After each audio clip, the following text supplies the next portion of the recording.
Man, I really, really, really hope that we can keep Eric Adams around in some capacity.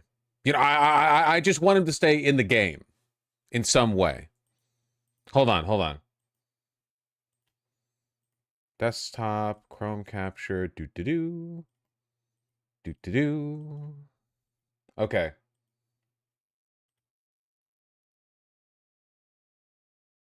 Zornmo and Donnie's New York. This is New York. It's not Cuba. It's not China. It is the center of capitalism, not socialism. Can't take it backwards. We've made too much success. Got to move forward. Got it. Marry, F, kill, communism, socialism, capitalism. Get ready. I would marry capitalism, Okay. Israel, socialism and communism. I would kick to the curb. Here's a list of things that you love. Marry, F, kill, and the Black community, NYPD, Israel. I would marry, and love all three of them, Okay. and I would add on to them Ghana, Okay. Senegal, Hey. Nigeria, Shout out. South Wow. Africa. Okay. Exactly. We need to keep him around in some way, okay? Sliwa and Adams, we need them. Cuomo can go fucking disappear, okay? We need to keep these two around. He's so naturally funny. I love them all. Love is love, and I've shown it to all those communities. Do you have any last words? God, I love him. What a get, man. They're hanging out there, and they have a bulge on their side, and not the bulge that others was talking about. Oh, wow. Then you want to make sure they stop and they frisk. That felt like a threat. Well, you may think he has a weapon. What are you saying right I now? don't know. What are you feeling right I don't now? know what you're saying. They have such natural chemistry. They should go out. Oh my god. Give him some bullshit job that doesn't require much effort. You know what he could be? He could be like a dare officer. Remember his classic back when he was commish? Check out your, oh wait, I can't do an Eric Adams voice without you people accuse me of doing a black voice, even though Eric Adams does not sound like the way a racist would portray a black person. But I can't hit the nuances well enough. Where he's like, make sure to check inside your kid's pillowcase. Yeah, that's right. That's where they keep the bullet casings, you know? Coward, fuck you. Okay, we're moving on. Coming up, question for you. You once said, New Yorkers, I'm like broccoli. You're going to hate me now, but you're going to love me later. I got some good quotes. You know that? What about I let my haters be my waiters when I sit down at the table? Well, that's with my coming success? up, but do you want me to skip around? I have a float in my interview. When you look at what I've done and the criticism that have come with it, now all of a sudden they realize how good the Adams broccoli is. The Adams broccoli. Yes. Now, you said that you believe that Gracie Mansion was haunted. Yes. What are the ghosts saying to you? You hear them all the time. I hear them all the time moving around. There's one room in Gracie Mansion where there's a lot of banging on the wall, like 3 a.m. in the morning. You know, I don't know what the heck this is all about. This is making me feel weird, like reality is dissolving. Doesn't it feel like he has like a sanity debuff aura? Can you imagine working with him in City Hall? Can you imagine? Like having to make decisions around him? Oh my god. Time I comes in, it stops. There's downstairs in the kitchen. You hear pots move around all the time. You hear people walking and chatter and noise. Now, normally mayors wouldn't say it. I bet you all the mayors knew it was haunted, and they wouldn't say it because they were afraid on how they were going to be perceived. Yes, you are the first mayor visibility ghost. Yes. I appreciate that. But I'm the first mayor to do a lot of things. You've called yourself the mayor of swagger. Yes. What do you think New Yorkers need more? Swagger or rent freeze? I think that you should have rent freeze and walking with swagger because you got the rent freeze. Oh, got it. Okay, 2 for 1. I'm going to give you some quick fire questions and you tell me which you prefer. Got it. Zero bond or zero crime? Zero crime and zero bonds and in all of my nightlife. Spirit Airlines or Turkish Airlines? Turkish Airlines with a lot of good spirit while you're sitting in with more leg room. Dirty Sprite or Dirty Cop? Try to work dirty, that what was the first one? Dirty Sprite. Sprite? Yes. Soda? Like the Future song. Oh, okay. So listen, I don't know. I don't know. You're in the You gotta break club. it down to me, you know? Or I want clean on both ends. Okay. Turkish lira or the Saudi riyal? The lira. Okay. Okay. God, he's funny. Jesus Christ. I love his socks. Why would you say? I don't know. I don't know. He is a Tim and Eric character. It's insane. I don't know. They're not long enough. Oh, totally inappropriate socks to be wearing. I actually think these socks and these shoes go really, really well together, but he's wearing them with, this is a very formal suit and shirt with no tie. Like, this is, you could wear this suit and this shirt with a bow tie. You could wear it like very formally, you know? They're fucking French cuffs, man. Does he generally dress well? No, I think that dressing like this with no tie actually looks actively bad. Like, you can go no tie with some dressed down casual suits, but for something this formal, it actually makes it much worse. The quality of the clothing that he wears tends to be nice. You said regarding the election that no matter what happens, Eric isn't going anywhere. When is your next trip to Istanbul? Well, I'm looking forward to getting back there, you know.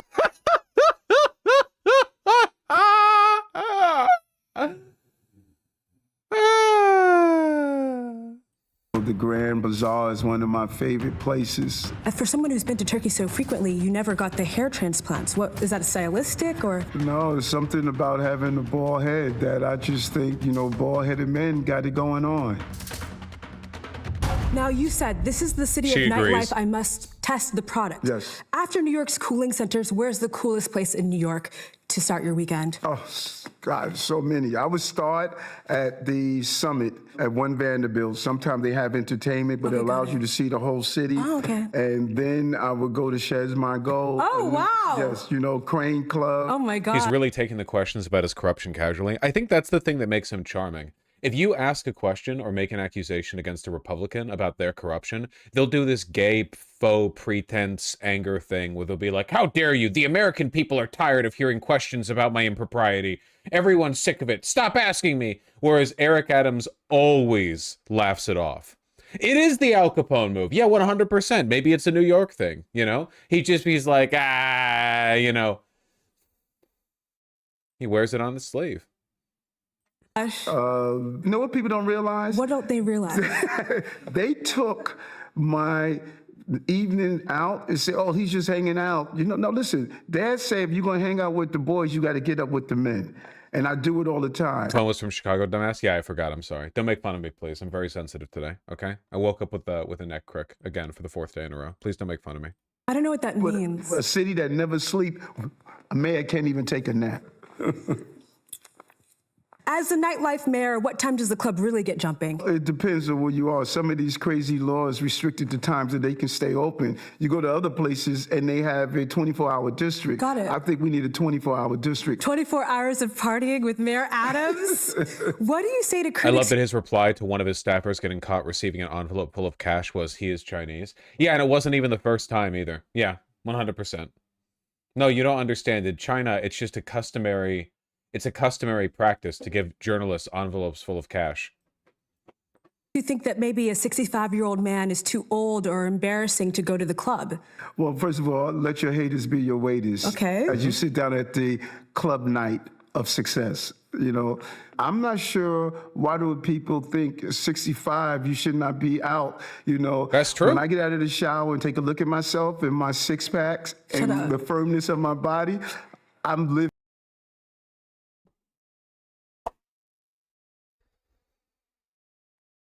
the 65 life. If you'd like to show your six-pack to camera, please. If you could wine and dine the Statue of Liberty on a date. He does not have a six-pack. I'm pretty sure he does have a six-pack. He's jacked underneath the suit. He's like really, really muscular. Where would you go? on a picnic somewhere. You know, I like to cook myself. I cook a nice plant-based meal. Oh, and then introduce vegetarian, it. vegan? Well, it's just plant-based. It's eating the majority of my meals are plant-based. Got it. But I will cook it and show how well It's I actually can kind of crazy that we don't have more like videos of him at the gym. There's no way a guy with his body, because I've seen him in a t-shirt, there's no way a guy with his body isn't repping like minimum 2 plates. You'd think you'd have more like promo video. Here's your, you know, here's mayor of the nightlife, New York City. This gym is the Istanbul of the Upper West Side. Let's go. And then he'd like hit 315 easy, no sweat or something. Yeah, no, easily mugs RFK Jr. I'm just surprised he hasn't like played into it more, you know? It's honestly, it's kind of respectable. And would your haters be your waiters there? Yes. Okay. And would you buy the Statue of Liberty drinks, a bottle? Yes, I will. Would you try to hook up with the Statue of Liberty that night? I'll do a single malt scotch and a cigar and find out what she likes to drink also. Got it. And wait a minute, I'm not trying to hook up with her. She's out hooking up with me. Oh, this Lady Liberty. Yes. And if you could talk to this camera like it's a shorty from Rockaway, Yes. how are you picking them up at the club? See what happened to you, shorty from Rockaway? You should have hooked up with me and you would have been the first lady of the mayor. You didn't. You know, so you're still on Rockaway, taking that A train, and I'm here at City Hall. Jesus Christ. Holy shit, he's huge. Oh, I didn't know he used to bodybuild. Jesus fucking Christ. There's no way. But oh my you know God. what? We know our Columbia police officers here we work go. very hard. But now one officer, Eric Adams, has another title to his resume, and that is bodybuilder. You got to take a look at his trophies right next to him. He has got a plethora of different trophies. Eric, how is this something that you got into? I started weightlifting right out of high school. It basically came because I needed an outlet. I was dealing with a lot of stress at that time, you know, not having a job, school plans. Jesus, what is he, like 30 here? How old is, what is this from? Published 2017. This can't be from 2017. He's not 55 here. He looks like 30, 40 years younger. As far as college didn't work. Also, he's a regular officer here. He wasn't an officer. This can't be the same Eric Adams. Isn't it? This is a different Eric Adams? Work out right away. Just put it into work. You can take that and eat whatever. That's where the meal prepping comes in. You got to meal prep. Got to have it. Yep. It's gotta be. It's gotta be a different Eric Adams, because for him to look this much younger, this is like 40 years ago, and the TV would look different. Like it wouldn't be in. It would be in like 4x3. I got bamboozled. Here's him when he was younger. Well, he looks way less jacked here.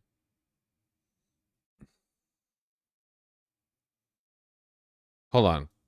Eric Adams, mayor, muscle.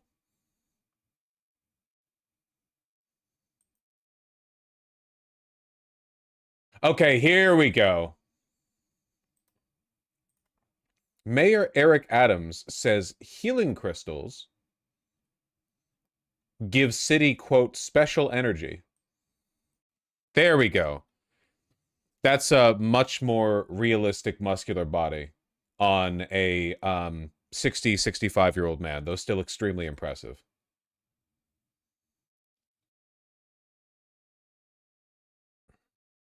That's still big for a grandpa? That's pretty fucking big for anyone of any age.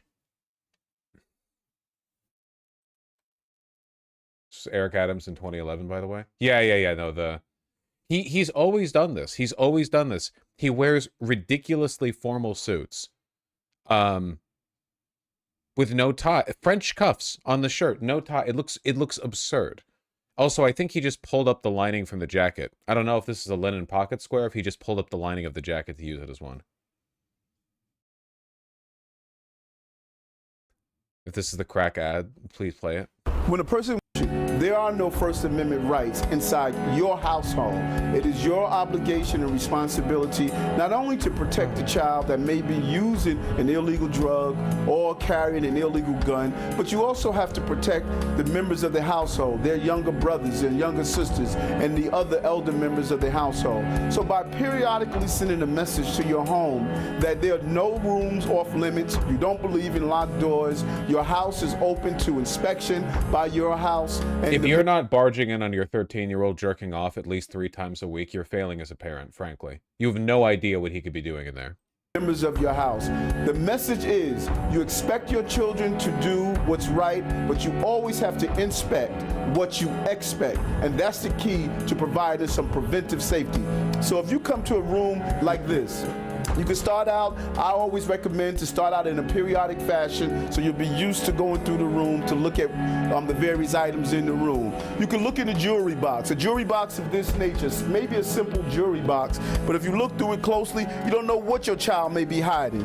For instance, a gun could be hidden, a small caliber weapon could be hidden inside a jewelry box. Look at the various colognes and perfumes and photos and pictures. You should always, when your child brings in his popular knapsack with many different locations, look through it to see what exactly is your child carrying in addition to a book. Something simple as a crack pipe, a used crack pipe. Could he have found it on the street? That's quite possible. But this is a discussion piece where you should start speaking with him to find out what is he doing with it. And you know, every when this aired, every New York parent 50 and older was like nodding intently, eyes wide open with every new development, you know. They were like, yeah, fuck, you're right. The Gen Xers and like late boomers, their brain got broken by living in New York in the 1980s. Have we seen this before? Yeah, because it's fucking classic. Absolutely we have. Anyway. Wow. Coming up. Nah, I'll leave it there. That's good. I hope he sticks around.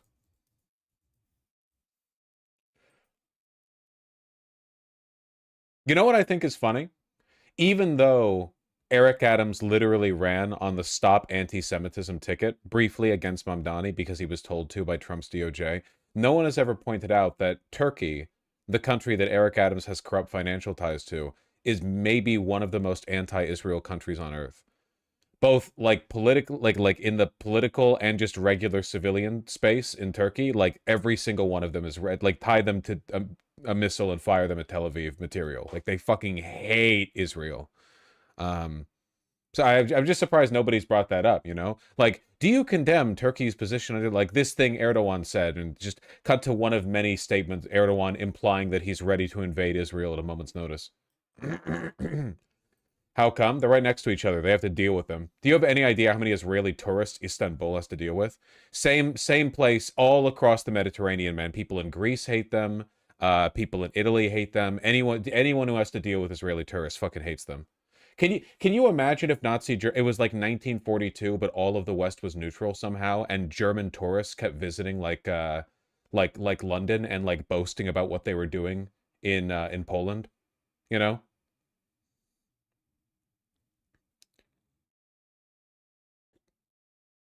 Going up to like, I don't know, cafe staff and accusing them of being Aryan phobic because they haven't been served 30 seconds after sitting down. Israeli tourists have been going more to Asia than Europe lately. Yeah, I'm sure sex tourism. Also, like, fewer people hate them there. But, oh, they'll get there. Sure they'll... Well, sure, my love. They're still in NATO. I mean, obviously, it's still meant to play up the... It's like Italy, right?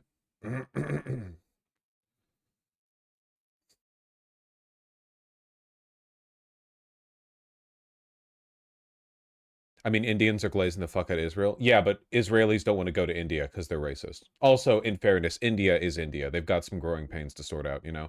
China's developed to the point where they have, like, some pretty impressive tourism sectors, but, you know, for the most part in India, you're still roughing it a little bit if you go over there. Unless you stick to a resort. And if you travel and you go to a resort, genuine question, what are you doing? What's the point? Like, if you're just going to go to a resort, why travel? You might as well have just gone to like a nice spa retreat here in the United States. I don't know. Like maybe the weather's different and the food's a little different, but apart from that, you're not getting like a travel experience at all. It's crazy.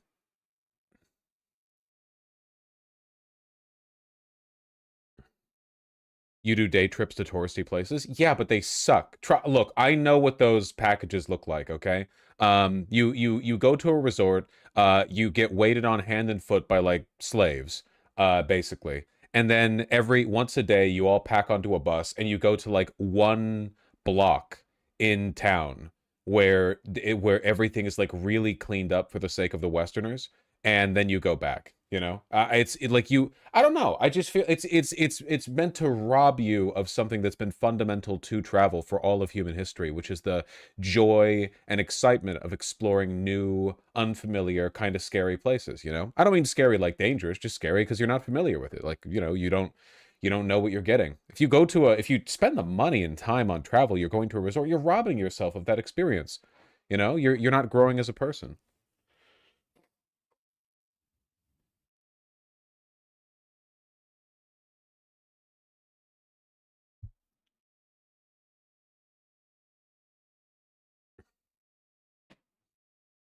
I went off the beaten trail in Jamaica, and I'm pretty sure it was statistically a huge risk. Yeah, maybe. There are definitely countries that I wouldn't want to freely travel to. The world can be a dangerous place, especially if you're a Western tourist. People know that you're a mark, you have money. I could travel to, like, plenty of places in the world where I would be instantly identified as a person who would be, like, an easy like mark, basically because I have a lot of disposable income, and also because I'm not culturally familiar enough with the area to recognize warning signs. It's like how what is it, a bunch of countries do this. I've heard it in relation to Brazil, the one where you'll go into a bar and order a drink, and so the bartender will be like really friendly to you and say, here's another one on the like here's another one, and you think it's a free drink, but then they're like, hey, pay up for that drink that was actually $50 trillion. And then you're like, wait, what? And then all of their cousins show up like, they descend from the ceiling on ropes, and they're like, hey, listen, you're not like trying to rob us of a drink, are you? Bosch needs to learn to look how to look poor and local. Me painting myself with shoe polish before going out to like upper middle class neighborhood in Brazil. I'm like walking with a hobble and a cane.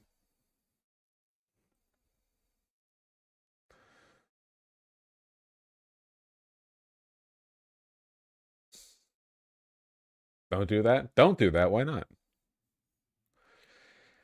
Second blackface joke this week. It's on my mind because of all of the right-wing e-girl rage baiters who did like lazy blackface for Halloween. Also, in fairness, can we be real? Blackface is extremely funny at the expense of the people doing blackface.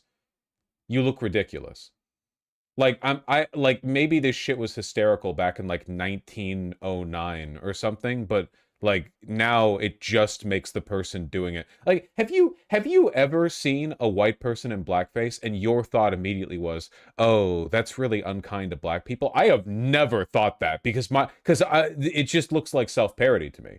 It's such a disjointed it's like has nothing to do with it's just you looking like a jackass, you know? They don't do it right. It's true that they don't put much effort into it. If they actually put work into like the blackface, maybe it would come across more offensive. I don't know.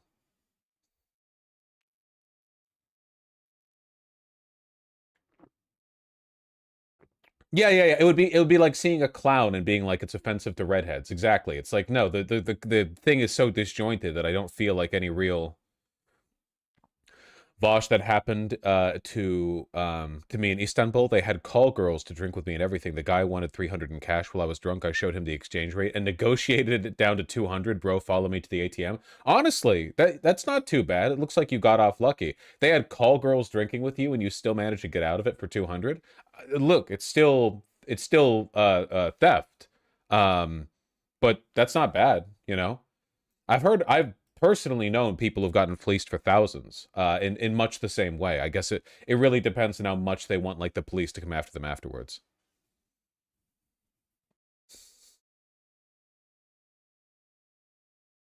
I was in Sri Lanka, had something like that happen. A bunch of guys tried to strong arm me into buying something, but also I'm like 6'1" and they weren't. how tall are the people in Sri Lanka? Were they just like, what are you, like, me, a poor Sri Lankan merchant looking for a quick day's work, when a 6'1" Aryan Giga Chad walks in and casually shoulders past all the fine, delicate masonry, all the pottery that I have up on shelves. Oh, sorry about that. Don't worry, I'll be leaving soon. You have to pay for that, sir. What was that? You have to pay for the pottery you broke. Nah, I don't think so. Anyway, goodbye. Walks out, knocks the door frame out off a little bit, dislodges it with your shoulder as you. I don't know. Many such cases. Smiling friends bit.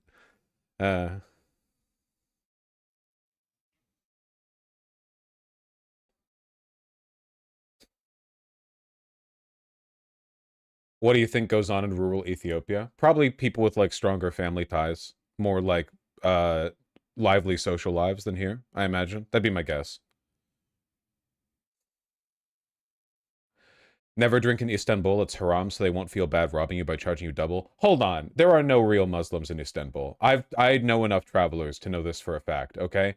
Nobody fucking cares over there. Have you seen most like ardent, zealous Muslim from Istanbul, and it's a guy who looks like an American metrosexual with threaded eyebrows. You know what I'm talking about. But that's like pretending that Istanbul is Muslim is like pretending that Atlanta is like hashtag thug life. You know, like you're gonna go over there and get jumped or whatever. I mean, maybe in some alleys. I don't know. But like as a city, characteristically, I feel like, you know, they've got a different thing going on.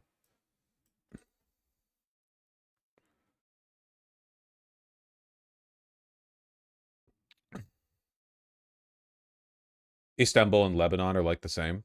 Yeah. You know, it reminds me a little bit. I've actually heard this. I have a friend who's Greek, and in I think it's an EU law. There's like a limit to how much you can charge for a water bottle. They have like a price ceiling on it. And my friend was speaking English while walking into a convenience store in Greece, and went up to the like on the phone, and went up to the front with a water bottle, and the cashier was like, "Oh yeah, that'll be 285 euro."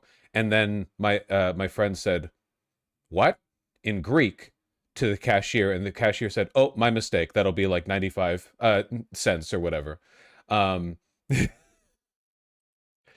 Greeks are notorious for ripping off foreigners. In fairness, if you had to live with the Greek economy and you were being constantly visited by like British, German, and Israeli tourists, wouldn't you also want to rip them off? Could you, like, can you really blame them?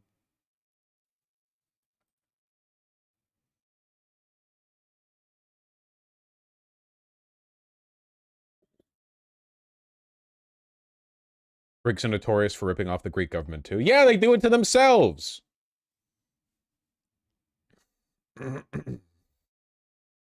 As a Barcelonan, I love when tourists get charged double. Yeah, I saw some of that sentiment when I went over to Barcelona. There's some of the spray paint, you know, tourists go home and all that. Mind you, I'm pro-tourism.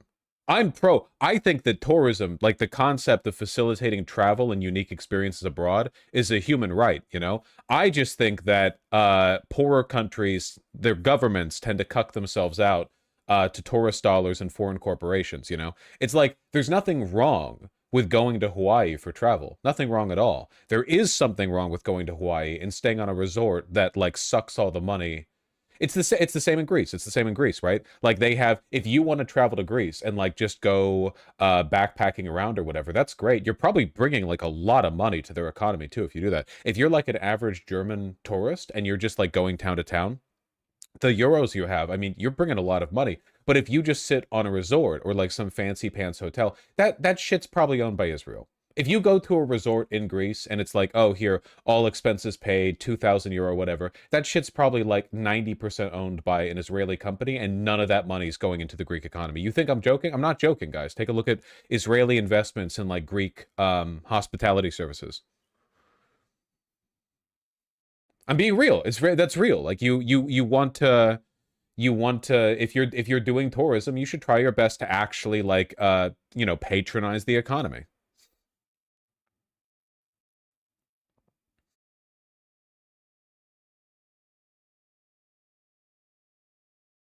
Most new stuff in Greece is owned by China. Well, again, it doesn't make its way into the economy.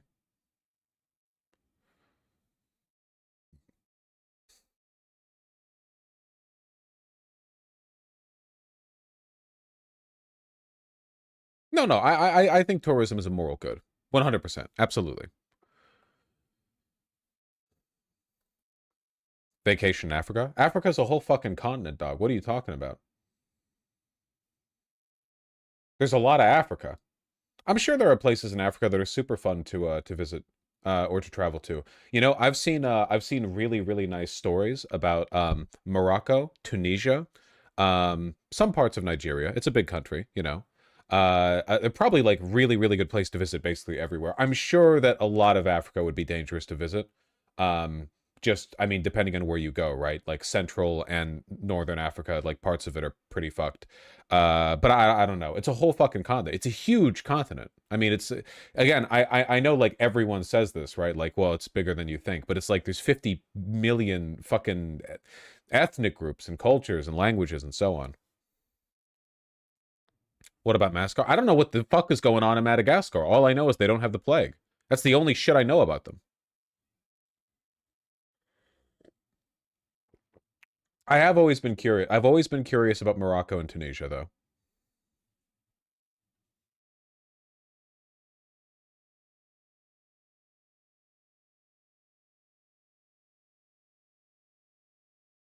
What about Sudan? I have not thought about visiting Sudan.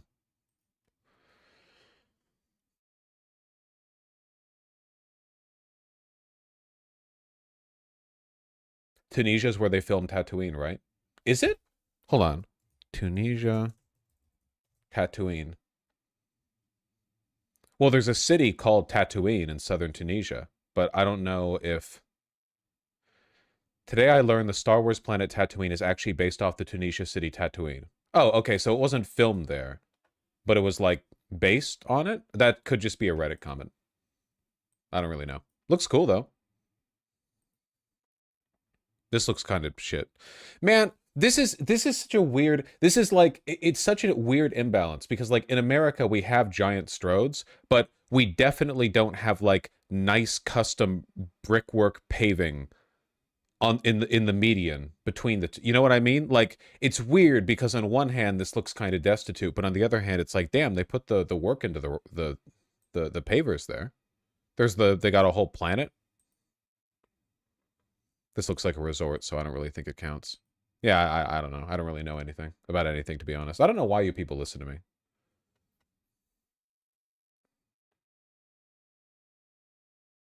Because they like people in America, they hate people? America is a huge tourist destination.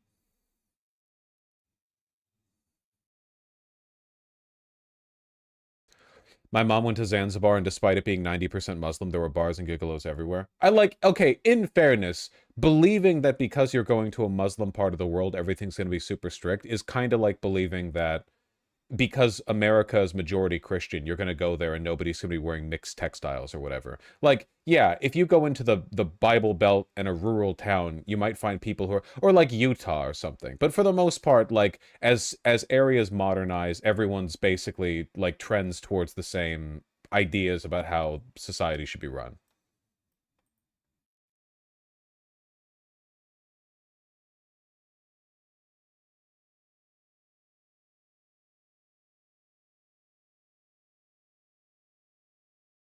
No pork, though? Well,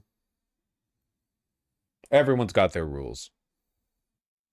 It's pronounced gigolo? Yeah, well, I ran through it pretty quick. I expect super strictness from a place like Saudi Arabia. But I think we know why that reputation is there. Yeah, but even then, they're super light on tourists. And they have, like, they've lifted restrictions many times.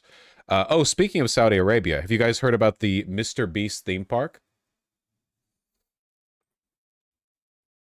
His announcement video on this had the least likes that I have ever seen on a Mr. Beast tweet. Incredibly funny. I wonder how much money Saudi Arabia gave him for this. can we start doing JQ stuff except for the Saudis? I'm getting really tired of them using their obscenely large sovereign wealth fund to like buy PR over here in the West.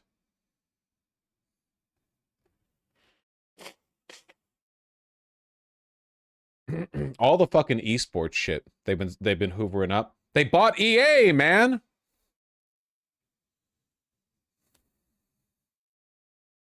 Asked why the park was in the desert kingdom where free speech is curtailed by the regime and homosexuality is a capital offense, Donaldson said most of his fans were outside the Middle East.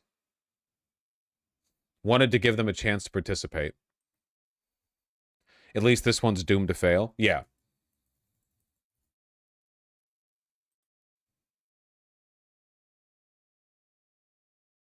Seriously, look at how few likes this is. This is the announcement of a Mr. Beast theme park. If this was in Orlando or Anaheim, it would have like 300,000 likes.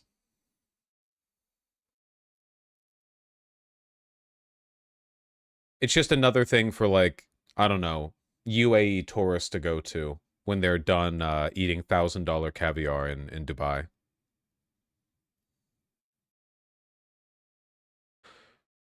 I gotta say, this also looks like fucking ass. I understand this is a mock-up, but it looks really shit. Like, really, really bad. It does. It looks like a pinball machine. It looks like you're looking at a theme park that was made in Roller Coaster Tycoon. Like you generate it isometrically, but it doesn't, like, there no consideration has been paid to how it would actually feel to be there.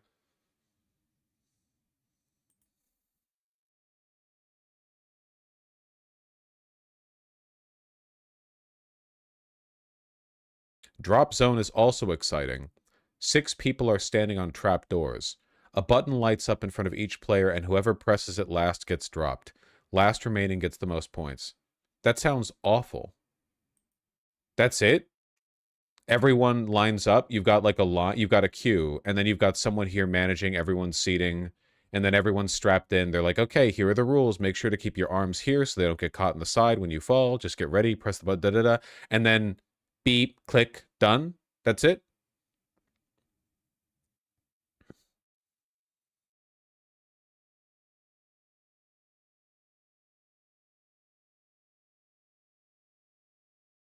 It's doubly dumb because KSA is getting an actual Six Flags next year. KSA? Kill Switch Engage? Oh, the Kingdom of Saudi Arabia. Wait, did you mean Saudi Arabia or did you mean KSI? Which one did you mean? Hyperion 99? Hyperion 99? Help? It could be either. Help? Help? Help? Help? Help? I meant Saudi? Okay. Dungeon escape is pretty self-explanatory. Get through the maze before others for more points. Wait, what? Is this, like, okay, unironically, is this is never going to be built. Are you fucking kidding me? Is this a joke?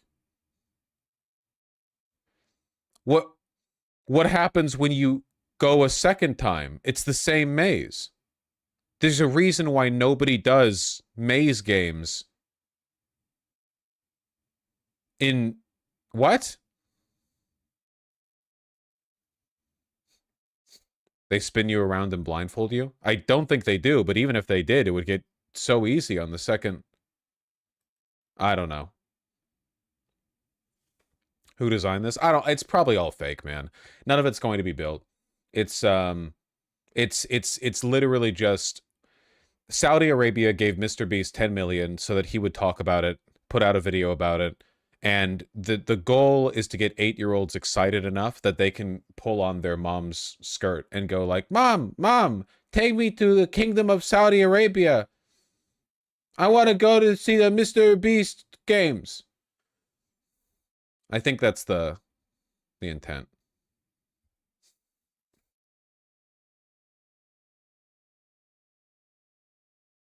The line Neom in Saudi Arabia has been failing just like everyone predicted. Hey, everyone includes me.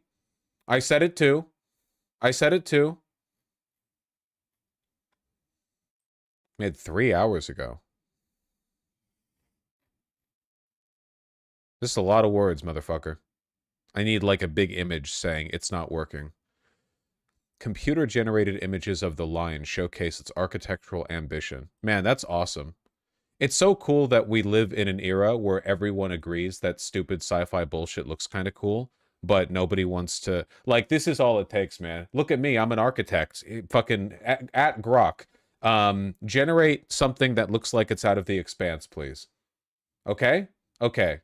Thank you. I'm an architect.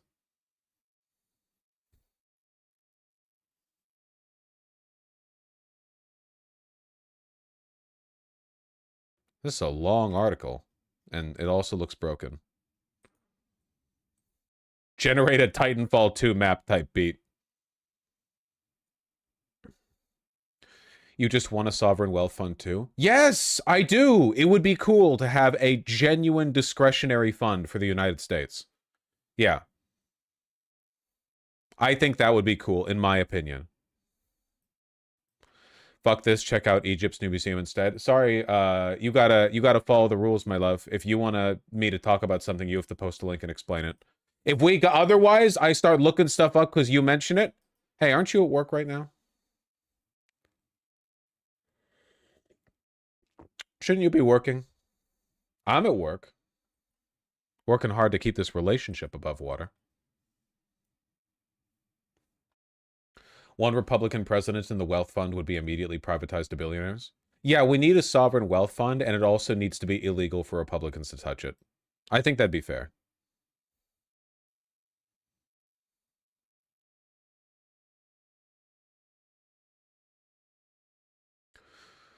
But in late 2020, Prince Mohammed issued new instructions. I told the team, how about if we take that 2 kilo and flip it to 2 towers? Oh no. They're doing it again. The signs were right there in front of us. Here we go again. Stupid. Fucking Mr. Beast.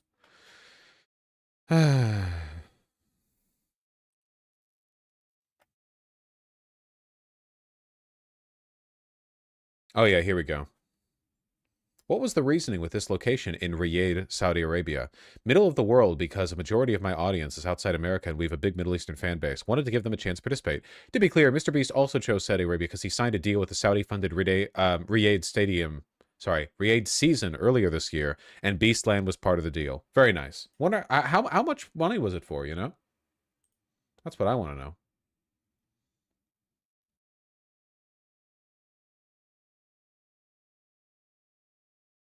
Riyadh. Retard.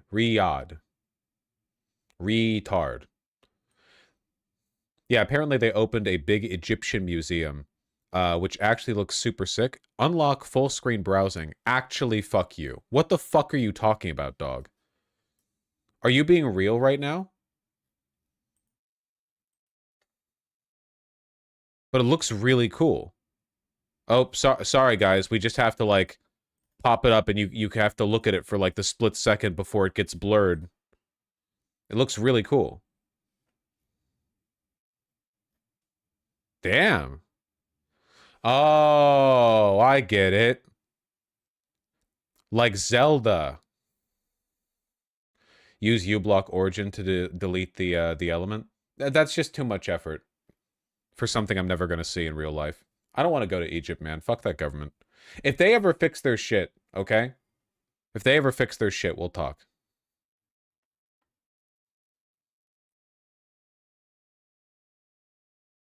By using Arch Daily, you agree to our terms of service. Fuck no, I don't.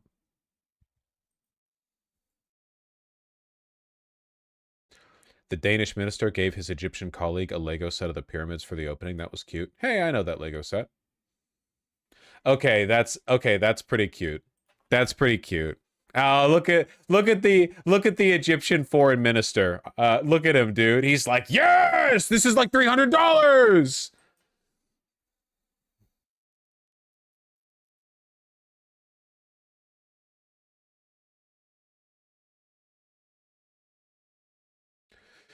Vosh, if you were an architect and you were given infinite money and slave workers, would you make a massive building? I don't want slave workers. Can I have like union workers?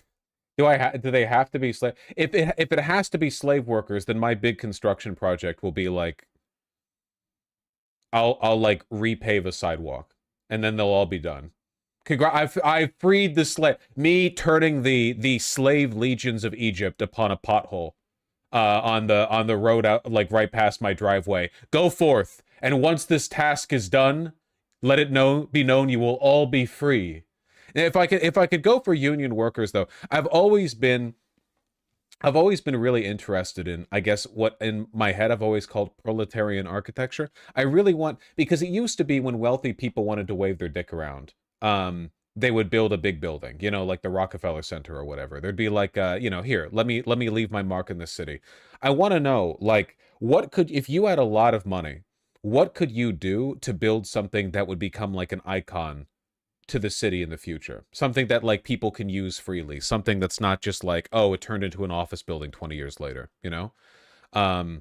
Palace of the Soviets? No, because the Palace of the Soviets isn't proletarian. That's just like, you look at it, sure, who's using that shit, you know? No. I'm talking about like a big city square or some kind of like, I mean, you want to build out something that like hundreds of years from now, people will think the ancients built it. You know what I mean?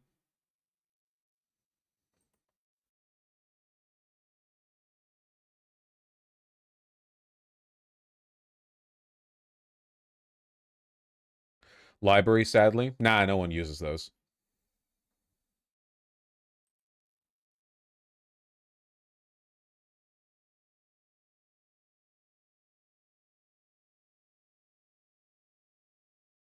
The fuck is this? So, pragmatically, I and others who invest in real estate have tried to get a meeting to figure out what's rhetoric and what's policy. So far, for me, it's been crickets. I think it's a mistake on his part. I'm a rational person. I'm only interested in one thing, and I think... Fuck you, you stupid piece of shit. Oh my god. The Shark Tank, Kevin O'Leary, one of the world's stupidest and most abrasive billionaires. Yeah. He has to address this. I get it what he's doing on the rhetoric, everything for free and rents don't go up. What happens on new builds? We need to build a new building. So let's say we need 20% more affordable housing. Love to invest in that. So we go to the debt and we go to the equity markets to do that. So my simple question to him is, look, I understand what you're trying to do and you got to get elected, but... Perfect example right here, by the way, of the problem with how these things are done typically and the reason why they so often don't get done. How do we build a bunch of new houses? Well, you got to go to the equity markets for that. No, no, actually. What you have to do is go to the construction companies. I understand this is a kind of like, it sounds like an ignorant position or sort of ignorant to the nuance, but fundamentally, the moment you begin viewing housing as a financial asset, you're already fucked. You're already fucked. That is, securing funding is important, sure, but like the idea should be like the funding is built into the construction. If you build new houses in New York City, they will sell at a profit. You're not gonna, I promise you, there is no way on God's green earth that construction companies are going to build new buildings in New York City and then somehow not turn a profit on their sale. 0% chance, you know? So we don't, like, you don't have to approach this from like a financial perspective to secure the funding. It exists built into the system. I think it's okay if this guy leaves New York. This guy's fucking Canadian. Tell me how you're going to do this. I got to put $50 million into a... Oh, he's not even a billionaire? I thought he was a billionaire. ...building to build it, just to get it going. And the market's going to want probably somewhere between an 8 and 11% return on the construction financing. And then when I stabilize it, they'll be happy with 7-8% return. You're telling me I have to have frozen rent rates, even going into 3% inflation. How am I going to be able to raise any money for a new build? The rent freezes for the pre-existing construction. Rent freezes apply to the housing that it only applies to a specific collection of housing. It doesn't apply to all new builds. Not just me, anybody. How can anybody, including you, by the way, you, Mr. Free for Everything guy, how are you going to get that money out of the market when the return is negative? Now, what is the answer to that? Because people should ask themselves, how are we going to get a new building to live in or to have an office in or a store in the city of New York, which is in itself a country, when there's a zero return policy, a negative return policy? There isn't. On capital. Now, that's what's going on here. So if you're thinking of voting for this guy, you're going to continue to live in rat holes as they deteriorate, but worse. This is an older clip, isn't it? This is an older clip, I believe.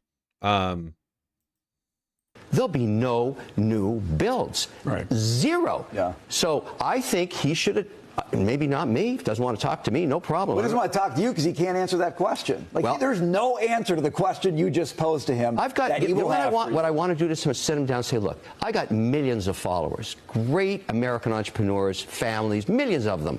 You don't have to go on TV and talk about this. Come on my TV. Let's just record an interview together, and I'll post it, Pathetic. and you explain what you're going to do here to attract capital. I'm the first $1 million check. You know, To attract capital to New York City. Yeah, man, totally.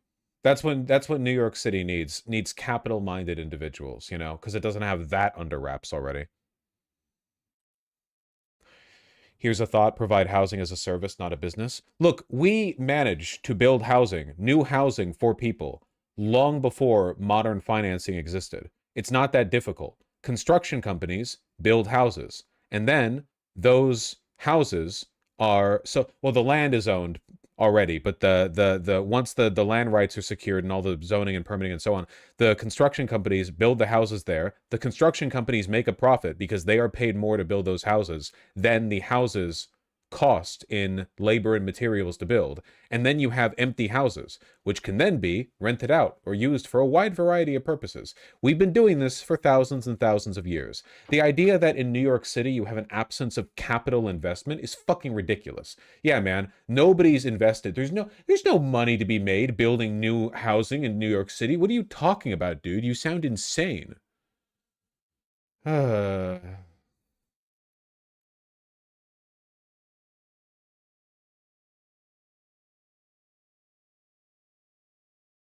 NYC is constantly building new apartments. The problem is they're all like $3,000 a month. They might have some affordable units, but affordable in NYC is like $1,700 per month. $1,700 per month in New York City is pretty good. Like the Mamdani can't change the fact that there is still a fundamental law of supply and demand going on here, right? Like the more desire there is to move to New York City, which there will always be a huge desire for people to move to New York City, the more upward pressure there's going to be on the prices. That's a fact you can't really change, you know. You can freeze the rent and sort of like forestall that process and try to keep it like somewhat affordable, but it's always going to be a fairly expensive city, which is fine, you know. It's fine, I guess, in the sense that it's kind of like an unalterable law of housing unless you decommodified it fully, which he, of course, does not have the power to do.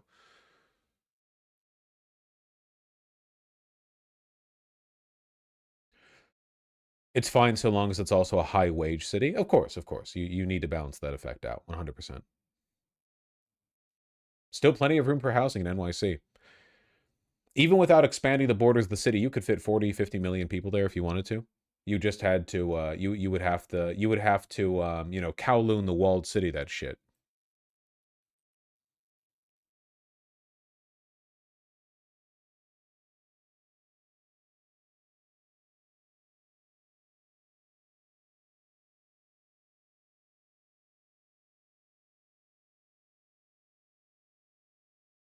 Huge chunk of the city is still single-family homes. Yeah. NYC zoning map.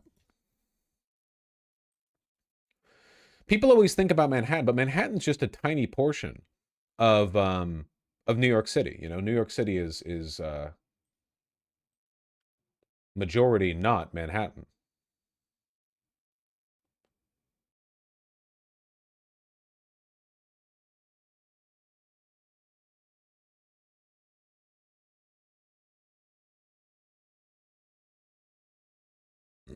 Excuse me.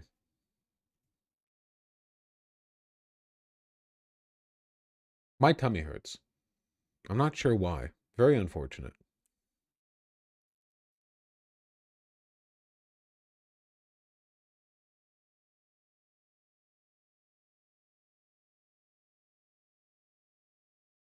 Needs a belly rub. I don't know if I've ever had a tummy ache that was actually solved by a belly rub. I don't think that's ever actually helped anything. Too much tuna slop? That's not true. Random shit, but did you see any of the City of Spokane City Council elections? No, I've been too busy shitting my pants over the Katie Wilson election, you know? Because man, oh man, oh man, oh man. It has gotten quite close. We're probably going to find out whether or not she has a pathway to victory today. You know, every day we're getting, yeah, a real nail biter. The Decision Desk HQ has already called it for Bruce Harrell. So, you know, definitely there are some haters who are not, in fact, waiters at the table of our success. But I don't think that's a fair call on their part. We'll find out today. I think it's a little bit premature of them, to be sure.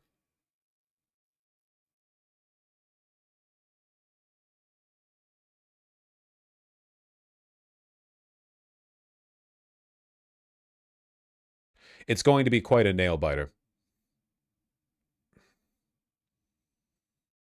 The first 2 days of vote drops were slightly in favor of Bruce Harrell. The third day was slightly in favor of Katie Wilson, though not enough to make up the lead. She's 10,000 votes behind, and there are about, I think, 100,000 votes left to be cast. She needs to win about 56% of the remaining votes in order to win. However, that is doable. That is possible. Because typically the later votes counted are the more progressive ones, as we talked about before. I will admit, though, it is quite a nail biter. It could go either way.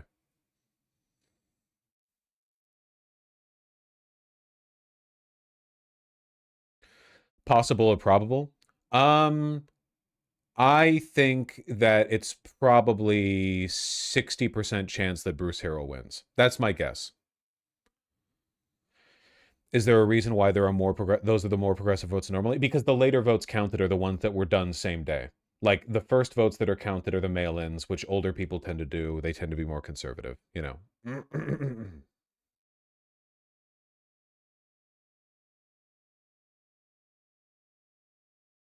Has DDHQ ever called an election wrong? Yes.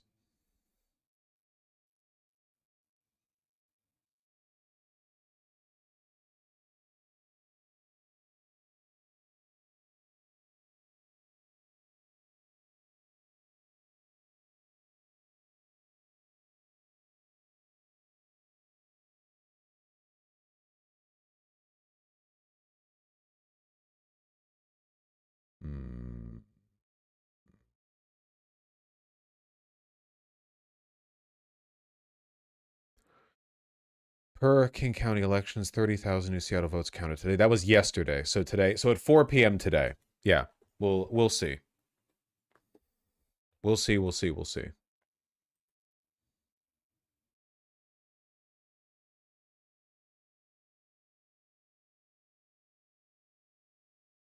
Schumer is so spineless.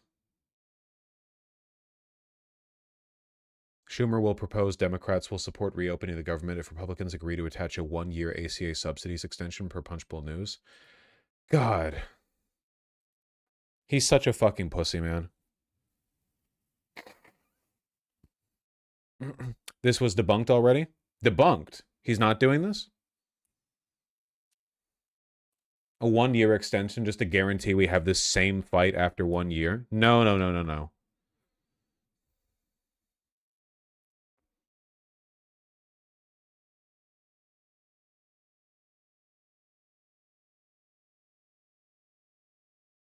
And it would be right after the midterm? Yeah, exactly. Perfect time. No, I don't think so. We really are hurting from the shutdown, though. Longest shutdown in U.S. history. The Trump administration right now is fighting to block full SNAP payments. They've been ordered by a judge to use the discretionary funds that were saved in an emergency to fund SNAP in case of a government shutdown. They're fighting to not do so. I have no idea why the Trump administration is so dedicated to avoiding doing something that would help them politically. I have no idea why. No idea at all. But they sure are fighting. Did they already use that money or something? I don't think so. No, we would know if they had used that money for something. They want to partially use it.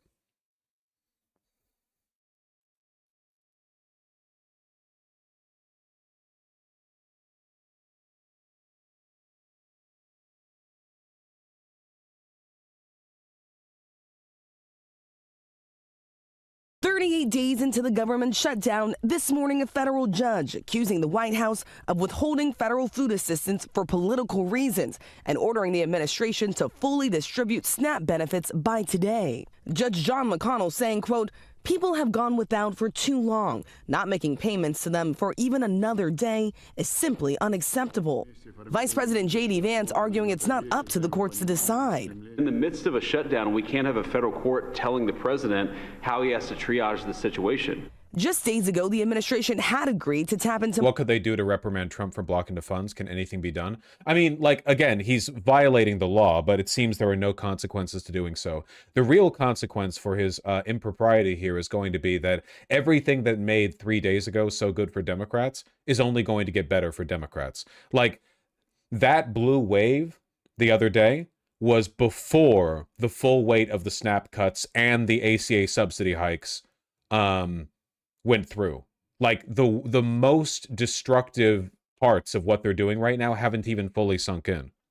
More than $4.5 billion in emergency funding to partially fund SNAP, which 42 million Americans rely on. The White House insisted those payments would still go out. Even after the president posted on social media, SNAP benefits will be given only when the radical left Democrats open up government. The judge pointing to the president's own words, accusing the administration of defying the court's order and causing irreparable harm, saying, quote, "The evidence shows that people will go hungry, food pantries will be overburdened, and needless suffering will occur." So the administration... But they're fine with that. The other day, after the ruling was presented, so the Trump administration is appealing it, but listen to this. Let's turn now to how all of this is playing out. For the Democrats, what we have... Vice President had this to say. It's an absurd ruling because... this misses the initial context. A reporter basically asks about the SNAP ruling, about the judge's ruling, and Trump defers to Vance. Trump literally goes, you want to handle this one? It was really, really, really transparent. If somebody else can find that portion of the clip, go for it, but otherwise I'm just going to play it. Like, Trump does not give a shit. You have a federal judge effectively telling us what we have to do in the midst of a Democrat government shutdown. Yes, that is what judges can do. They are judges. That is true. Yep, they are a branch of the government. Yes, sir. Which what we'd like to do is for the Democrats to open up the government. Of course, then we can fund SNAP, and we can also do a lot of other good things for the American people. But in the midst of a shutdown, we can't have a federal court telling the president how he has to triage the situation. And you know, one other thing, our country has to remain very liquid because problems, catastrophes, wars, could be anything. We have to remain liquid. We can't give everything away based on a number. These, I wish it didn't cut off there. The funds that have been allocated for this SNAP payment are specifically for the SNAP payment. I think what he's essentially implying here is that he would rather just use it as a slush fund for his own purposes. I don't know, build another ballroom.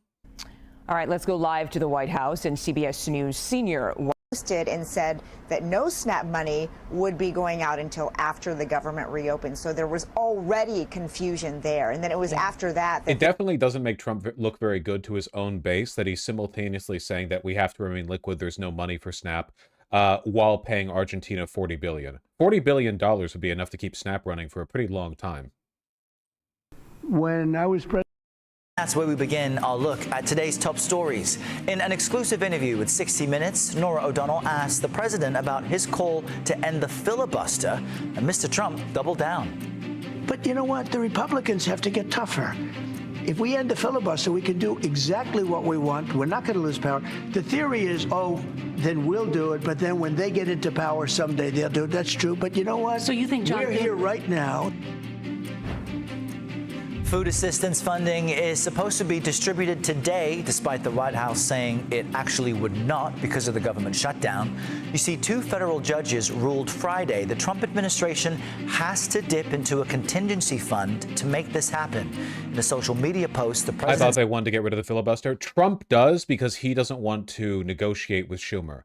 but Senate Republicans are offering, or sorry, they're refusing to accept that. They don't want to. They don't want to get rid of it. Here's the clip of him dodging. It's really funny. A federal judge said tonight that the administration has to fully fund SNAP. It's the latest in the back and forth, and the Justice Department said they're going to appeal it. What's your message to folks as they work this out in the courts and in Congress as we're heading into Thanksgiving? You want to go with it?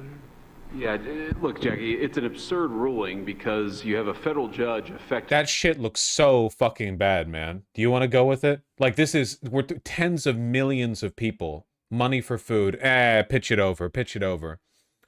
I think, like, fundamentally, the problem they're dealing with here is that the party's beholden to Trump's ego, and Trump just doesn't really care if poor people starve. When I was president, the number that you're talking about was a tiny fraction of what it is now. Biden went totally crazy, gave it to anybody that would ask, gave it to people that were able-bodied, had no problem. Anybody that would ask, we get the number. And it's many times the number of people are on. This wasn't meant for that. It was meant for people that had real problems, in many cases, people that were down and out, people that could be saved. It wasn't meant for people that could do whatever they want, the people that say, well, I don't think I'll work, I'll just, collect this money. Take a look at the number of what it was during my administration and what it was during the Biden administration. It went up many, many times. Hey, quick question. Did anything happen in 2020/2021 that might have led to a significant increase in poverty and food insecurity? I'm just wondering. And disability. Yeah, and disability. To not to speak of that. Yeah, 100%. No, nothing? Okay, gotcha. Me either. I can't think of anything. Yeah, the pressure mounts. Like, the Republicans were just dealt a decisive blow earlier this week, and in spite of it, like, they even learned the lesson correctly, right? What they learned is that the shutdown looks really bad for them, and nothing's changed. People are still suffering. Millions and millions of people are still being deprived of SNAP. Healthcare premiums is going to go through the roof. And Trump still insists the only way out is by getting rid of the filibuster, which would allow them, of course, to fund the government without negotiating with Democrats. I gotta say, if the Dems still hold strong, if Schumer and the Dems keep holding strong, it will have been the most spine they've ever shown, at least in modern Democrat history. Like, keeping their feet planted firmly for this long, I am impressed. And I want them to keep it up for as long as they can, because it is literally the Republicans' fault. It's not the Democrats doing this.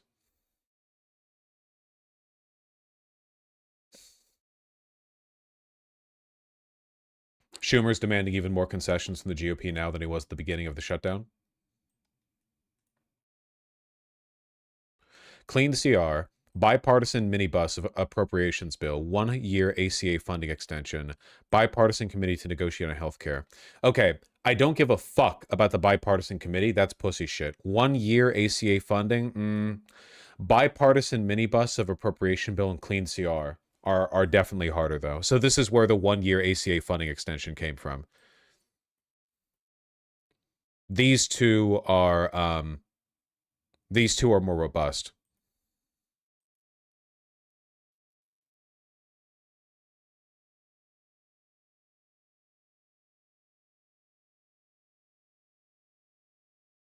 Schumer says this is a reasonable offer. Republicans are almost certain to reject it. One Republican just noted that all this does is force Congress to address it around the midterms next year. Dream scenario for Dems is to be able to talk about healthcare right before the election. Dream scenario for Dems is that the ACA subsidies never, ever, ever get replaced, honestly, and that everyone just, like, suffers and dies because of Trump.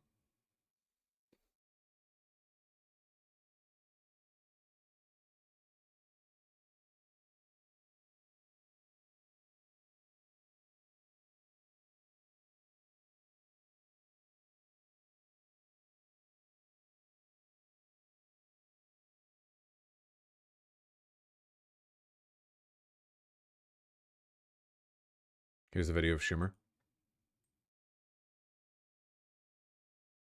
I'll be brief. After so many failed votes, it's clear we need to try something different. What the Senate is doing isn't working for either party and isn't working for the American people. Democrats have said we must address the health care crisis, but Republicans have repeatedly said they won't negotiate to lower the health care costs until the government reopens. So let's find a path to honor both positions. Democrats would like to see an end to this shutdown, and we want to respect Leader Thune's desire not to negotiate on ACA until after the government reopens. Therefore, we'd like to offer a simple proposal that would reopen the government and extend the ACA premium tax credits simultaneously, and then have the opportunity to start negotiating longer-term solutions. His rhetoric is still pathetic, but the language here is very, this is mockery. What he essentially just said was, we respect Senator Thune's intention to not discuss healthcare subsidies until after the government reopens. Therefore, I suggest that we extend the subsidies for 1 year as we reopen the government. You know, he's essentially like, yeah, it's true. The Republicans will never go for this. To healthcare costs. Let's do all three. I've spoken with my caucus, and Democrats are offering a very simple compromise. Democrats are ready to clear the way to quickly pass a government funding bill that includes health care affordability. Leader Thune just needs to add a clean 1-year extension of the ACA tax credits to the CR so that we can immediately address rising health care. Was this all because the GOP didn't want to give trans people health care? No, it's because the GOP didn't want to re-up the ACA subsidies, which are the only reason that people who get their health care from the Affordable Care Act don't have to pay $1 trillion a month. Their costs. That's not a negotiation. It's an extension of current law, something we do all the time around here, as we all know. But we also offer this. Let's create a bipartisan committee that will continue negotiations after the government reopens on reform. They claimed it was illegal immigrants getting free health care, which is nonsense. Of course, of course. What it really was is hospitals getting rebates through the ACA subsidies if they provide emergency care to people, regardless of whether or not they're illegal immigrants, which, like, obviously, yeah, you don't want hospitals going bankrupt for fulfilling their obligation to provide care to people in the ER. And you certainly don't want hospitals to start checking people in the ER for their fucking citizenship papers before, like, providing any health care, you know? You've got a bullet wound in your chest and they're like, oh, you don't have your wallet on you? Could you call anyone? Ooh, you don't have your phone on you? Yeah. Yeah, you don't want that, trust me. That's literally what the Republicans were fighting against. It's pretty bad, man. And the rhetoric is really going to backfire on Trump as well. The Republican insistence that this was just about making things not free for illegals, that rhetoric doesn't work when there are tens of millions of Americans whose subsidies have all shot up. You know? Like, oh, yeah, we were just trying to do X. It would only affect illegals. And then, like, actual American citizens who vote Republican are like, wait a second. It doesn't, it is rhetoric that only works if you're never called on it. And I'm really happy they're being called on it. They're getting nervous, but not so nervous that they're willing to negotiate with Dems. So things are just going to keep getting worse and worse and worse. Forms ahead of next year's enrollment period to provide long-term certainty that health care costs will be more affordable. This proposal reopens the government and ensures working families who are shopping right now for their health care get certainty and financial relief. While open enrollment has begun, insurers can update their rates after we pass a simple extension of the tax credits. With this approach, we do not negotiate health care in the shutdown as Leader Thune has maintained he wishes. And the American people get the tax credit extension they want. That is what many of our Republican colleagues have floated. Unfortunately, like, if we had a competent Senate minority leader, he would be able to play this up for the headlines. But nobody watches stuff like this except for policy wonks.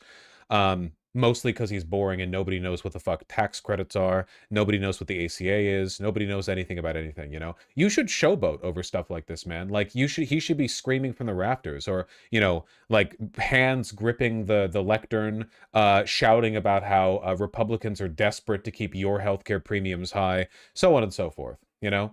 He should really play it up. He won't, because I hate him. But what he's doing, I agree with. Over the last 6 weeks is a compromise, a one-year tax credit extension and reforms to the credit beyond He should that. be theatrical, yeah. We will agree with the Republican request not to start negotiations until after the government reopens. All Republicans have to do is say yes to extend current law for 1 year. It makes sense. And since what we're proposing is only a simple extension of current law, the Senate could do this within a few hours. This is a reasonable offer that reopens the government, deals with health care affordability, and begins a process of negotiating reforms to the ACA tax credits for the future. Now, the ball... California has released SNAP today. Oregonians have it too. Any other states? Pennsylvania, I think. Yeah, no, blue states, or at least blue governors, are locking the fuck in and using state funds to pay for the SNAP benefits of their constituents.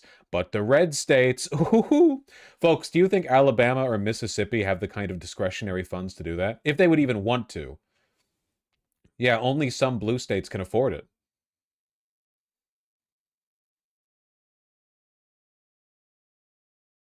That's kind of the black pill, isn't it? Because it doesn't matter if Republicans suffer. They really would rather hurt libs than save themselves. Good. Well, then let them suffer.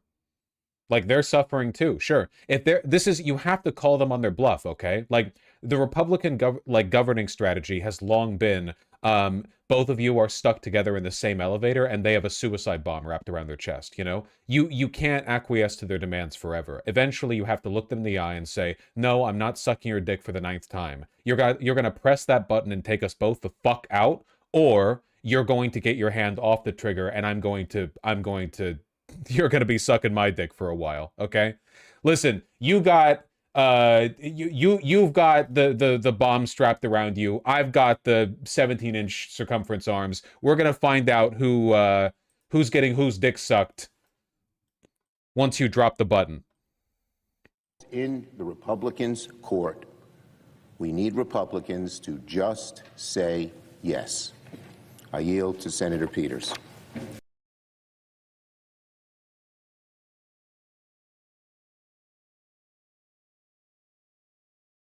They're just handing political win after political win to Democrats, man. Not to mention the airline shutdowns. A bunch of airports are just canceling flights. Hundreds of them. 700 U.S. flights as FAA ordered shutdown cuts begin. We have so few air traffic controllers, we literally do not have the people. And all of them are working for free. We do not have the people to manage all these flights. And yeah, it's Thanksgiving time. It's Christmas time. This is the worst possible time. If you've gone to an airport recently and noticed that it was more busy than usual, yeah.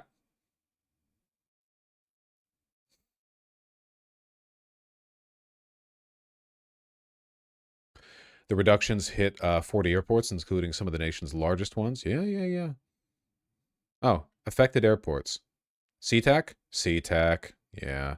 Yeah, it's all over the place, man.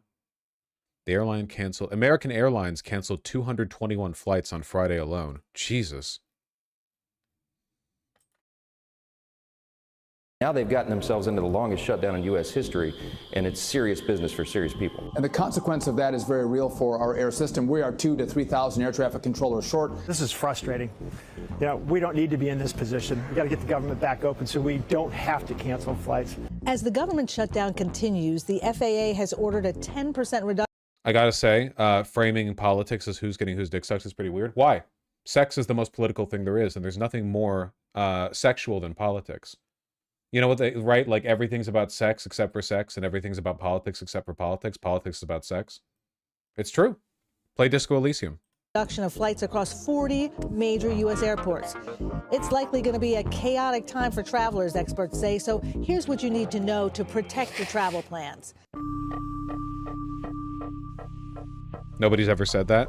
If you're traveling during the shutdown, download the airline's mobile app and enable notifications so you can stay on top of cancellations and schedule changes. Airlines have to give you a refund if they cancel your flight, even if you bought a... Just put the thingy in the thingy. No, it's the same thingy. On Capitol Hill, new hope for a deal to end the shutdown. Nope. That they'll cause are not political. Here was the Transportation Secretary, Sean Duffy, earlier today. How many flights were canceled in that headline? Over 700. And that's in one day. Sorry, to be clear, over 700 in one day. That's thousands, tens of thousands of people just getting the notification that the flight that they booked no longer exists. Good luck scheduling that one down the line, by the way, unless you're willing to catch a red-eye flight or whatever. No refunds? Oh, I'm sure there are refunds. I'm not saying there are no refunds, but some, like, travel plans are travel plans, you know? From 25 minutes on BBC, it's now 2,000 flights in one day? Yeah. Yeah, Jesus. Jesus, Jesus, Jesus, Jesus. God damn.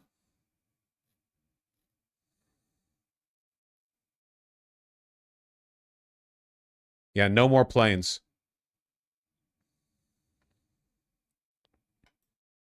Okay, I think it's cancels or delay. Cancellations or delays. But some of those delays might turn into cancellations. We'll see. People have asked me, why don't you find money for air traffic controllers? Like, that's the purpose of a shutdown. I don't have access to money. I can't find dollars to pay them because the Congress said there is no money. Reminder that through Doge, they were trying to cut air traffic controllers even before the shutdown. That's how bad they are at governing. I told you guys, I'm sorry, I love seeing the chickens come home to roost for this one. I told you guys, the biggest threat to Republican governance is not the Democrats and it's not the left, it's themselves. It is a self-destructive movement. That's why I've always said you can't be too doomer about these guys, you know? The only real, like, long-term endgame scenario for you specifically with regards to Republican governance is that they fucking kill you. And statistically speaking, that's not that likely. What is likely is that everyone suffers for a while and they look miserable throughout it. Our goal isn't to necessarily avoid the suffering, but rather to maximize the political gain that we get from their incompetence. And whoo boy, are they incompetent. Folks.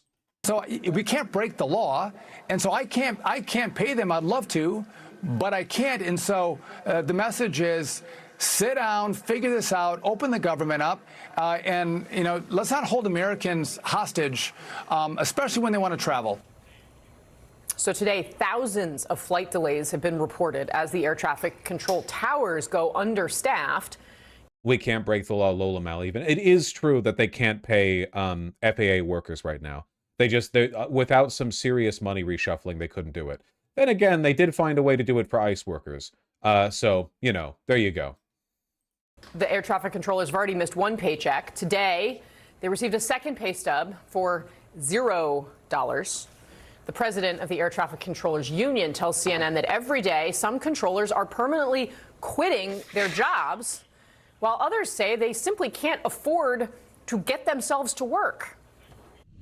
They're calling in saying, I don't have enough gas to get to work, to their employees. Hey, chat, raise your hands if missing a month of wages would, like, cripple your life. Like, it wouldn't just be like, oh, I'm dipping into my savings. It would instead be like, you would like start breaking down fundamentally. You would be unable to travel, unable to get places.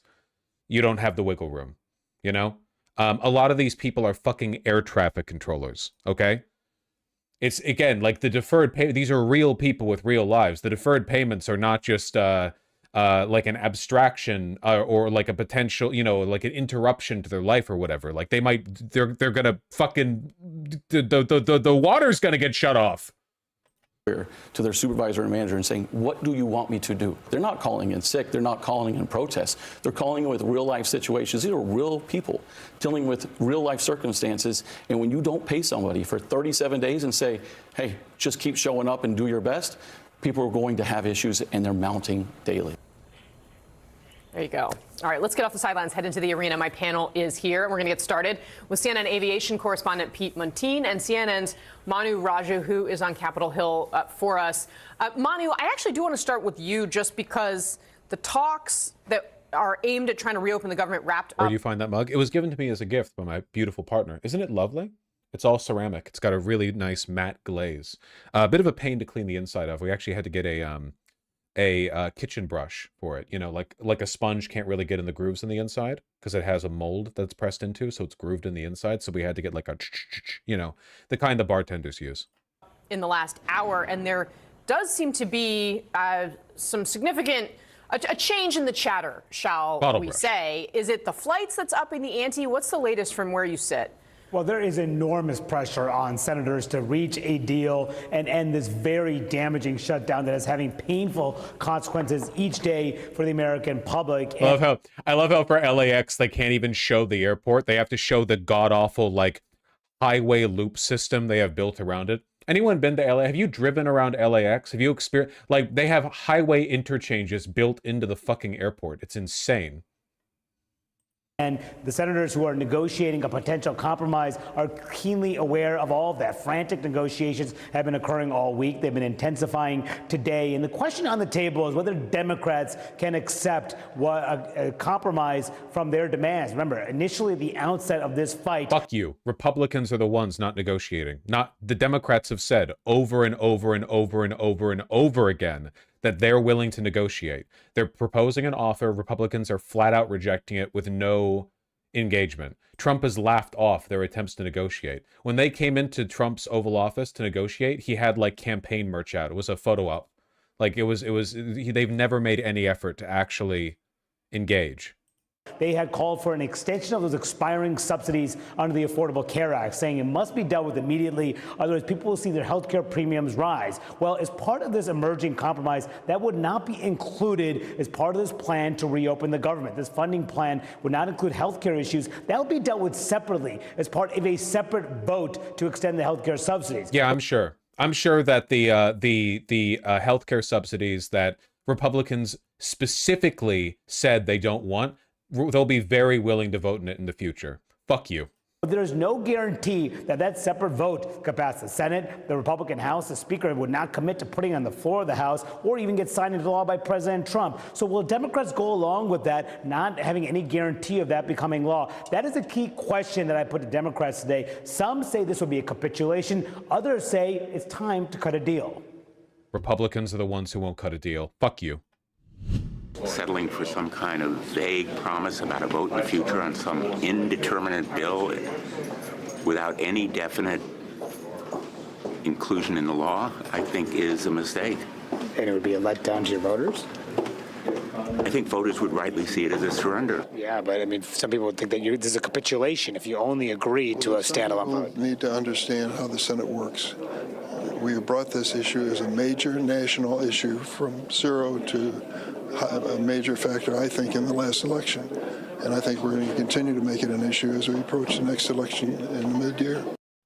And the question was if enough Democrats agree with Senator Dick Durbin, the number 2 Democrat, that they've been able to make health care an issue, not necessarily make it a law. Will that be enough to sway? Well, would they need 8 Democrats in total to advance legislation to reopen the government? So far, as we've seen. Wait, that wasn't even agreeing with conceding. There's no point in talking to Republicans about why they believe what they believe. They all know this is disastrous. They just know that if they broke with Trump, there would be huge consequences for them. Keep in mind, all of these senators, because they tend to stay in their positions forever because of our shit-ass system, they all want to get reelected after Trump's gone. A lot of these Republican senators are going to outlive Trump by 30 years. They don't want their final act to be, they don't want to do like a Mitt Romney or a John McCain or whatever, you know, defies Trump, dies or whatever, becomes politically irrelevant the moment they go after Trump. They're all like, it doesn't really matter how much people suffer, or really even how bad things are for Trump.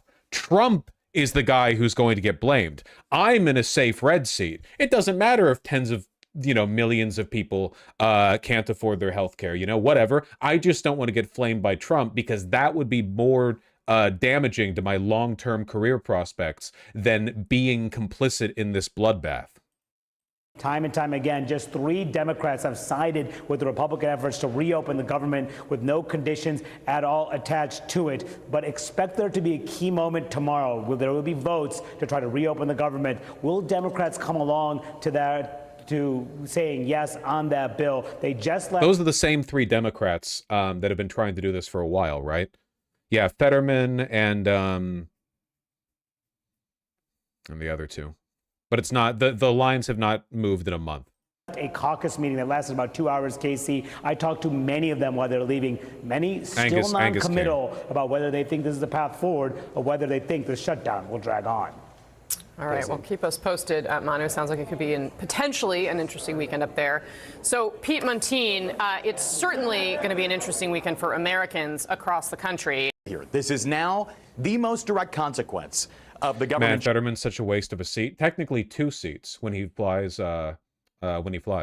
Shutdown on air travel, and airlines were really blindsided by this mandate from the Trump administration. I'm told carriers were given less than an hour's notice that the FAA would order flight reductions nationwide starting tomorrow morning. And here's the reasoning from the Trump administration. Air traffic controllers just got that $0 pay stub, their second of this government shutdown. Transportation Secretary Sean. Jesus Christ. And even if the government reopened right now, they would still get a 3rd check saying much the same. Duffy says that has built stress into the national airspace. How much of an impact does the flight thing have in your estimation? If the shutdown keeps up, this might actually be the first thing to truly break. Basically a complete inability to do flight travel. They're going to have to start like either mandating double shifts, which they can't mandate, right? They'd have to start requesting double shifts. Or just like, yeah, no, we're just not doing flights in this country anymore, you know? System, and things have really reached a point where it is no longer safe to operate flights at full capacity. I want you to listen now to what FAA Administrator Brian Bedford said in this surprise announcement. When we see pressures building in these 40 markets, we just can't ignore it, you know, and we're not going to wait for a safety problem to truly manifest itself when the What the fuck is that? It's a pin of the yellow hostage. It's no, it's not the yellow hostage. It's something else. Why not a pin of the ribbon itself? Why a button of the whatever? Indicators are telling us we can take action today to prevent, you know, things from deteriorating. So the system is extremely safe today. It will be extremely safe tomorrow. And if the pressures continue to build even after we take these measures, we'll come back and take additional measures. Here are the details in this new directive. If there's no deal, you're all very young. Reagan actually forced air traffic controllers back to work when they struck in the 80s because it would kill the economy. Yes, which was horrible of him and set horrible precedent. However, this isn't a strike. This is just people quitting. Federal government, the FAA is mandating airlines reduce flights by up to 10% at 40 of the country's busiest airports. Multiple airline officials now tell me the Trump administration will start this off at a 4% cut tomorrow, then ramp this up to 10% through the next week. Where will this be? And I want to show you the preliminary map of the airports. We're talking everywhere from Florida to Albuquerque to Anchorage, even some airports with no airline service at all, like Teterboro, New Jersey. I've been cautioned, though, that this list could change because this will likely include at least all of what's called the Core 30 airports. Those are the busiest, most operationally critical airports nationwide, though nothing final here, all preliminary. The FAA has not published a final order yet to airlines, and the airlines are really scrambling to adjust here. All 4 major U.S. airlines say they're complying with this directive and giving passengers ways to change their flights free of charge. I can't find any data of how many air traffic controllers have quit their jobs since the beginning of the shutdown. I wouldn't be surprised if it was only a couple of hundred so far. But there are only in total about 10,000 professional air traffic controllers, and they're all working without pay right now, and they were already understaffed. So it's not good. Then there's this big reaction from Frontier Airlines CEO Barry Biffle. I've been going back to this all day because it's so unprecedented. He called the directive from the FAA unsustainable and, quote, "You cannot run the national airspace like this. This is not how a modern aviation system functions." And he even went a step further, suggesting to travelers to consider booking a backup ticket on another airline. It is such a competitive industry. You'll never hear that again from an airline CEO. So far, Jesus.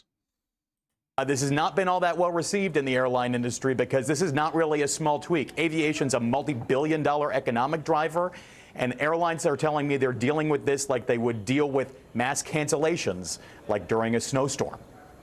Yeah, I mean, Pete, there may not be a lot of commercial traffic for you and me out at Teterboro, but I wonder what's going to happen if all those really wealthy people who fly those private jets in there start calling the president directly and asking him why the heck they can't land. That's true. You never know what's going to move him, Pete Montine. That's right. Raju.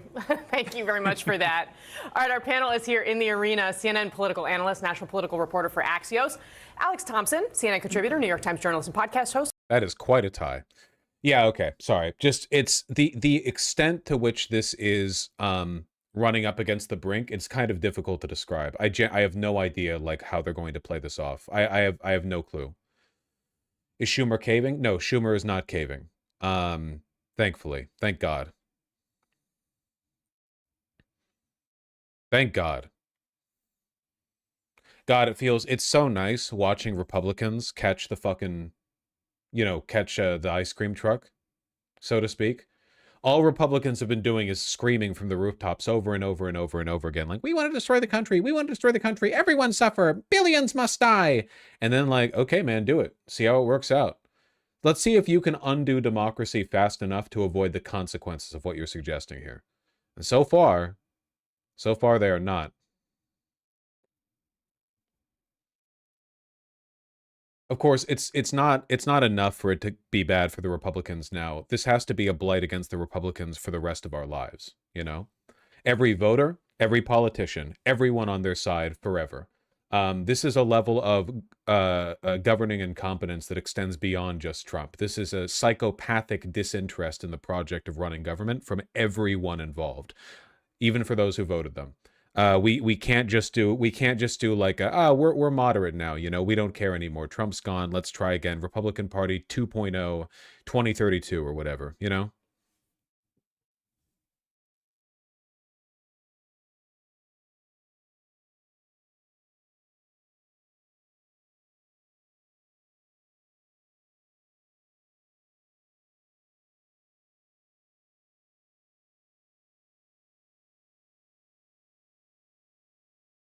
Looks like the Trump admin is going to try to blame the shutdown for the shit economic data.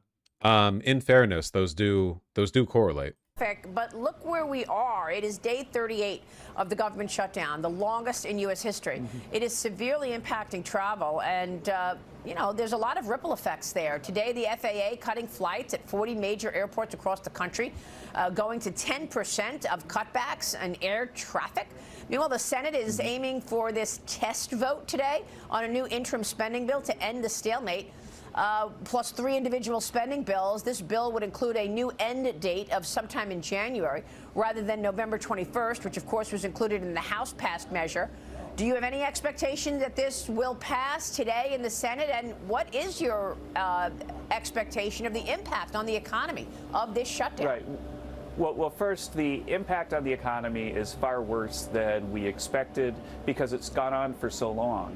And so there are now like Goldman estimates that it's over 1% or 1.5% of GDP. I think we were thinking that we're going to have at least 3% growth in the fourth quarter. I think now we're expecting something like half that because of the harm by the Democrats' policy. And so, I think that they need to stop. They're harming Americans. They're making it so that people are worried about their holiday flights. The folks, the government workers who are 750,000 of them aren't getting their paychecks. Yeah, I wonder why. Okay, let's keep moving. Let's keep schmoving, as one might say, if one were very white, like painfully white, because there's a lot to talk about. First of all, great news from the one, the only, Katie Wilson. Total number of ballots received for this election apparently is higher than expected. Number of received ballots has now surpassed. They're still counting the number of ballots, by the way. Not just counting the votes, but the number of ballots, exceeding turnout from 2021. And many of those were election day voters, and over 100,000 votes have not yet been counted. This is actually really, really, really good news, because by all prior estimate, like based on the information we have, the later the votes get counted, the more progressive they are. And I thought we had about 80,000, 85,000 votes left to be tallied, which means that Katie Wilson would need to get about 56% of them in order to win the mayorship.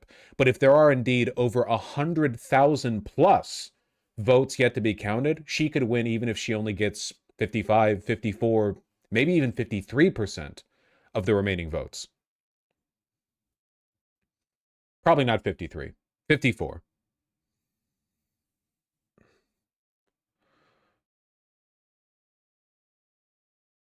It's going to be very close. It's going to be so close that whatever the outcome is, we can blame or thank Bosch. That is terrifying. Listen, if she loses, blame me. If she wins, thank PV. I think that's a fair split.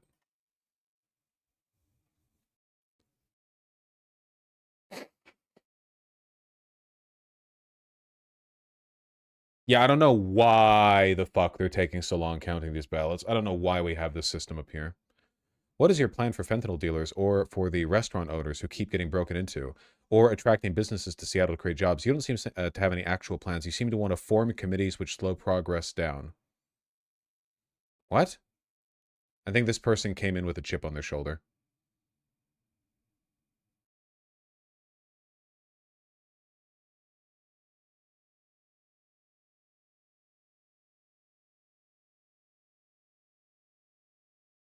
Damn. Fuck you, you unqualified Nepo baby. It's Twitter. Everyone's a bot.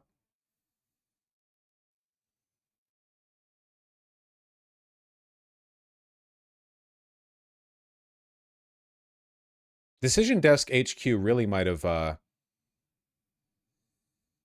man.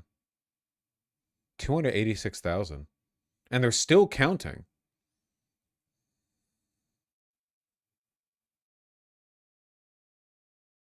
I wonder how this split looks relative to previous years. It doesn't look that bad, you know?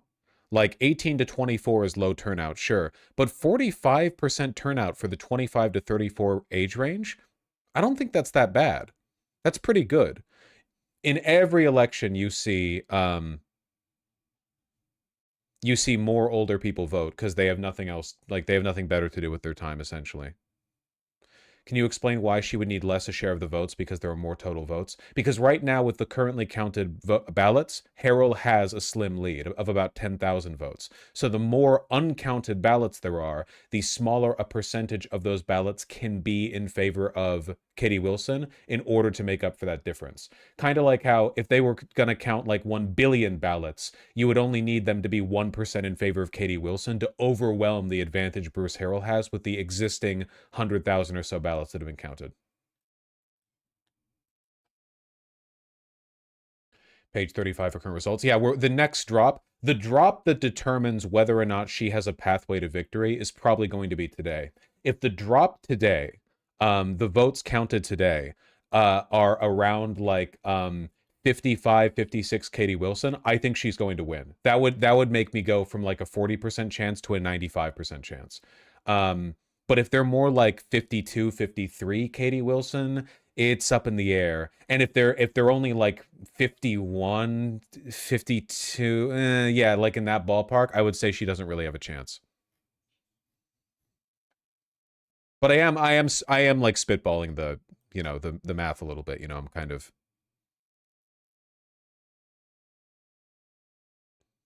ballots counted as of right now 175,000. Yeah, so there are about 100,000 ballots that have remained that have not been counted, and she's 10,000 down.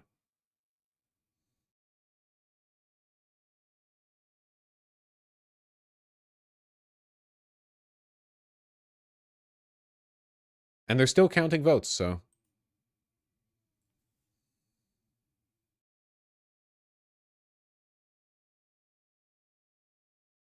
Or counting ballots, I should say. I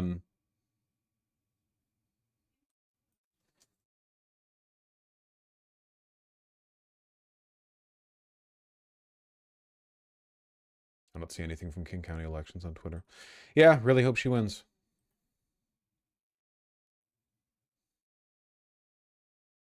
Why do they count votes so slow on the west side of the country? I don't fucking know, man. I don't know. I don't know.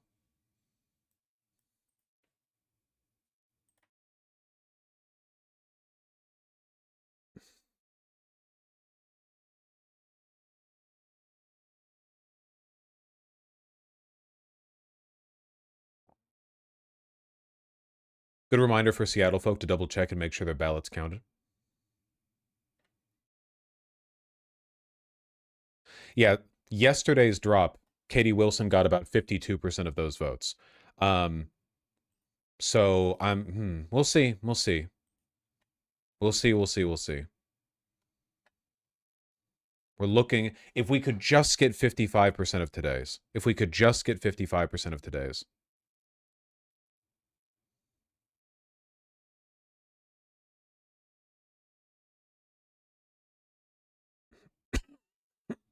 Excuse me.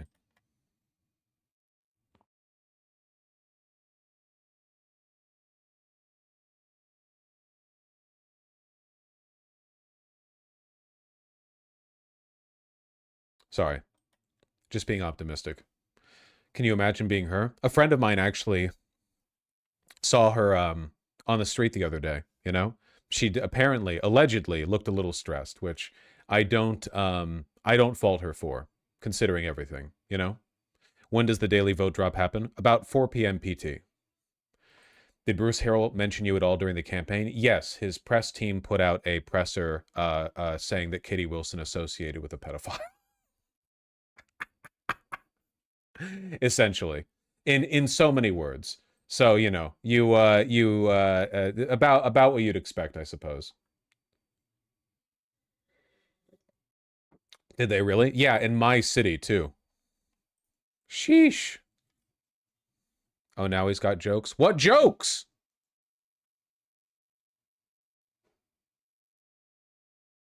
Ghislaine Wilson? Yeah.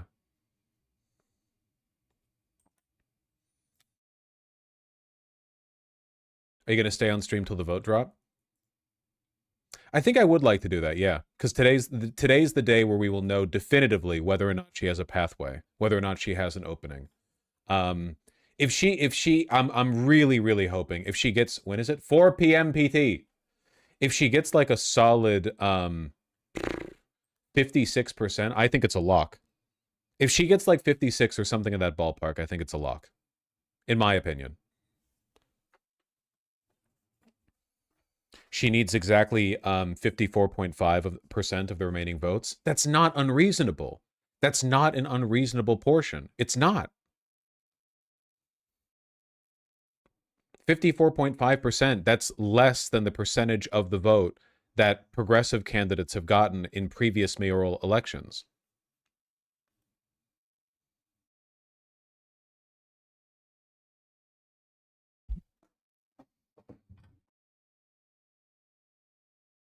How many hours till 4 p.m. PT? About 3 hours, my friend.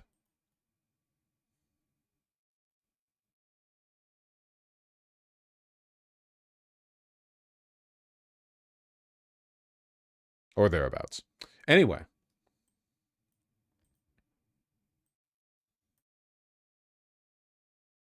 Yeah, I saw this. Hold on. Everyone saw this, right? It was kind of hard to avoid it. Great. Thank you, Chris. With that pharma guy who... It's truly an honor to be here today for this historic step forward to expand access to a class of medications that can fundamentally change the arc of chronic disease in our country. Of course, these are the incretin or GLP-1 agonists that we've been speaking about. For nearly 150 years, my company, Eli Lilly, has been investing in America. We've been advancing science and creating high-value jobs. But today, we... Oh, are you okay? Gordon, you okay?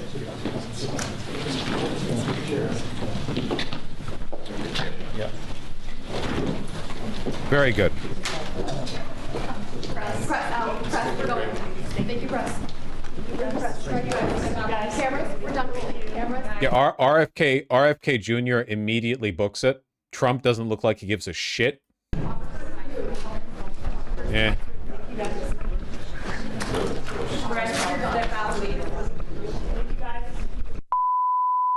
Very good.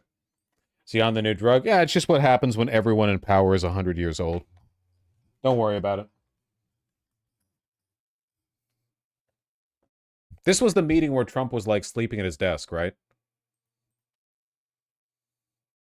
Yeah, this is a very good photo. Very, very good photo. Bro was snoozing. He falls asleep all the time, man. All the time when other people are talking.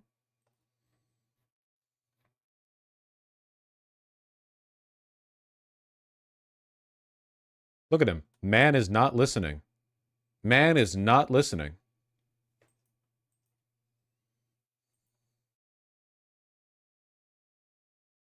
It was the presser on obesity and how drugs can fix it. Have you considered working out?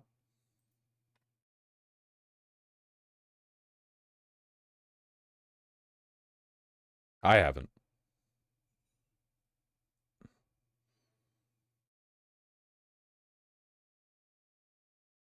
That sounds delicious, spaced out armor. Why'd RFK run out? He's seen too much. He doesn't want to see another man die. He's out of there. Goodbye.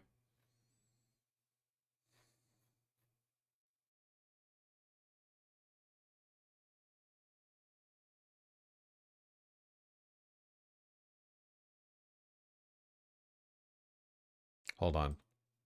Let me take a look at this Kathy Hochul thing. Is it true that she told a bunch of protesters that she won't do something if you tell her to do it?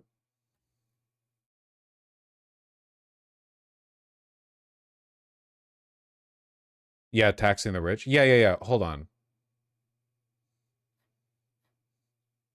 I'm trying to find that clip. She's like, I've got BPD. Don't tell me to do something. Come on, where's the clip?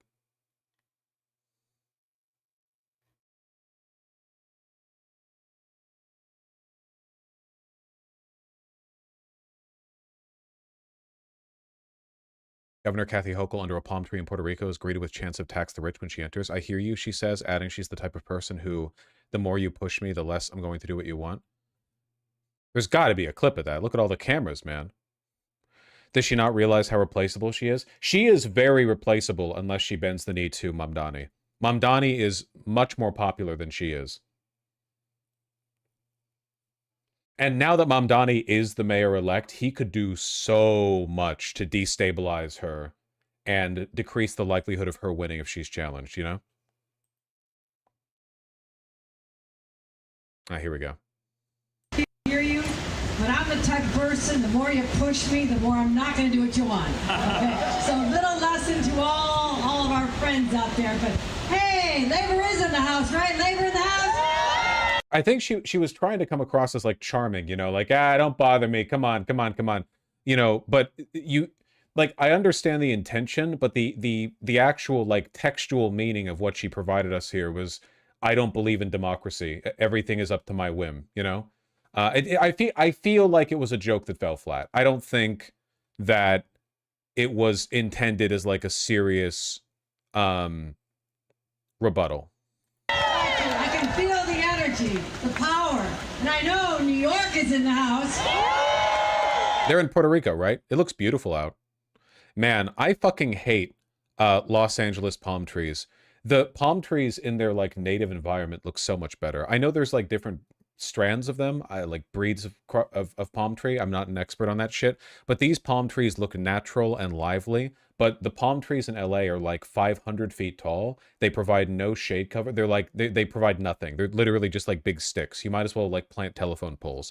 These look quite nice. The desert ones are like that. But they planted them there, right? They're not naturally there. I think you can find natural palm trees if you go down to Mexico, but LA shouldn't have palm trees. Yeah. Joshua Tree's still neat. True. The best, can we all agree? The best kinds of palm tree are the fat ones, the ones that look like that Pokemon. Anything in this ballpark, man. That's the real shit. It looks like a joke. It's like, why it looks like a pineapple. But it's real.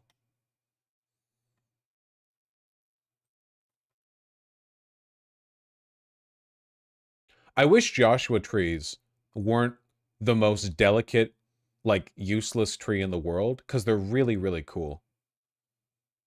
When I went to Joshua Tree Park, I was so fascinated. I was so fascinated by them.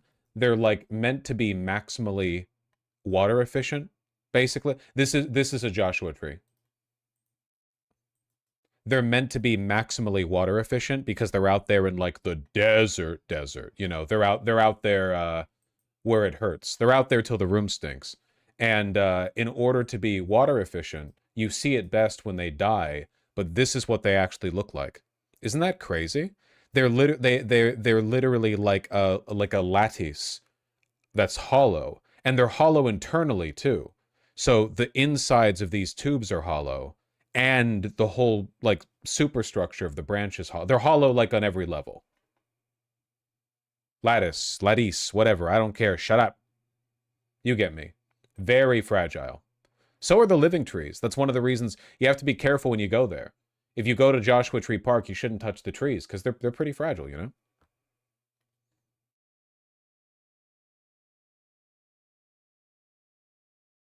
It is pretty alien, yeah. My hometown, Lancaster, has a bunch of them. They can only reproduce from wildfires. That's kind of funny. But, you know, it's a different environment. Look at this.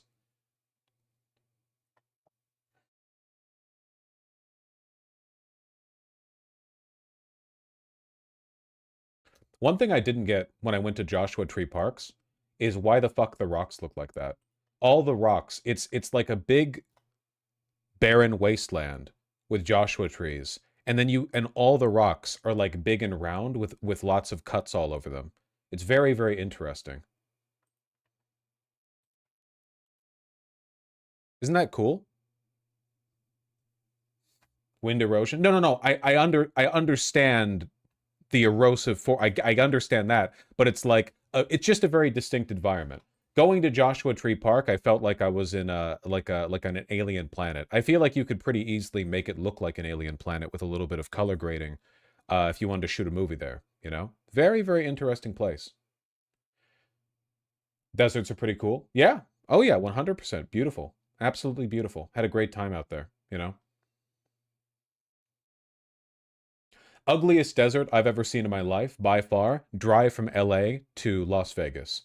They do not take you through the scenic shit on that drive, man. A lot of the you're going down the road, a lot of the path you take, it's just like nothing on both sides, you know? Which is a shame because if the path took you in a little bit of a different direction, you could actually get some pretty, you know, some pretty nice environs. Did you know the largest desert in the U.S. is the Alaskan tundra? Yeah, technically tundras are desert sometimes.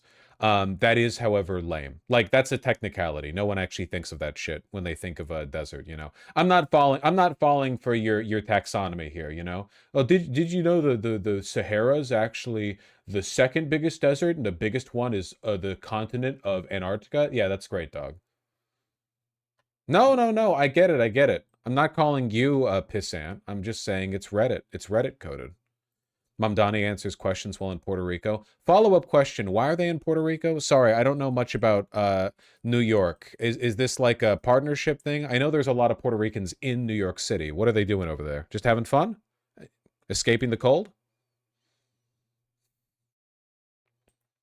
Puerto Rico is a part of New York. Okay, I believe it. The day after you won the election, you won, Robert Tucker, the FDNY commissioner, resigned. He is Jewish. It's been reported in the Post that it had to do with your victory. What's your response to that? I've said time and again that we're going to assemble a city hall that will be characterized by excellence. And anyone who is interested in being a part of that city hall will be assessed on the work that they have done, no matter who appointed them. And I'm excited to be building that and, frankly, to have started a transition with 4 incredible co-chairs who show exactly that excellence in the work that they've done. But are you concerned with his departure? And then also Mayor Adams, a week prior, had promised to hire another 5,000 new cops before you get into office. A couple other cities outside of New York City have offered to hire NYPD officers. Are you worried about that backlash, especially coming from the law enforcement community? I'm not worried about the backlash. What I am worried about, frankly, is the continuation of a retention crisis that we've seen only deepen over the course of this campaign, where when we began there was about 200 officers leaving a month, and by the end of the campaign it was about... Is he wearing some kind of like traditional Puerto Rican shirt? I'm sorry, I think the way I said that made it sound a little bit like I don't think Puerto Rico is America. It is, but he's wearing a kind of shirt that I'm not familiar with. Do you see how it's like very transparent, but there are bands here? Like it's very obviously a warm weather shirt. I don't actually know how warm it is down there. I mean, it's still November. I saw a clip. He actually is wearing something that looks traditional. Okay, just curious. It looks like it. Goyabera? Let me, a men's summer shirt worn outside of the trousers, distinguished by 2 columns of closely sewn pleats running down the length of the front. Okay. It's like a traditional Cuban kind of shirt. Thank you. Thank you for knowing that. It's 84 degrees right there right now? Can we reconquer Puerto Rico? Why can we make the mistake? Can we hello? Can we build a train that connects to it? 84? Please. Yesterday when I went out to Costco, I was wearing a jacket over a sweatshirt over a thermal. Could I that sounds nice.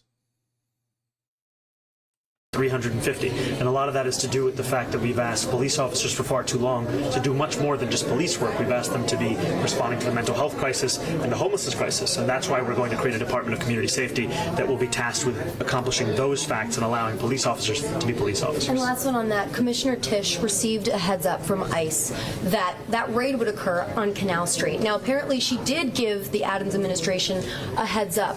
If you were in his shoes, how would you have reacted to this? Would you have said, yes, NYPD officers do not interfere with ICE, but how would you have acted as mayor?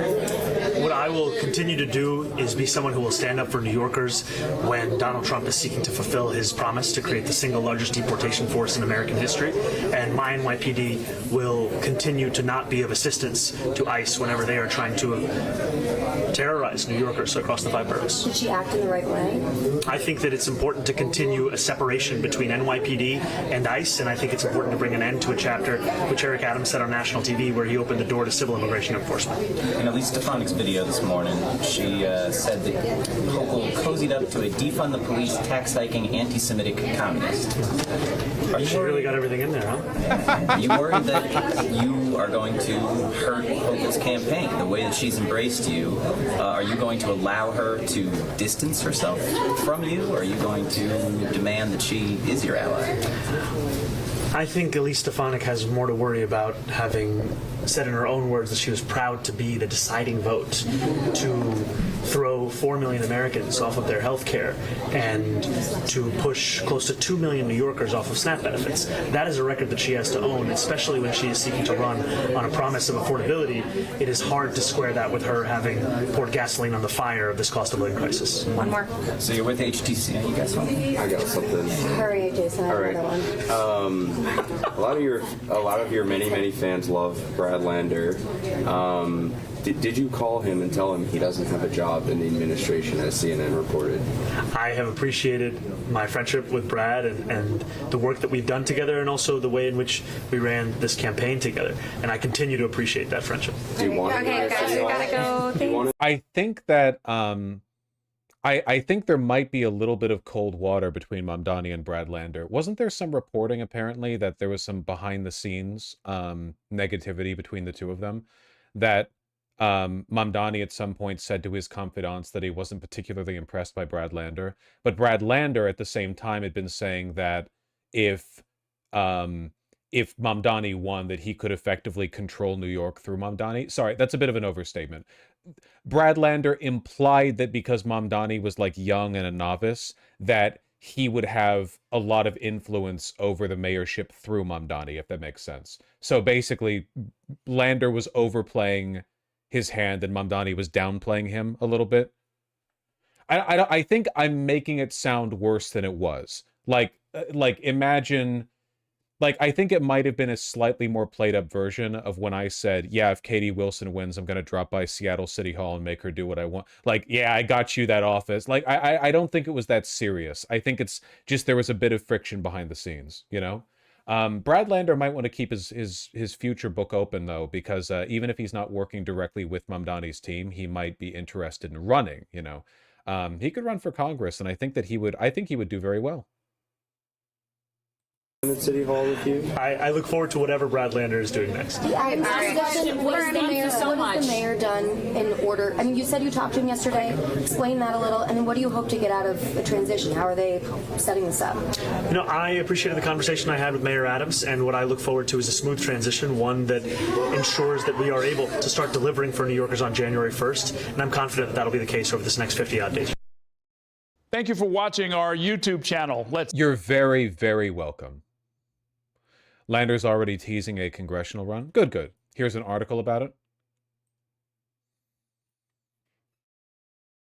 I don't care that much. I like Lander. I understand that behind the scenes, people are always going to be a little bit cutthroat when it comes to politics, especially local politics. And I'm not really invested in friendship between these people, right? Like, that's not what they're there for. They're there to serve the American people. So hopefully their disagreements never amount to anything substantial or deeply negative.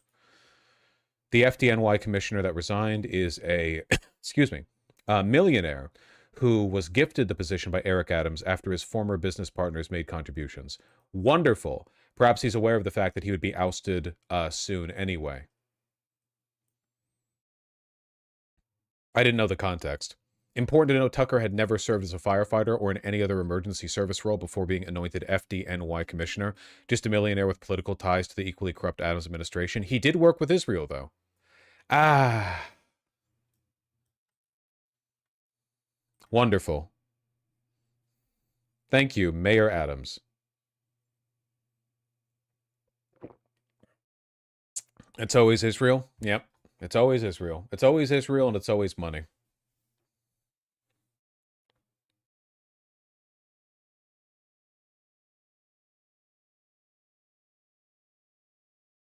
Thank you, New York Post.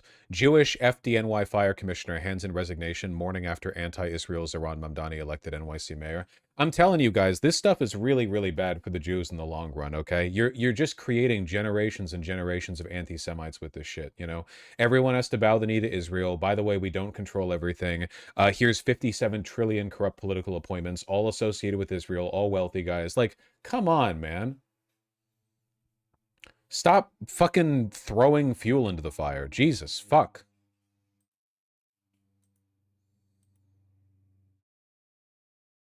How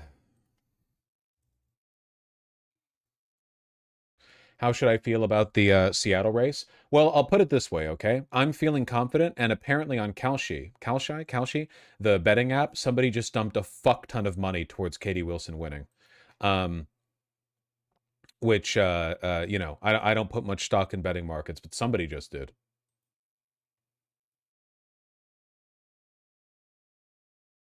Was it you? I think the amount of money that was just placed on the race exceeds the amount of money that I have in my various savings accounts.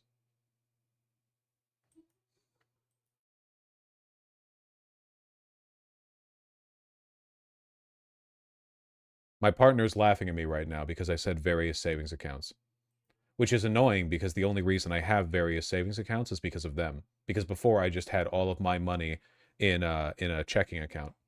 Because I'm stupid.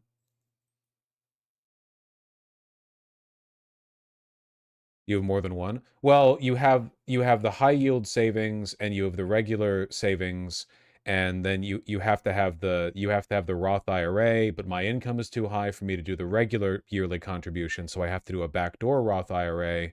You know, that bullshit.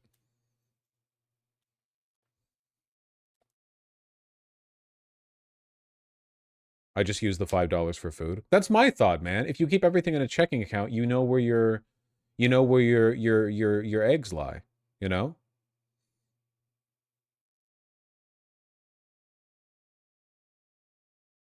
Having as much money as you do, not having an account earning at least 4% is insane. Well, I might not have as much as you think, but also I'm virtue signaling. I haven't actually made the high yield savings yet.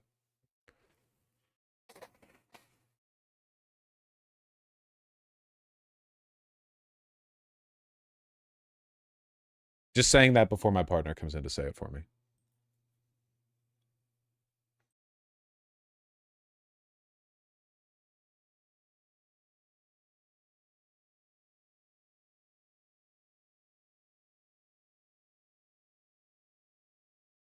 What the fuck is Trump talking about? While cattle prices have dropped substantially, the price of boxed beef has gone up. Therefore, you know something is fishy. We will get to the bottom of it very quickly. If there is criminality, those responsible will pay a steep price. Okay. Cool.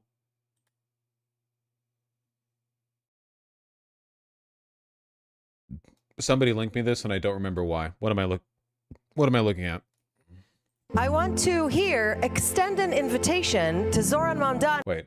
Backdoor Roth IRAs are fucking wrong. It allows the rich to circumvent the contribution limit that is in place to stop them from not having to pay tax. Yeah, but it's only for $7,000. The benefit that you get from the backdoor Roth IRA that allows you to circumvent the tax when you retrieve the money later is only applies to the first like $7,000 in 2024 that you put in, which is not a lot. A yearly contribution of $7,000 to a savings account? Yeah, I mean, you can withdraw it later tax-free, but that's not that's, you know, not a tremendous amount of money. So what is this? I want to here extend an invitation to Zoran Mamdani to come visit Israel. We want to take Zoran to the young adults neighborhood in Kfar Aza. We want to show him around. And this is what overwhelming cultural victory looks like, man. Like, they're so afraid of him. Just bring him over here, and we'll give him money and gifts, and we'll try to buy him like we have everyone else. We'll make him bend the knee just like everyone else. I don't think he's gonna go. What it's like. We want to take him to the Otef. Please like us. We want to take him to Nova. We want to take him to visit. They're very aware of how much Mamdani's bad for their brand, though. Like, every Israeli knows that their ability to get away with doing whatever they want hinges on American support, and that Mamdani is literally the leading figure in pushing back against that. That 20% Israeli Arab Palestinians that live within Israel, that have full equal rights in Israel. We want to take Zoran Mamdani to Gay Pride in Tel Aviv, the single and largest gay pride in the entire Middle East. We want to show him Israel. We want to show... Gay marriage is not legal in Israel. Also, if Mamdani went over there, I have a feeling he would just go to the West Bank. He shouldn't go, though, because legitimately, they would lynch him. The West Bank settlers and the IDF are lunatic and Hitlerite. Like, they're insanely bad. It would be like if you made a country where 50% of the population and every member of the military was, at best, an ICE agent and had the disposition of one. Show him the real Israel, Zoran Mamdani, not some invented fabrication of your imagination, a place that you have never, ever been to, and a place that They were promised this fucking meeting hall 3,000 years ago. It's so funny, dude. Listen, I'm not saying that Jews have to look any particular way, but it is kind of funny how the more connected to Israel Jewish people become, the more they look like evangelicals who operate out of, like, Georgia or Kentucky. You know what I mean? You know what I'm talking about, right? It's like, it's just a fact. You don't have to... It's a morally neutral fact that you can do whatever you want with. It even looks like a megachurch, yeah.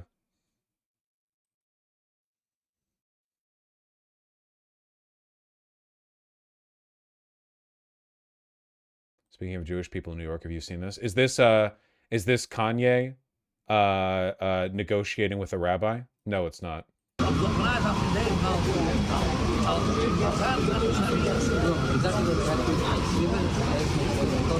Yeah, I'm familiar with these guys. There are some ultra-Orthodox Jewish people in both Israel and New York who politically oppose Israel, though it's not usually because they're progressive. Sometimes it is. Maybe it is for these guys. I don't know enough to say otherwise. But I think in a lot of cases it's because there's like some interpretation of the hello river. Oh, it got past me a little.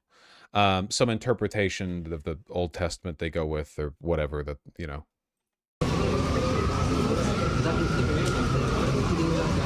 His stance in opposition to the oppression of the Palestinian people. Maybe these guys, these attacks on the good side are not the first of their kind.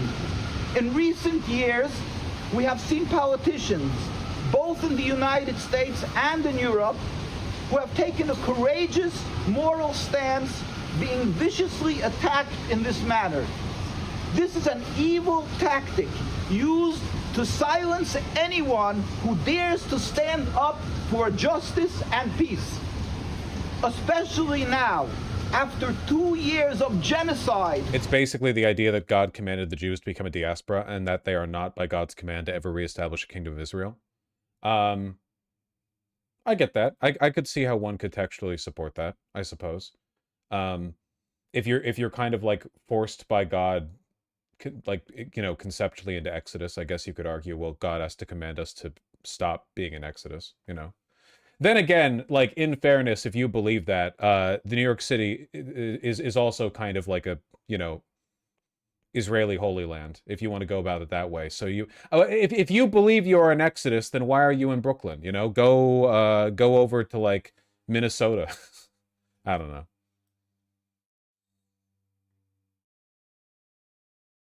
Did you see that Newsmax host that said some Jews only voted for Mamdani because he promises free stuff? I think I did, actually. I guess now it's more so like, chickens for KFC with this whole Mamdani thing, or like cows for McDonald's here. Look, I mean, I don't know why any person who would be a Jewish person, who would be an American person, someone who lived through 9/11, which I did in New York City, being born and raised here, would be ready to vote for someone who has such ties to extremists. And there's nothing wrong with, like, actual American Muslims, especially you have, like, Nation of Islam, who are, like, Black American Muslims, people like that. But this... Really? That's the one group of acceptable Muslims to you? That's the one you choose, the Nation of Islam? Oh yeah, they never did anything controversial, the Nation of Islam. Oh, no. Listen, if you're one of those, like, controversy-free Muslim groups, like the Nation of fucking Islam, Jesus Christ, it's so racist. But it's like weird. It's like on multiple levels. Who are you appealing to? Right-wing anti-Muslim types, the Islamophobes, are not going to get on board with defending the Nation of Islam. Guy Mamdani, there's so many extreme people that he's been aligned with, and for this to have happened in New York City just 24 years ago, and, like, this is where we are. Like, we were the city of, like, Giuliani and even, like, Bloomberg, and it's like, what the heck has happened? I mean, we only have a few more weeks to go. I mean, God, this guy's go Sliwa, go Cuomo, go anybody that's not this guy promising all this free stuff, because that's what's putting his whole coalition together. The promise of free stuff makes Jews forget that, like, he's an extremist. Yeah. You know he knows what he's saying too because of the face he did afterwards. You know that wasn't like an offhand errant, like, oh, he meant like free stuff makes anyone forget about disagreement. He knows exactly what he's saying. That's fucking funny. Okay, I guess now it's more. That's fucking funny. Jesus Christ. Is this guy like a Black Hebrew Israelite defending Nation of Islam? Virile anti-Semitism. I wonder. While we're talking about healing relations with the Jewish community in New York, I haven't seen this myself, actually. I feel really blessed to be able to sit here with you today and just take accountability. I was dealing with some various issues, dealing with bipolar also. So it would take the ideas I had and have me take them to an extreme where I would forget about the protection of the people around me and myself. So I wanted to come and take accountability. Sometimes people aren't that knowledgeable about What language is he translating into? Is that it's too quiet, I can't tell. Is it Yiddish? Is it Hebrew? What language? Yiddish? Hebrew? I'm getting both. People are saying both. Whatever. Bipolar and the cause, or what causes it. Mandarin. And the way you act when you have this. They're all speaking English. So it's like if you left the house and you left your kid at the house, and your kid went and messed up the kitchen and messed up the garage and messed up the living room. Now when you get back, it's your responsibility because that's your child. And that's the way I look at it. It's like, I gotta go clean up the kitchen, I gotta clean up the living room, I gotta clean up the garage. Yeah, and it's a big deal for me as a man to come and take accountability for all the things that I've said, and I really just appreciate you embracing me with open arms and allowing me to make amends. Is that Kanye's voice? It's Kanye's face too. The beginning and the first steps and the first brick by brick to build back the strong walls. This is quite a dialogue. This is like a lot of back and forth healing, you know?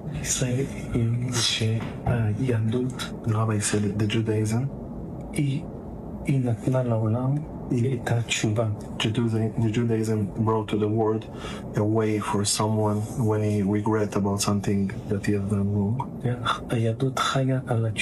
And the Jews live on this way of if someone did something wrong, he can regret and fix it. And the rabbi is alone. Holy shit, what happened to Kanye? How'd this guy take a skin? Dude, Kanye has always been like, it's mental illness first. He's not ideologically a Nazi. It's mental illness first. He's like, it's like most people who are Nazis these days. It's not, there's no path that you can take, or at least there's no real path you can take to that ideology that begins and ends with like thinking about your positions or whatever. It's just mental illness shit. He's not a grifter. I want to be clear about that.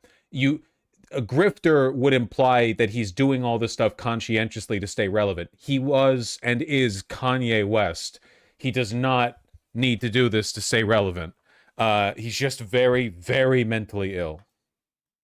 You and hugging everybody. And God willing. And from now on, strong things and good things. And only good. You are a very good man. Amen. That's the best, man. He has needed a conservatorship for 2 decades. Yeah, for sure.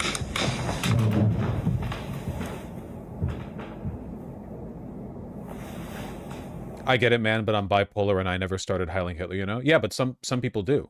Also, it's not just bipolar. It's like bipolar and drug abuse and being surrounded by yes men who enable your worst tendencies, and a bunch of Nazis outside of that space trying to like prey on your mental illness and your vulnerability, and mainstream Republicans for a while trying to politically benefit from your shift, but in like a very obviously disinterested and like insincere way. It's like he's mentally fucked, and I don't think he's a good guy. He's been wretched to people, especially to women. He is, I mean, we all know, like Kardashian, whatever, we know he doesn't treat women right.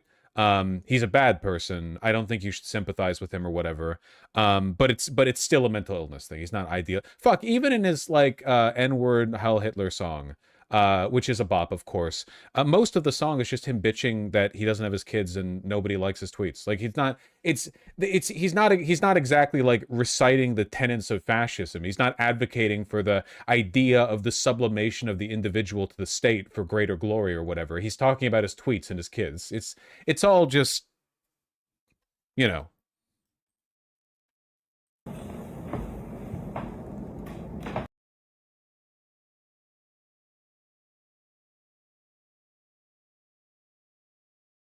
So what spurred this? Hasn't he had like 15 come to Jesuses, I guess?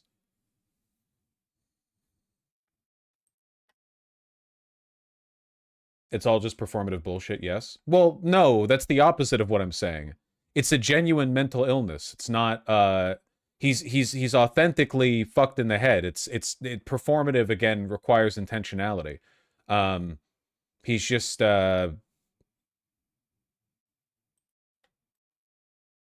He's not good. He's not good. Come to Yahweh. Yeah, yeah.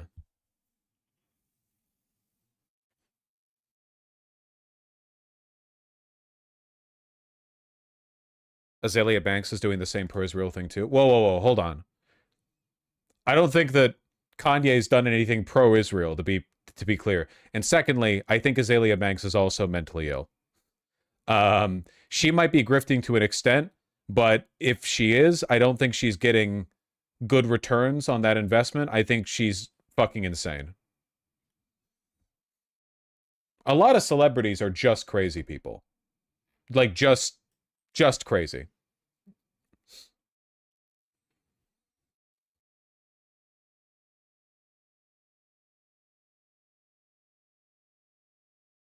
Also, Nicki Minaj is a Trump supporter now, too. That's fine. Doechii clears. Easy.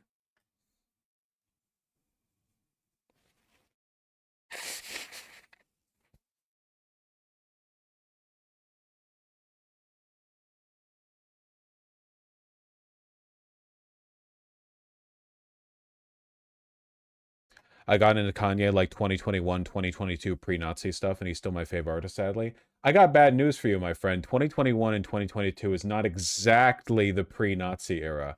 He was pretty... he was still... Well, you know. I don't think he was putting out swastika merch just yet, but he was... That was after that tweet. Who was it who put out that tweet? I suggest you all get off the Kanye hype train before he starts defending Hitler.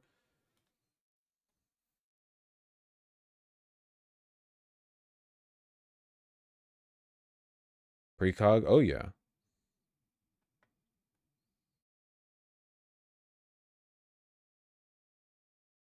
While we're on celebrities. I did see this. The criticism of the content, which was basically that maybe specifically in this political climate, like white people shouldn't joke about genetic superiority. It really is kind of crazy how much a person's appearance is aura, and when they lose that, they lose a lot, you know? Because I have to say, and I'm being real here, and I understand, I'm only bringing this up because it's a big part of the discussion around here. Like, Sydney Sweeney got a whole lot less attractive once she started being like, yeah, it went from like seductive eyes to dead eyes real quick, with the whole like covert MAGA shit, you know? But that's just a perceptive thing, you know? It's not, I'm not saying she actually changed. Like, that was kind of like the criticism, broadly speaking. And since you are talking about this, I just wanted to give you an opportunity to talk about that specifically. I think that when I have an issue that I want to speak about, people will hear. Great stuff. It's just the additional knowledge that she's a fucking idiot. I guess, like, now that Gal Gadot is much less relevant, the right needs some kind of like token lady to hold on to. I don't know why she's so aloof about it. Yeah, I think it would be less off-putting if she would just own her bad positions.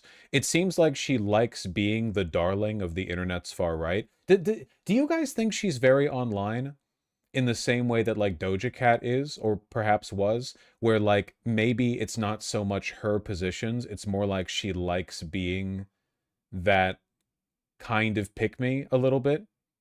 Do you think she gets off on all the right-wingers who post about how she's like gonna be their Hyperborean wife or whatever? I don't know.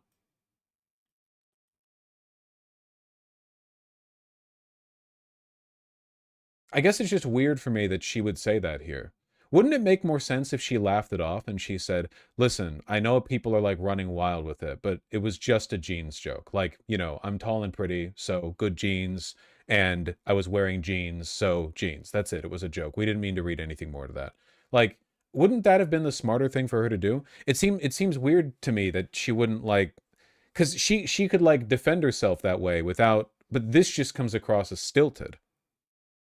It makes her look kind of, it makes me think she's dumb, to be honest, because it would be better for her both personally and politically if she did that, rather than doing this like stilted, consultant driven, you know, I've been advised not to talk about that. Why? We're not talking about a court case here. We're just talking about like your PR. She talks about being online in the full interview, I believe. Yeah.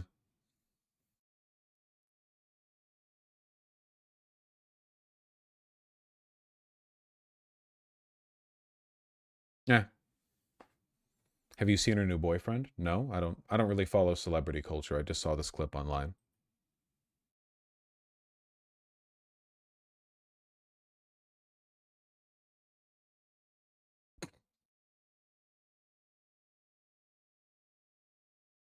It's that shit Kanye be framing and putting in his bedroom.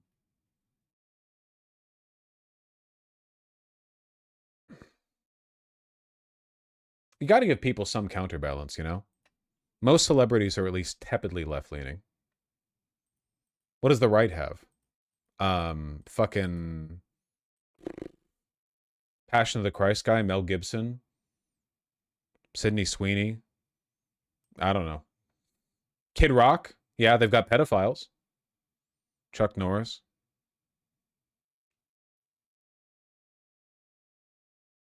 Kevin Sorbo, the guy who played Superman in that old show.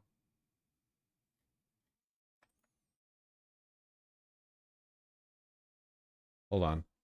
We've got a classic fell for it again article here. Deep in Trump country, you can tell it's Trump country because it looks like shit. Coal miners with black lungs say government is suffocating the working man. I don't think that's what's suffocating you. Well, I'm being petty. The government is probably also suffocating you. But, you know.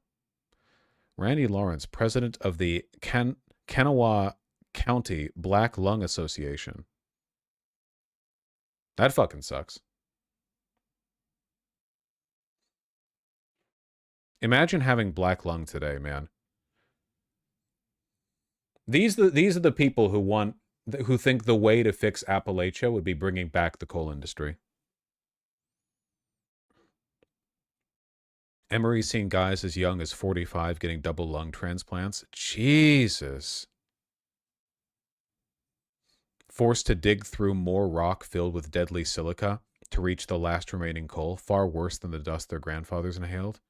Jesus.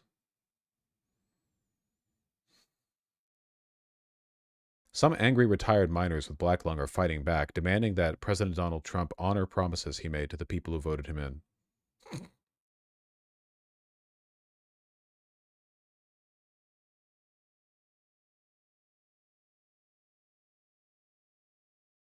One thing I learned about the coal miners, that's what they want to do, Trump said. I remember this. You could give them a penthouse on Fifth Avenue and a different kind of job and they'd be unhappy. They want to mine coal. I guess that's why they call it black lung.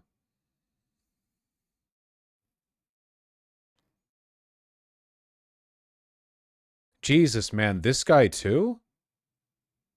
He looks like 30.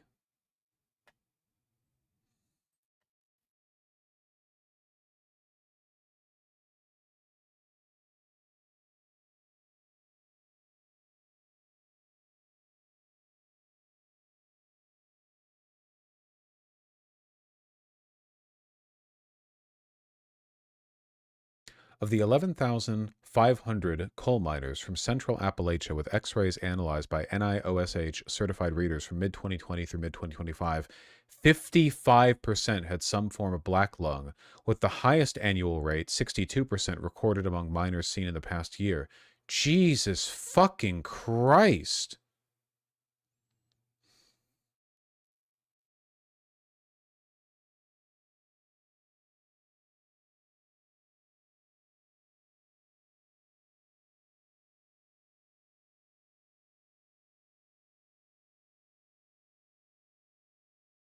It's a death cult for coal out there. To most West Virginians, they can't tell the difference between financial stability and being a coal miner. Like if you offered them a federal job program as a replacement for coal mining, they'd call you a heretic and you'd have to move out of state. It's bad. Maybe Trump was right about them then. I don't know. Maybe they all just have to die then. I don't know what you want. I don't know. I don't know what to do politically with a group of people who are like, no, I demand to be put back in the poison mine that kills me. I don't know what to do with that. Yes, I will vote for people who say they're going to cut worker protections. No, I don't understand how this affects me. I don't know.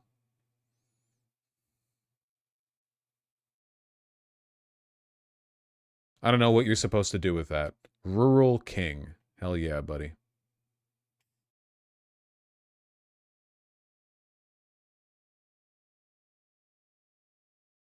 By the end of the day, I'm so tired. Sometimes I don't even eat supper. I'll come home and sometimes I'm not even able to take a shower. I'm not ashamed to tell it. I'll just lay on the floor and go to sleep. Real America.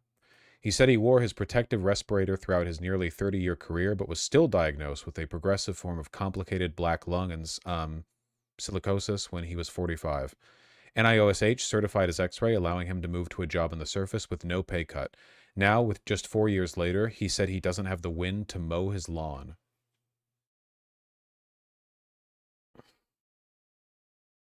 Fuck off with your ruroid shit. No one deserves it. It's not about like ruroids. It's like these communities want the coal. Like it's a political suicide pact. I'm talking to chat. Yeah. It's not. I understand that they're subjected to a lot of political propaganda, and that's unfortunate, et cetera, so on and so on. But like in a lot of cases, these people are literally choosing every path to this. You know, it's crazy. What are you supposed to do with that? I don't know.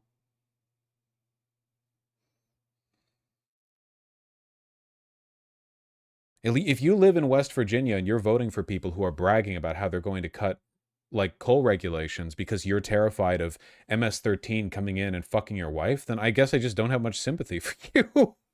It is true that West Virginia is a lot worse than like the broader ruraloid thing. Like you make fun of rural people in general. West Virginia is its own problem. It's like a very specific, they've got their own thing going on.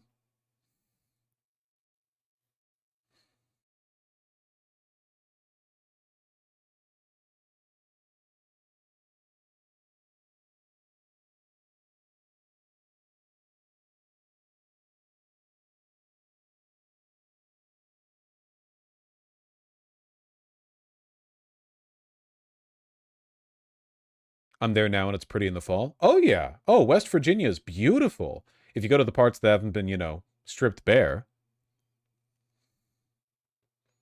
I can't believe these people get 2 senators.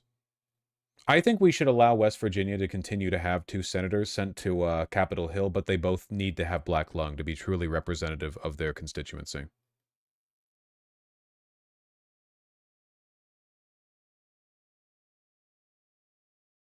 Yeah, DEI. I think that's fair.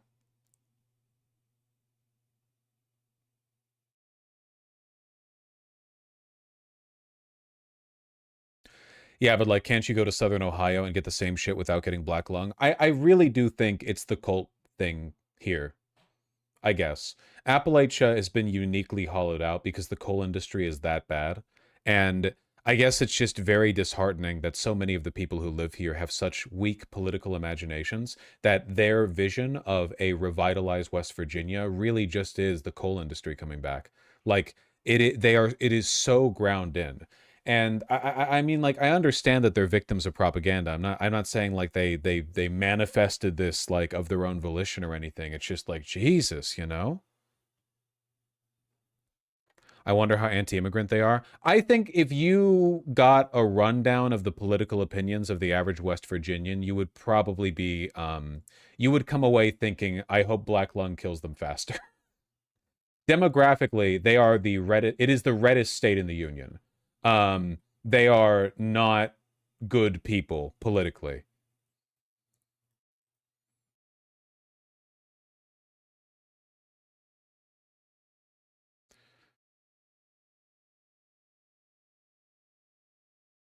Isn't that Oklahoma or Wyoming? I think they're tied with Wyoming. Feel like it has to be Alabama, right? Nope, because Alabama's got a lot of black people. West Virginia and Wyoming don't. Ohio? Ohio's a swing state.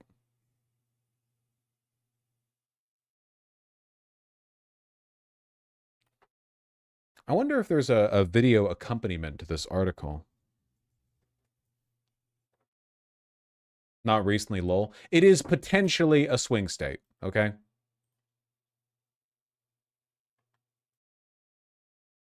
Ohio is a swing state, Unk. Oh, you know what I mean. It's not deep red. Ohio could in a good. Come on, Obama. Let's not be silly here, okay? Obama. Obama.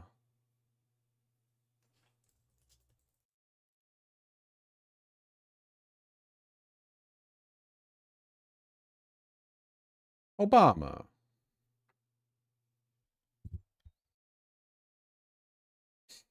I tried to look up a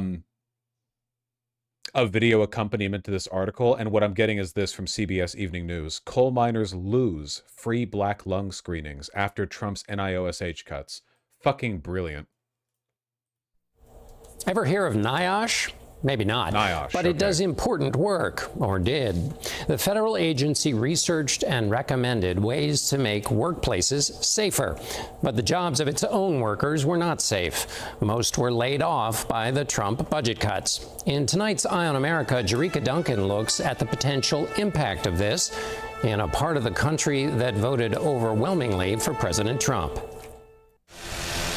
In West Virginia's coal country, Marion Tennant says he was destined to work. Right now, Ramaswamy is like 1 point behind the Dem opponent for Ohio governor in polls. Did you see that one tweet? Rural Ohioan voter, when he goes to the polling booth and sees Ramaswamy with the under the Republican ticket, and it was like a Roman statue looking disgusted. In the mines. That was the only thing in this area when I graduated high school. That was in 1974. NIOSH was in way more than just coal. When Tennant was protected by the National Institute for Occupational Safety and Health, or NIOSH. For decades, it offered free screenings for black lung, a chronic disease caused by prolonged exposure to coal dust. But the screenings have stopped because of President Trump's mandated budget cuts. What impact does that have on Problem solved. Now there will be no more black lung because nobody can afford to get it checked out. Workforce. What's going to happen, I'm afraid, is your young ones, before they realize what they've done to their body, they're going to have black lung. And the numbers is going to rise. Riley, come. Catherine Blackwood was a PhD scientist at the NIOSH facility in Morgantown, West Virginia, where she studied the dangers of mold exposure. I'm angry that we are just being cast aside. Her job was eliminated April 1st, along with over 200 others, from people who oversee mine safety to those who study chemicals causing cancer and firefighters. I'm really worried and fearful about what the impacts are going to be on the rest of us. You're not talking just about Morgantown, are you? No, I'm not. Every single person faces different hazards at their work every day. And without NIOSH, I think that we are all in danger. What does a modern coal mine look like, man? Hey guys, this is Real Apple. They mine the Sewell seam, and the Sewell seam's visible. It's visible right here. I'm going to show you what darkness is in the coal mine. Take your hand and hold it right up in front. Reach that bar. This shit looks like it sucks. Crimp the bottom of it. There have got to be more modern mines than this. This looks like, tech-wise, identical to a century ago. Like you're literally just going in, like they had a fucking mine cart. Take the coal out and get you. This is a museum. Oh, this is like a exhibition coal mine. I see. Well, well, hold on, because I want to see. I want to see if there's any, like, you know, free black lung in the gift shop. I'd be worried even being in there. I know that'd be a little paranoid, but modern coal mines are mostly strip mines. I mean, clearly people are still getting black lung from them. We're going to turn now to an alarming resurgence of a condition known as black lung affecting younger coal miners, just as recent firings have hit federal health regulators. Jay O'Brien is in Washington for us with more. Good morning, Jay. Michael, good morning. We traveled to coal country, what miners proudly told us was also Trump country, just as the Trump administration promises a coal comeback, but is halting some health programs for miners. This morning, 100. Yeah. Here's the Vivek tweet. Appalachian, Ohio voter who only knows Obama, Trump, and Bill Clinton seeing Vivek Ramaswamy on the ballot. Yeah, that's fucking funny. This is our pathway to a Democratic governor of Ohio.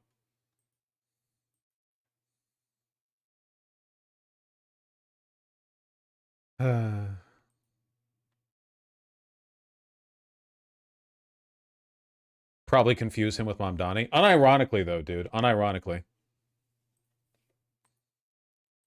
Joining us now is Leah Littman, University of Michigan law professor and co-host of the podcast Strict Scrutiny, and Mark Joseph Stern, senior writer for Slate and the co-host of the Amicus podcast. Mark, fill in the gaps here. Why is the same-sex marriage issue back before the Supreme Court today? Well, the court will be considering a petition by Kim Davis. You may remember she was the Kentucky clerk who refused to grant a marriage license to a same-sex couple shortly after the Supreme Court issued its decision.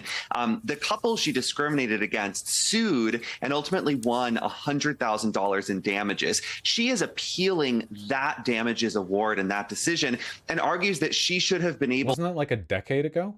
to raise a First Amendment defense that providing the license violated her freedom of religion. So what she's primarily asking for is to be free of a $100,000 judgment against her. But her lawyers added to the petition saying, while we're at it, we think this would be a great opportunity for the Supreme Court to re-examine and overturn the marriage equality ruling because it was wrong on the day it was decided, and it has had bad consequences for anti-gay religious individuals like Davis. Leah, if the justices decide to take up this... There's no way that it goes through. And I will say, if it does go through, if they really do overturn Obergefell, there's going to be there's going to be a blue supermajority in Wyoming come 2026. Like, as bad as things are going right now for the Republicans, gay marriage is just an overwhelmingly popular across the board. Like, this would be, it's just an insane tsunami in the midterms. One, like, too big to rig, basically. I don't think the Supreme Court's going to overturn Obergefell. This case, what does that tell you? If they decide to take it up, I think it's clear they would actually overrule Obergefell versus Hodges. There's no real reason for them to take it other than that, but I still don't think that's likely to happen. As Mark's summary made clear, this case involves a bunch of other questions aside from the future of marriage equality. And indeed, a few years ago, Kim Davis had asked the Supreme Court to take up this very same case at an earlier stage in the litigation, and the justices didn't do so. In fact, even Justices Alito and Thomas wrote to say they didn't even vote to hear this particular case to decide the future of marriage equality, even though they wanted to revisit that issue potentially in the future in another case. Right. We know Justices Alito and Thomas have been vocal in their opposition to the Obergefell decision. Thomas even wrote in a concurrence to the decision overturning a right to an abortion that the court should, quote, reconsider all of this court's substantive due process precedents, including Griswold versus Connecticut. That's a contraception case. No. If they, listen, overturning Obergefell, that'd be one thing. Overturning Griswold, you know, and starting to get these like state-by-state regulations of contraception, we're going to be seeing a dictatorship of the proletariat within our lifetime. It's just not happening. It's just not happening. There's no fucking way. It doesn't matter how much they want to do it. The political consequences would be incomprehensible.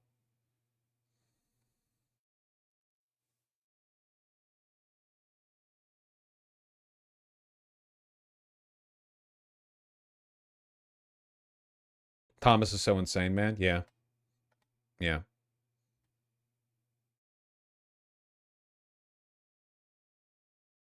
What's happening? I had to step out for a sec. It's just an update on the story. It's not immediately happening. We should show everyone this particular effort Republicans have on the 19th. What are you talking about? This guy? I saw this guy. Is it good that women can vote in America? I don't think so, and here's why. Nearly every legalized moral atrocity of the last 100 years was made possible by the female vote.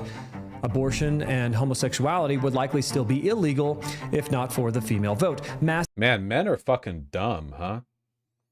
It's kind of crazy how when you square it down, essentially every advancement in the quality of our society is attributable in large part to women's votes, you know? You could probably like fairly argue that that's one of the big reasons why social progress really started to ramp up in the 20th century, because women's electoral participation was like a gate we had to overcome to keep stupid ass fucking men from deciding everything. Mass immigration in the welfare state rode on the backs of the female vote. Nearly every modern Democrat, including Obama and Biden, were elected because of the female vote. Even last night, the new Muslim New York City Mayor Mondami won specifically because of the female vote. The 19th Amendment... I think they should poll on this, or they should campaign on this.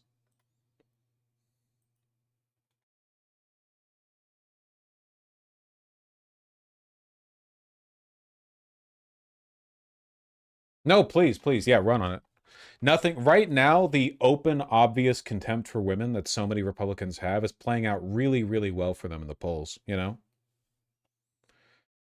Mamdani was like plus 40 with young men. Yeah, no, I'm not saying that men are incapable of making good voting decisions, but he was much more than plus 40 with young women.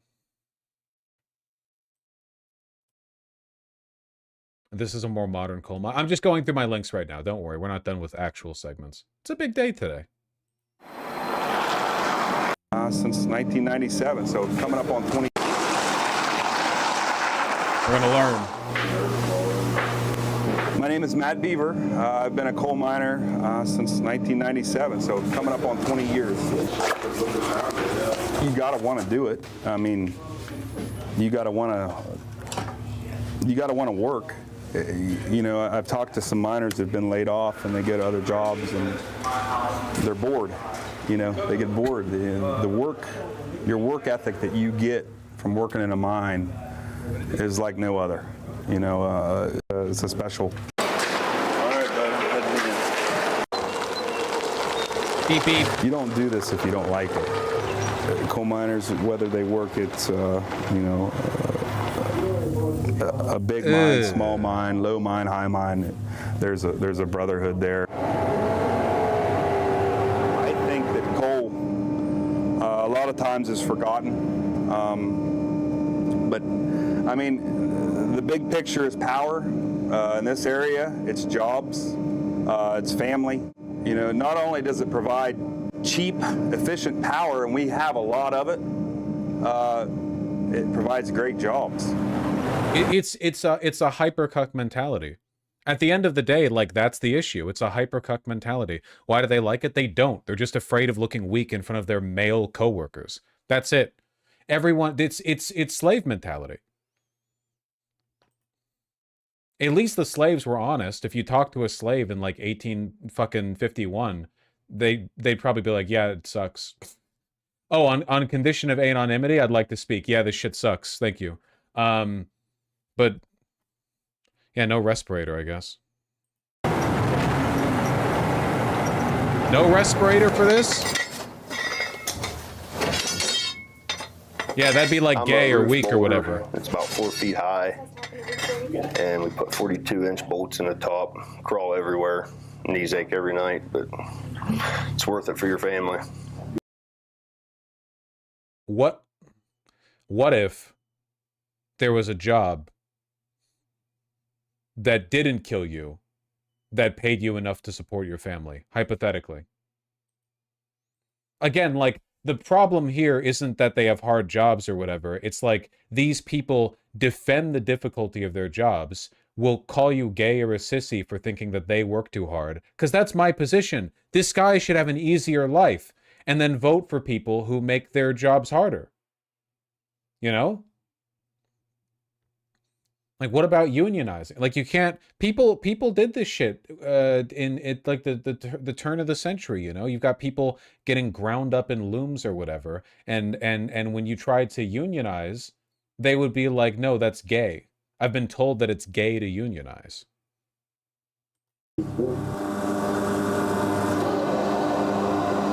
My great-grandpap, my pap, my dad all were miners.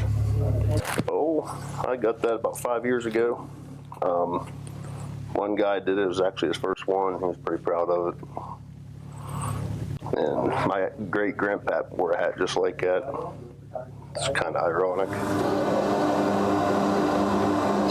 I got 4 kids, 2 daughters, 2 sons, wife, who's going to school right now, just in case anything happens to me.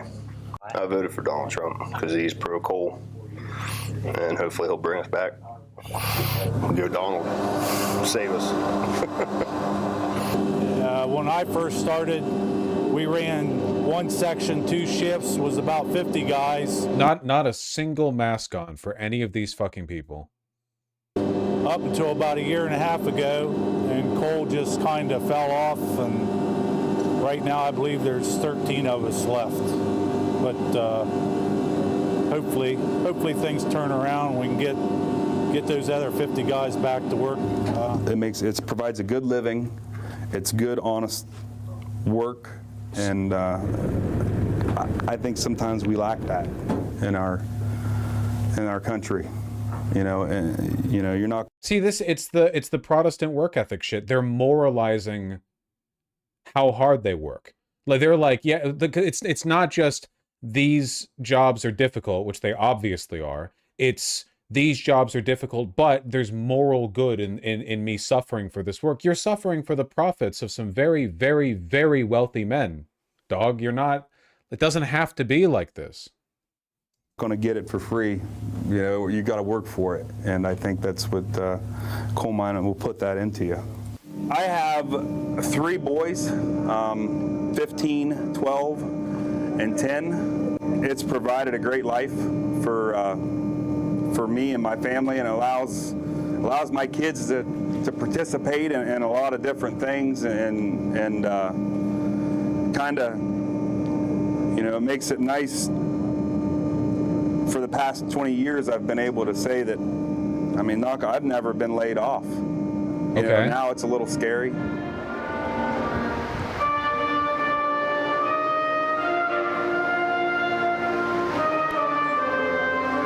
But this is what makes it all worth it, man. Living in a shitty ass.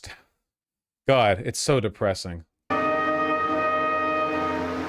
lot of times coal miners are gone before their kids wake up for school, and they don't get to text them or call them all day long. Number 10, sophomore, Dylan Beaver, also injured in that plane tonight. This is what you work for. This is what, you know, at least me as a father, I want to be able to see all my kids stop, you know, and I want to be able to let them have every opportunity to go ahead and do anything and everything they can. Sheesh.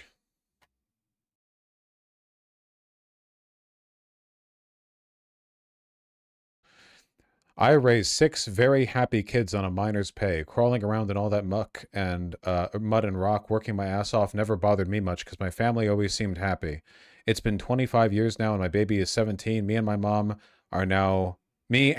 not my mom, are now very proud grandparents of 6 grandkids, and more is coming. I myself, a 4th generation. This person is not literate, which I guess kind of West Virginia Hellbilly 8124. Yeah, okay. Straight respect for these guys. Good, honest, hardworking men who put their families before themselves. Much respect, my brothers. It's just slave. It's these slaves. They're just slaves. They're just slaves. It's the whole fucking thing, man. They're all just slaves. They're all slave. Everyone else in the slave minds is like, yeah, man, you're cooked out so good. It's crazy. I don't know what you're supposed to do politically with people who are part of a death cult. I don't understand. I don't get it. These people are openly hostile to any effort made to make their life better.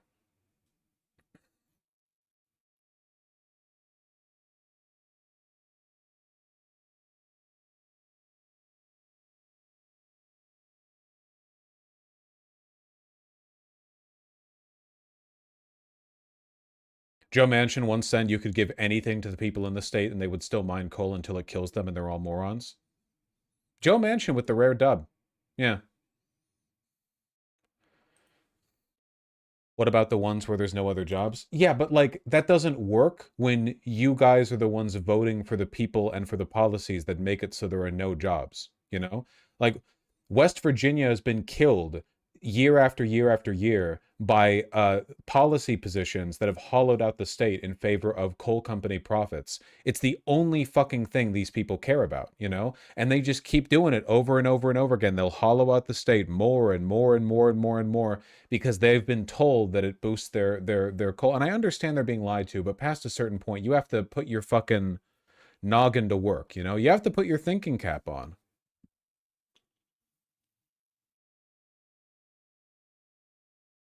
There's voting against your interests, and then there's this.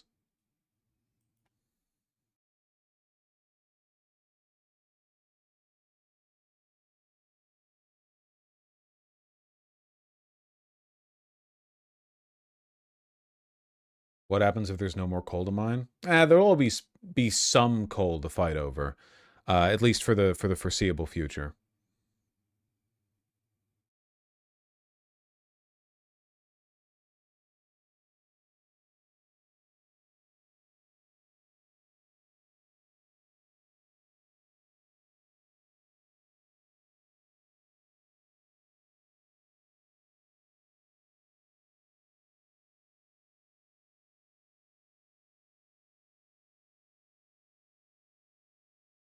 Well, anyway.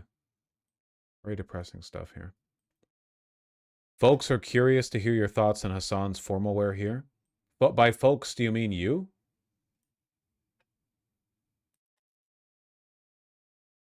Like, who's folks? Crooked Con 2025. What the hell is this? I wonder if one day I'm gonna do like events or something. It's so difficult. It's so difficult. Is this a recent video? I guess so. I talk to those people every day, and there were people that genuinely thought, they genuinely believed that Donald Trump was actually excising the violent criminals. And the only reason why people are led to believe this lie, aside from the faucet of misinformation that comes from independent outlets on the right and also Fox News as well. This isn't really formal wear at all. It's like dressed down casual wear.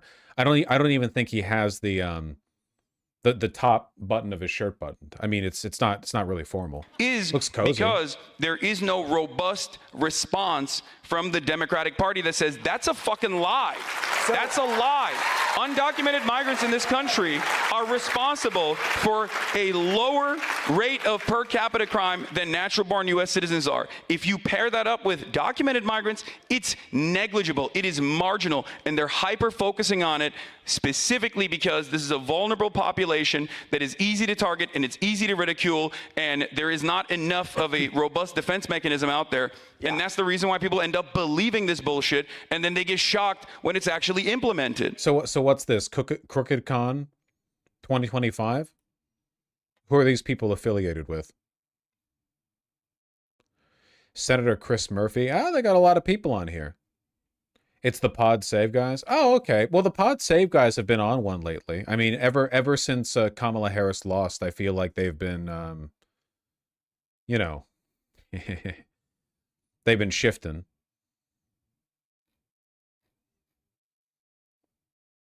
They had Obama on for this? Oh, damn. Big get.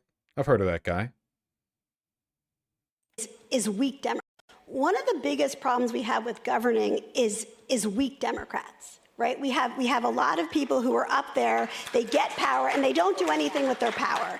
And I think one of the things we saw from Mayor-elect Mamdani on Tuesday night is he grabbed that microphone and he said, let me tell you what we're going to do. I have 104,000 canvassers that we just went to elect me. Now we got to get this done. And he used the power of the microphone to get people excited, and we're going to go on to our next big challenge.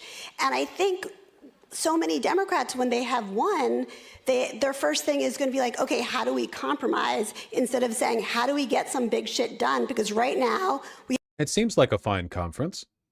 Not really an expert on this conference. They had Lena Khan there. Coming from the FTC, I'm going to be especially focused on things like, how do we make sure that we have a full accounting of all of the laws and authorities that the mayor can unilaterally deploy? I think one thing that was really shocking to me at the FTC was just how much dormant and unused and underused authorities had just been on the books. Like literally Congress had passed laws.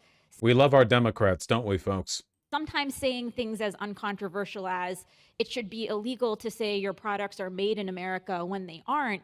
And sometimes they had just been ignored by the FTC and not really enforced. So, want to make sure that to the extent that the city has a robust set of laws that the mayor can enforce, that we're going and understanding what is the full authority. I like her so much. I'm so glad she's hitched her wagon to the Mamdani train, you know? Like, obviously, she held a figure of national, or a position of national importance, so I'm not suggesting that she hasn't had power before, but Mamdani has so much attention on him, she'll get the opportunity to kind of, like, preserve her brand and her popularity, and hopefully she can take that role again in the future. That'd be nice.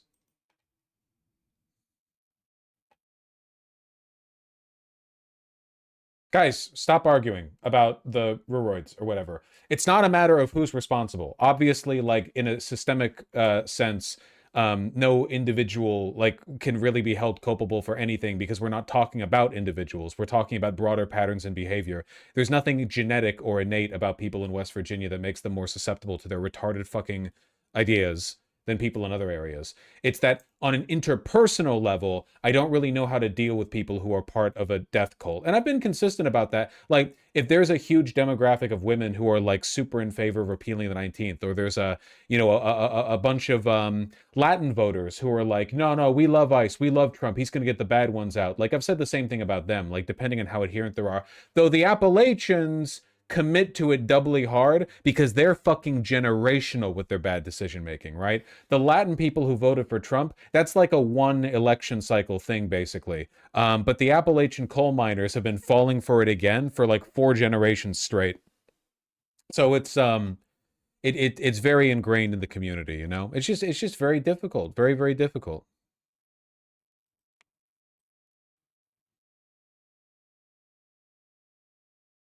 At least based on these election results. And Fox captures that there are people who have kind of like a shared core set of values maybe, but they're not taking themselves that seriously. They're not like scolding each other.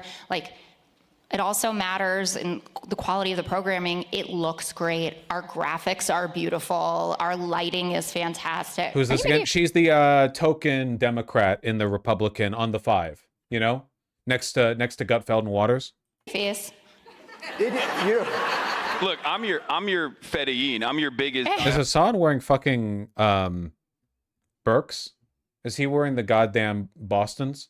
Fan, okay, but no, I don't think the Fox News graphics are beautiful. No, there's a strap there. Look, I respect what you do, especially because, like, if I had to sit next to Jesse Waters and Greg Buttfeld the entire time, I would kill myself. And the fact that you have been able to successfully sit in that room every day and just white-knuckle through Jesse Waters' snide-ass remarks is impressive. It is. Concur. Thank you. And it is nice to be amongst my people, which I'm usually not, like, cautiously weaving through here. But my point in bringing it up, and you don't have to love our graphics, even though they're copied in every movie and things like that. It's like the official look of it. But I don't know how she does it. But even when the PR people love Jessica, she is a favorite of the Fox PR folks. But nothing is taken that seriously, and that's not the case in liberal media. And that doesn't mean you're not talking about serious things, but there's this feeling like it is not the end of the world in every topic that you're discussing. And this idea that we can just go and show up in conservative spaces or, you know, come for an hour and you have to be open to those kinds of things, like, doesn't capture how hard it is for people who vote like me and some of the things that I think to genuinely form bonds and interact on an ongoing basis with people who you disagree with. An hour, 2 hours, 3 hours is not getting to know the other side. Living amongst them and spending time with them is. And I think that's why I'm able to do my job and have a reasonable therapy bill, like, not insane, but, you know, we know each other like the family that it looks like, which is dysfunctional, but it's still... You can make an effort to try to understand the other side, but for the most part, especially these days, you're really just doing it to, like, understand how bad they really are. Or how much do they commit to the bad versus it being like a vice signal, you know? We all know. Conservatives don't even like being around conservatives. We know what they're like. Wretched, wretched, wretched people. Moral black holes. You know, and and as is often pointed out, the conservatives have long hated liberals in this country. It's been considered acceptable for decades for Republican politicians to openly direct malice towards all Democrats.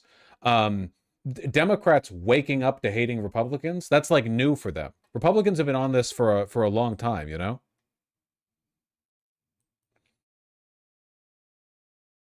Trump to fully fund SNAP? Yeah, we'll see. I don't trust any breaking news from this administration. Hold on. I picked this one out before stream started. I just wanted to see what it was about. China appears to be expanding its military arsenal at a historic pace. Thank God, liberate us, please. Findings of a CNN investigation.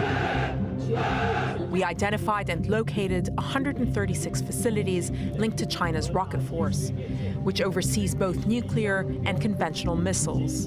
This is one of the fastest growing areas of the country's 2 million strong armed forces. We also analyzed satellite images to measure the scale of the expansion. Details that have not previously been reported. Okay. These facilities are research institutes, factories, bases, and testing sites. Despite Beijing's repeated denials, military experts say that this is China bringing in a new arms race. What? Across the country, That's not what arms more than race half means. of these sites have expanded. Several of them replacing whole villages growing by tens of thousands of feet in just 5 years. Others emerging out of farmland, like this one in northwest China, a testing site for hypersonic missiles, complete with 139,000 square feet of brand new facilities. Take a look at this rocket factory on China's coast. We see a yard with missiles over 60 feet. Normally, I would say that this is mainstream media doing military propaganda via fear-mongering, but in this case, with our government this dysfunctional and at the moment shut down, this is actually a serious threat to us. They should be, like, report it in those terms. Recently, China managed to pay its service members. Fuck! They're beating us in the arms race! China is not closing airspace around its country because it can't afford to pay its own air traffic controllers. Fuck! Fuck! Fuck! Sorry, I'm spooking the cat. River! River, I have to make noises on stream or they don't know what I'm thinking. Scratch the butt.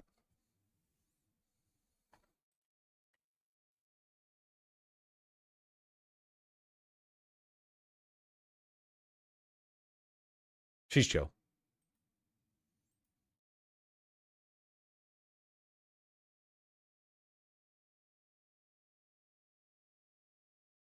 Oh yeah, speaking of, I've been meaning to look at this. Marjorie Taylor Greene had a CNN appearance recently. She's been turning the other cheek, so to speak. Joining us now to discuss this and more, Republican Congresswoman Marjorie Taylor Greene of Georgia. She serves on the House Oversight and Homeland Security Committees. Congresswoman, thanks so much for joining us.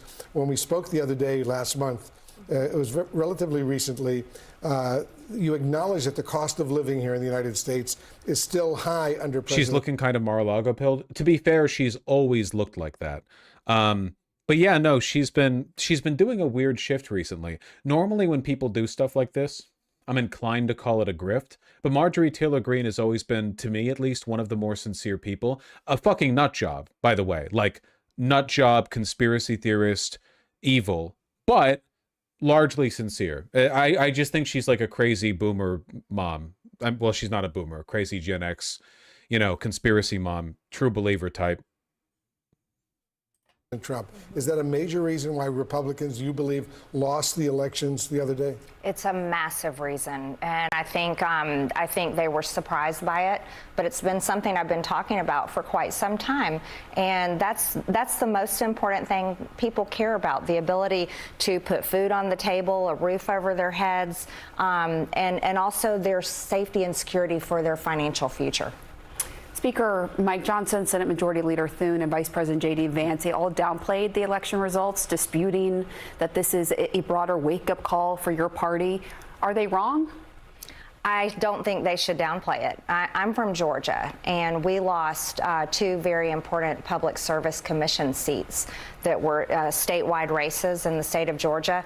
I think that should be a big wake-up call. AOC had a TikTok where she said that Marjorie Taylor Greene wanted to run for the Senate, and the Trump admin told her no. Could somebody find that for me? My home state, we've got the entire slate coming up in 2026 with governor, lieutenant governor, secretary of state, and John Ossoff's Senate seat is up for election. So I think it's a major wake-up call, as well as other down ballot races in like Pennsylvania and Mississippi. You've been really clear, including on this show, about your unhappiness with both Speaker Johnson and Leader Thune. Who would you rather see lead Republicans in Congress? I think that's a very hard question. Here's my issue. I'm American. Here it is. Even if she's just grifting ahead of the curve, man, I don't know if she's smart enough to grift, and I mean that sincerely. Here's some tea for you. Here's some tea for you. There you go. MTG, people are like, oh my God, she's saying all of these things. Like, what's gotten into her lately. Oh, like she's bucking against Trump, she's bucking against the administration. Marjorie Taylor Greene wanted to run for Senate in Georgia. I knew that. She wanted to run for Senate earlier this year in the state of Georgia. She wanted to be the Republican nominee for Senate.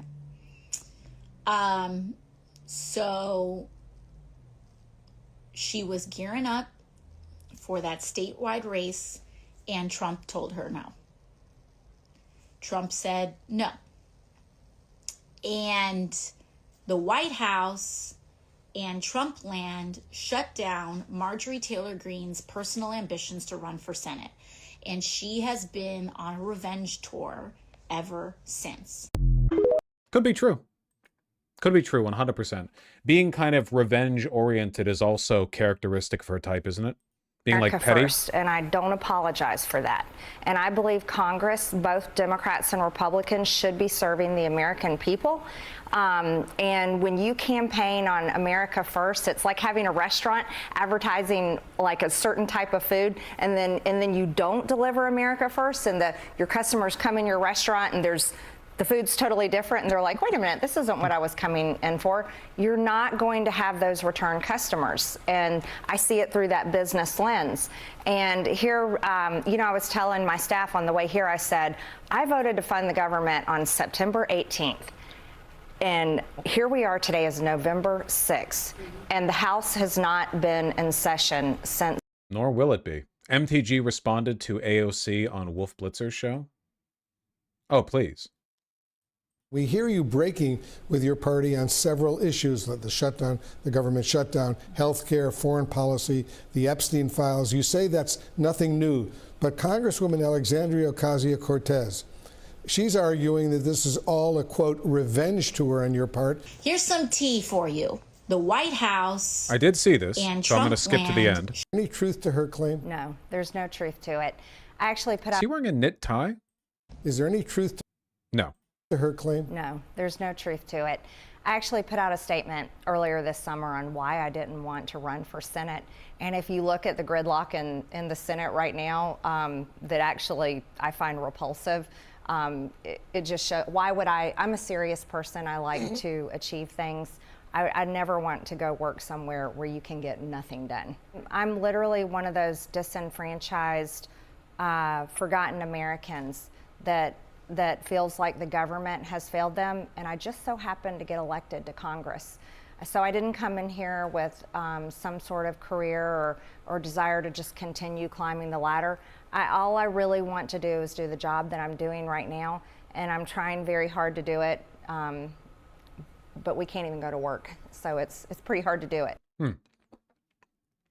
I don't know if I believe her. I'm also not entirely sure if AOC's characterization is fully accurate. I think there might be a couple of things at play here. I don't know. I mean, it's only good for us, right? If one of the mascots of the Trump administration is acting this way.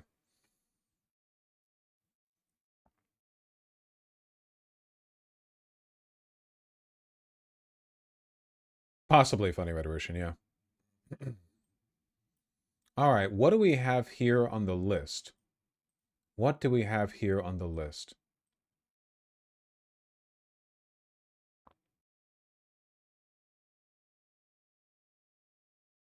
Galloway addresses the male loneliness crisis.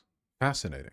There is a crisis facing boys and young men in this country. And my next guest, author and podcaster Scott Galloway, says it affects everything from their ability to form friendships, go out on dates, find jobs, find purpose in their lives. Anyone else Scott's think the host of the Prof G Pod? The male loneliness crisis rhetoric has kind of gone away?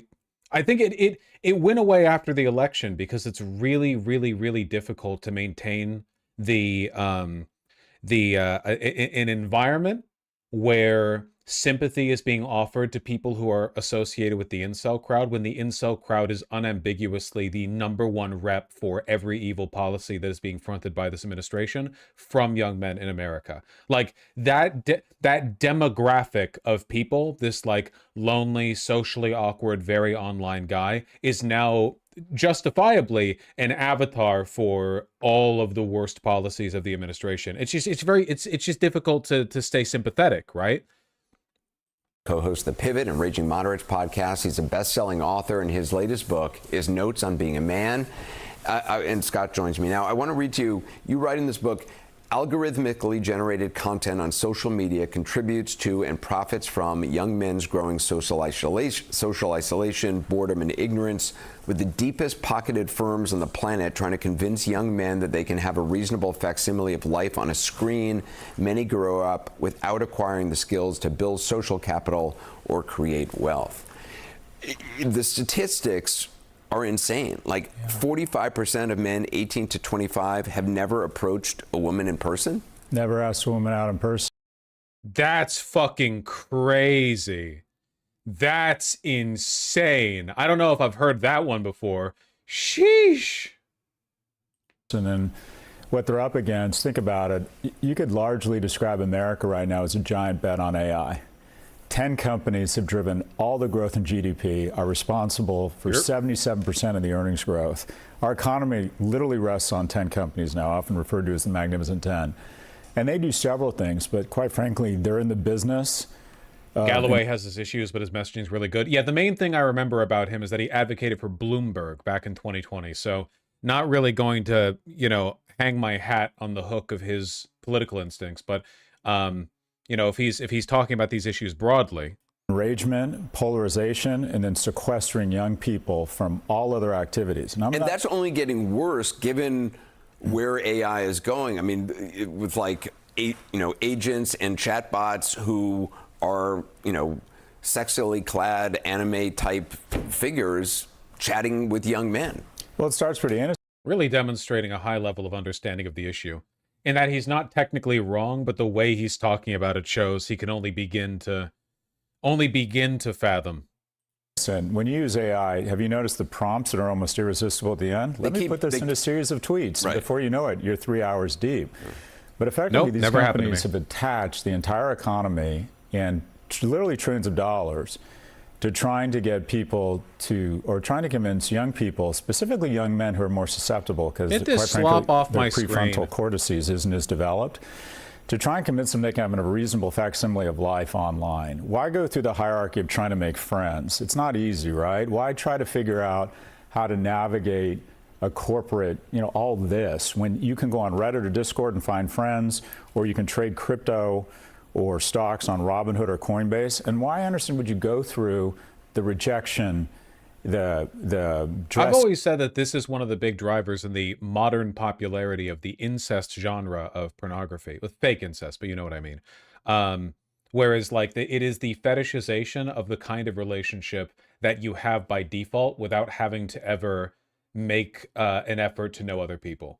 Like if you have it's the idea of well, going out and meeting new people is terrifying, is very, very scary. So what if, instead you fetishize a relationship that basically just comes for free, by virtue of being born, which is a family relationship, Yeah, and we know it all comes from the Japan. It's the insidious Japanese influence, and their incel problem's even worse than ours. Well, the effort, the expense, the humiliation, developing a kindness practice of trying to establish a romantic partnership when you have literally lifelike synthetic porn. So what are we doing? I think we have our economy is attached to one objective, and that is to evolve a new species of asocial, asexual males. Unintentionally, we have an economic interest right now, I would argue, in planning our own extinction. So what do you do? Because this juggernaut is not about to slow down anytime soon, the AI juggernaut. I think there's a variety of things you can do, starting very young. I think you need to redshirt boys. You have boys. I have two boys. It's terrifying when you look at these stats. I think a couple things. Education. We need to redshirt young boys. They're just less mature. And you're going to see as you get older, my 15-year-old has a party. The boys are dopes. Some of the 15-year-old girls could be the junior senator from Pennsylvania. I see that in 4-year-olds. So red shirt, start kids in kindergarten at 6. Get more men involved in K through 12 or 7. Wait. What do you mean red shirt? What is that? What is that? He's saying red shirt, not register. What does he mean by that? Hold back a year?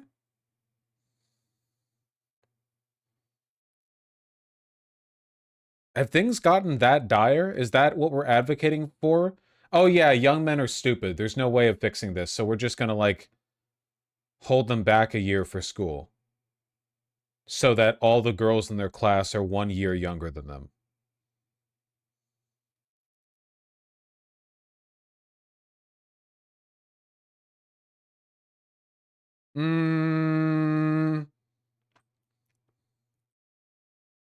No, I don't think so. This is the shit those incels over at the Korean Family Institute were advocating for a year ago.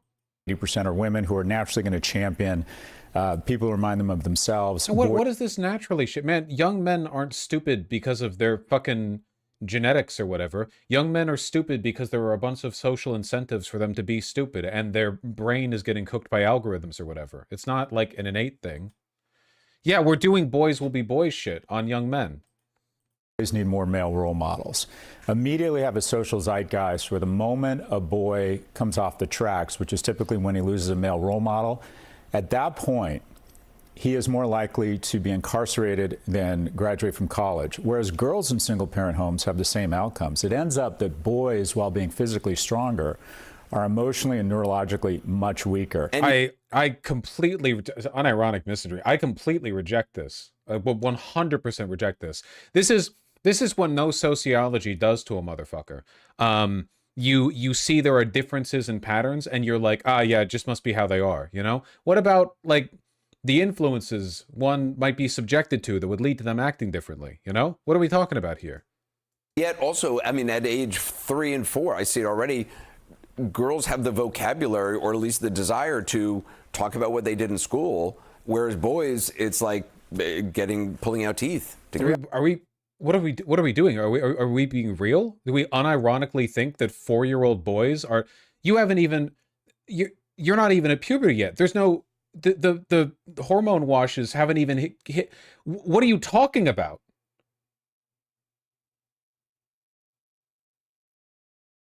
This is so low IQ. This is insane. How could you possibly make these ascriptions to 4-year-olds? A 4-year-old boy and girl are the same. I wouldn't even make these ascriptions to adults. But you're talking a four. They're just stupid little. They're just little fucking guys. What do you mean? They're the same. They're talking about child development. Young boys and young girls do not develop in such a way that young girls are linguistically competent before the young boys. That's complete. This is completely fake. This is made up. They're socialized to act differently. Young girls are socialized to be generally like more agreeable and more expressive, so they tend to express more, and young boys tend not to be, so they're not. He's selling a book, right? Yeah, of course. The reality is our brain doesn't catch up until they're 25. Goes into college. This just isn't true. I think you can make a reasonable argument that young women, like post-puberty, 13, 14, 50, whatever, girls, you know, maybe mature slightly faster than guys due to the difference in the way the hormones affect the, you know, like there might be some average difference there. But if you're extrapolating this difference all the way back to 4 years old, we're not talking about science anymore. Now we're just being insane.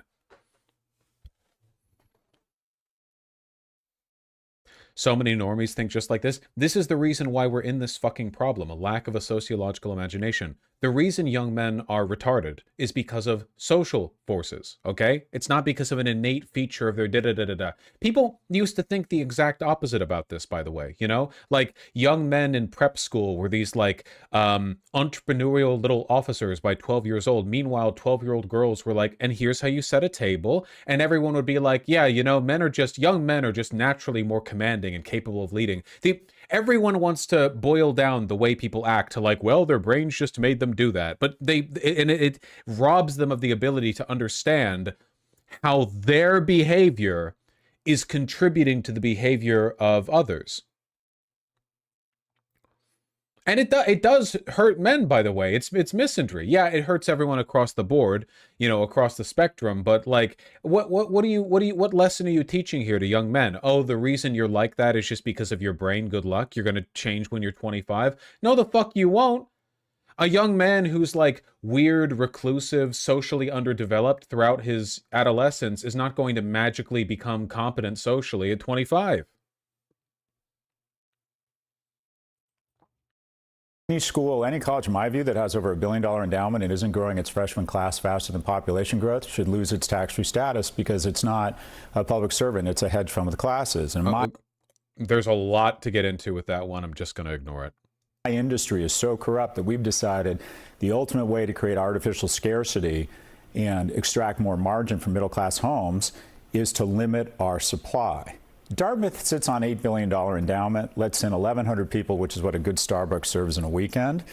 There's no reason why they couldn't let in 11,000, quite frankly. More vocational programming and, quite frankly, put more money in their pockets. We've had tax and fiscal policies for the last 40 years that have made I don't necessarily disagree with the substance of what he's saying here. My generation, on average, 72% wealthier than we were 40 years ago, and people under the age of 40, 24% less wealthy. So what do you have? 60% of 30-year-olds used to have one child in the house 40 years ago. Now it's 27%. So we have they're up against technology, trying to separate them from their friends, make them less mammalia. We have fiscal policies, quite frankly, making them less wealthy. And then we have social media reminding them 210 times a day that they're failing. And what do you know? They wake up at 30, they're more obese, anxious, and depressed. And if we don't... Hey, he's talking about you guys. My generation has a debt. We'd recognize America from 1955 to 2000 garnered a third of the world's growth with 5% of the population. And then within that 5%, 30% of us who were born white heterosexual males got the majority of that prosperity.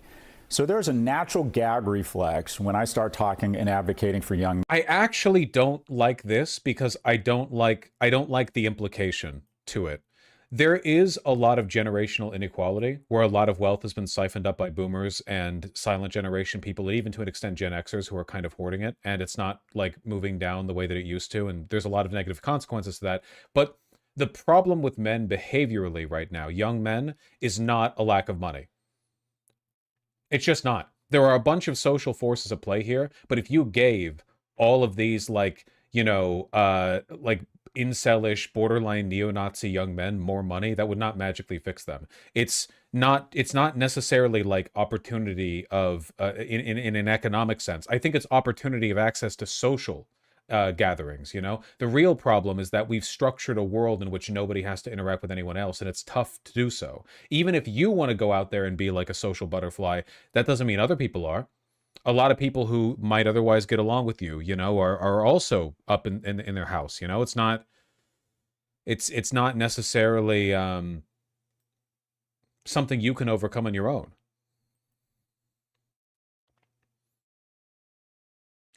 The real problem is Nick Fuentes. Well, I mean, you joke, of course. Like, Nick Fuentes is popular because of people like this, right? Nick Fuentes could have existed back in like 1997. Happy birthday, Annie. 1997, and been like an unexceptional weirdo online, you know? This particular brand of insulin is just popular now, so there's a market for it.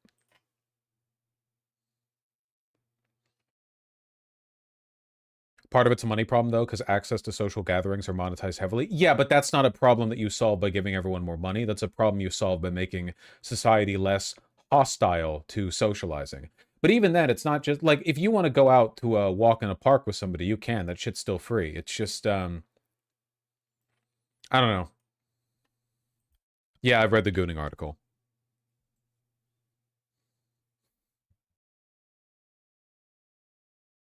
Men. But by the way, it's not just men, really. It's young people. There have been studies that show women are more lonely than men. Yeah, but men are the problem. Sorry, I'm willing to call it on that just based on political behavior. Like, young men are going through it right now. Young women might also be like really lonely. But can you, again, imagine being a young woman trying to date guys right now? Holy shit, what a minefield, you know? There's no equivalent to it. If you're a guy trying to date women, like maybe they're, I don't know, some of them are gold diggers or like mean or whatever. There's no equivalent to, yeah, fully half of my generation of young men are like giggling anti-empiricist lunatic neo-Nazis who have been radicalized by manosphere pedophiles online. It's insane. I don't think the young men are going to be like that forever. a bunch of young men voted for Mamdani, and I really think that's because a lot of these guys are just looking for direction, charisma, energy, and hope for the future, and Mamdani provided it. I don't think there's anything innate about this shift. But it is real, you know, it is real. It is real. The reality is, my advantage, my privilege, they should not have to pay the price for it. People in my generation have a debt when we need to get more emotionally involved in their lives. Men aren't stepping up. In this city, there are 3 times as many women applying to be big sisters as there are men applying to be big brothers. And then we have figured out, when I say we, my generation, how to vote ourselves more money. And we keep extracting more and more capital from young people to old. The prices of housing have gone absolutely crazy. The price of education has gone crazy because we've realized the way to get our houses more expensive is through a lack of permits, make it more difficult for people to get in college. And what do you know? The child tax credit gets stripped out of the infrastructure bill, but the $120 billion cost of living adjustment in Social Security flies right through. So they have less money, less opportunity. And we also have to acknowledge a basic reality. 75% of women say that economic viability is important in a mate. Only 25% of men state that. Beyonce could work at McDonald's and marry Jay-Z. The other way would not happen. So when you have the...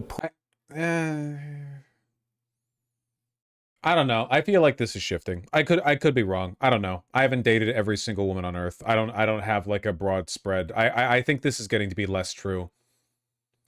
I'm sure. Yeah, I don't know.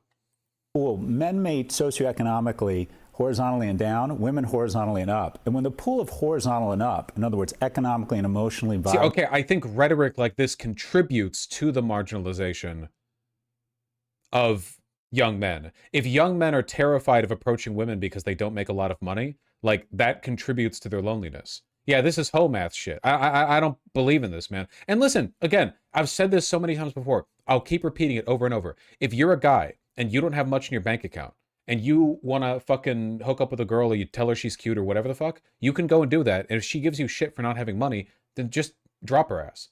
Now you know.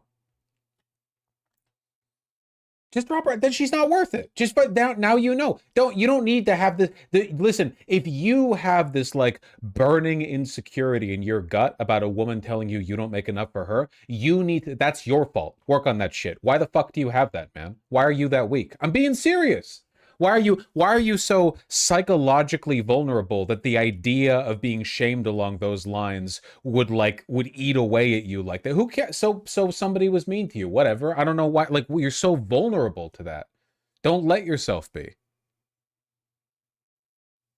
Men keep shrinking.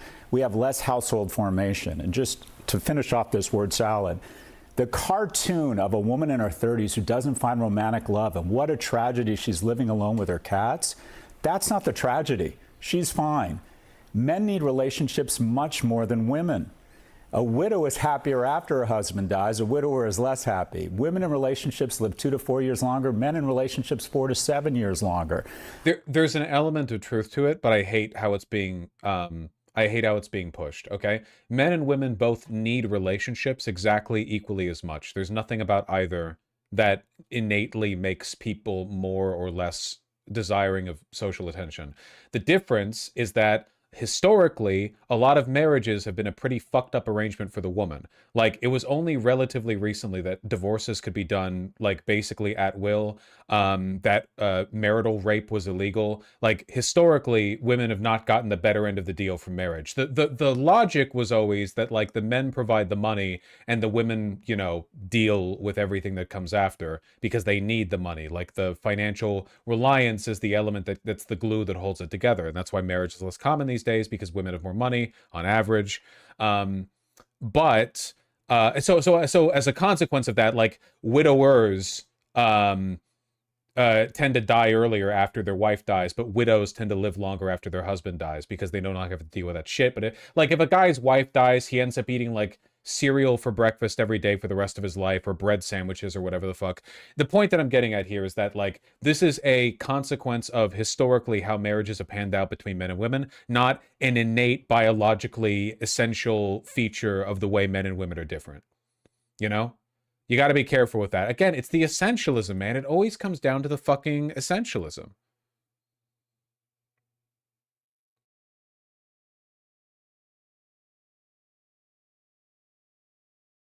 How do you view the stats about lesbian marriages having the highest rates of divorce and gay men having the lowest? I don't know, because there are so many bullshit stats. It's like that one lesbian stat. So the stat with the lesbian one was that lesbians have the highest rate of domestic abuse. You know where that stat's from? It turns out the methodology they used was they asked lesbians if they have been abused in any relationship in the past 10 years. And it turns out what actually happened was a bunch of those lesbians were abused by men in their relationship with a man and then left to be with a woman. The stat about lesbians all being like more violent than straight men, totally made up, but people have believed it for decades because of this one really, really, really stupid poll that was probably made by people trying to shame lesbian relationships. So like I need to look at the data before I can say anything about anything. The zone of self-harm and suicide for a man is the year after he gets divorced, when he loses primary relationship. And what is the reason, the biggest cause for divorce amongst young people? It's financial strain. We need to put more money in their pockets. We need an education system that restores sort of bias or fixes the bias for women. And we basically need to level up all young people, which will disproportionately help young men. Do you see anyone in the political sphere? I mean, we had Wes Moore on, governor of Maryland. He has talked about this publicly. He just tried to focus on young men, but you don't hear this conversation very often. I'll tell you, Anderson, the conversation has become so much more productive. 5 years ago, when I started advocating for men, the immediate gag reflex, and I understand it, was, well, you're Andrew Tate with an MBA, and you got shamed. And when I went to the Democratic National Convention, I really just think there's no way out without acknowledging the fact that, listen, okay, a lot of these young men aren't just victims. They're also massive fucking losers. A lot of them are probably watching this right now. And that's not like a permanent feature of their life. They can change. But I bet you a lot of these young men, even within their own peer group and age range and income range, there are girls in their class who are doing way more with their lives. And by doing way more with their lives, I don't mean like, oh, they got a scholarship or whatever. I mean, they're like going out and hanging out with people. They're going and exploring new areas. They're doing new things. They're looking for cool new things around the city to do. They have hobbies. Yeah, they're trying to develop interests. They're concerned about their style. I don't think it's cool that like 12-year-old girls are putting on makeup before class every morning. I think that's fucked up. But I also think it's probably not good that young girls or young women are expected to have some kind of understanding of presentation and style, which is a good thing, and young men don't. So like, girls will grow up having a sense of like poise, presentation. I'm not saying that this is always handled well. It's often handled really poorly, but I do think it's good to care about yourself and your presentation and stuff like that, you know. And a lot of guys don't. And then they're like, well, guys are just naturally ugly. No, guys aren't just naturally ugly. The girls you talk to thread their eyebrows and understand their own like sizes. You don't and don't. So like, what are you complaining about? You could be on par with them and you choose not to. They exercise, you don't. You know? Anyway, I don't know. Like, it's like a lot of these guys are fucking losers, and it's not. I don't hate them for it, right? Like, I would say that for a length of time in high school, I was a bit of a fucking loser myself. I think that's fine. Maybe everyone has a period of time where they're like that. But I think that like the sadness these people, the loneliness and sadness these people are experiencing, I think in a lot of cases has to be addressed through a process of radical self-improvement that we need to advocate for. And that's why I'm a straight shooter on this, you know? I don't want to lie to people. You should put effort into your life. You should put effort into everything. If you're doing something, if there's a thing that you have to do in your life, it could be something as innocuous and boring as chores, grocery shopping, whatever else. I think you should always strive to do it well. I'm not saying I'm perfect about this. I'm definitely not. But I think it's an admirable trait to give it all your best, you know? There's nothing cool about not putting in effort. You should try to make use of your time. The time you have is finite. And over time, you're going to have less of it. And you're going to look back on a life that's been poorly spent. You're not going to remember how you spent most of it. Without novelty for your memory to grip onto, your years and years of your life are going to blur together into this homogeneous gray mess of times you stayed inside and didn't do anything cool outside, you know? It's not good. It's not good. You can change it. You can always change it. You always have the ability to change it, okay? I've always said one of the best things that you can do to get your life on the right track, if you feel this sense of like you're trapped, or you can't get out of this loop, or you feel like your life is just bleeding you by and you don't know how to change it, is to go outside on a walk without your phone or any other entertainment device, and just try to go for like a 20-minute walk around the neighborhood and just get the sun on your skin. I mean, ideally you do it during the daytime, right? Nighttime it's a little more cold, you can't see as well, but I need my music though. No, you don't. You just don't. You don't. So touch grass? Yes, literally. And I think it's a little bit unfortunate that we have gotten so good at reflexively dismissing good advice, because the advice falls within the rhetorical categories of things that we've been taught to like reflexively dismiss, you know? Oh yeah, just touch grass. Yeah, actually, it's really good. And cleaning your room is really good. Doing a little bit of interior design to make your bedroom or your living room feel a little bit more personal and hospitable, it does feel good. The problem with the male living space epidemic is not that you haven't bought an expensive enough couch. The problem is that you are miserable. Guys love to pretend they're not. Guys love to be like, nah, dude, trust me, I've optimized my life. I actually only need these things. Beauty is unnecessary. I want to spend 12 hours a day playing video games. No, you don't, dog. You don't. Every moment of every day, you're fighting off impulses inside your body that are directing you to make better use of your life. I'm not saying there's anything wrong with playing video games for a while, but let's not like pretend that you're making good use of this time, okay?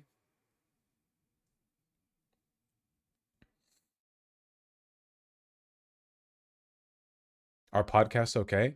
If you are going on a walk, as I have described, no, don't bring your goddamn phone. No podcast. No, just walk around. No one be more bored. Learn how to be bored. Disconnect for a second. I'm not saying you have to like reduce your screen time broadly. I'm telling you the literal first step here. Like if you can't be alone with your thoughts, that's probably not good, you know?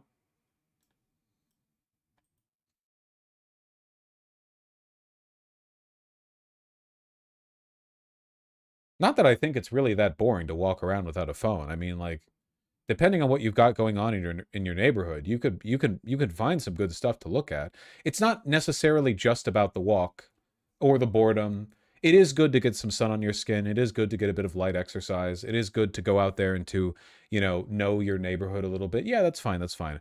But moreover than that, you know, I think it's also about like the ability to you have to show yourself that you're capable of overriding habit and instinct, you know? You want to be comfortable.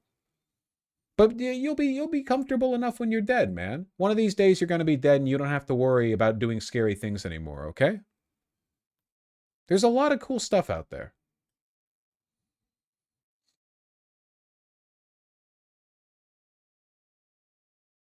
What would you suggest to people who are seriously depressed? Same as what I just said, mostly. Look, I'm not a mental health expert, okay? I'm just talking about what I think is good for you, all right? You have to actualize your will. And discipline is freedom, okay? If you have the discipline to get the work that you need to do done, you free up more time in your life and in your head for the stuff that you want to do, okay? I bet a lot of you right now are like, your head's a-buzzing. You're half listening to the stream, but most of your attention is dedicated towards the, oh, if I just started my work right now, then I'd be done with it in 1 hour kind of feeling. And you're going to keep that feeling buzzing in your head until 11:07 p.m. tonight, you know? You're going to have that like procrastination buzz in your head until like the very last second, so on. And it's not good for you, you know? You have to get stuff done as it comes up, and then you have the ability to do what you want. You free yourself. Break those chains. Anyway, let's finish the damn video.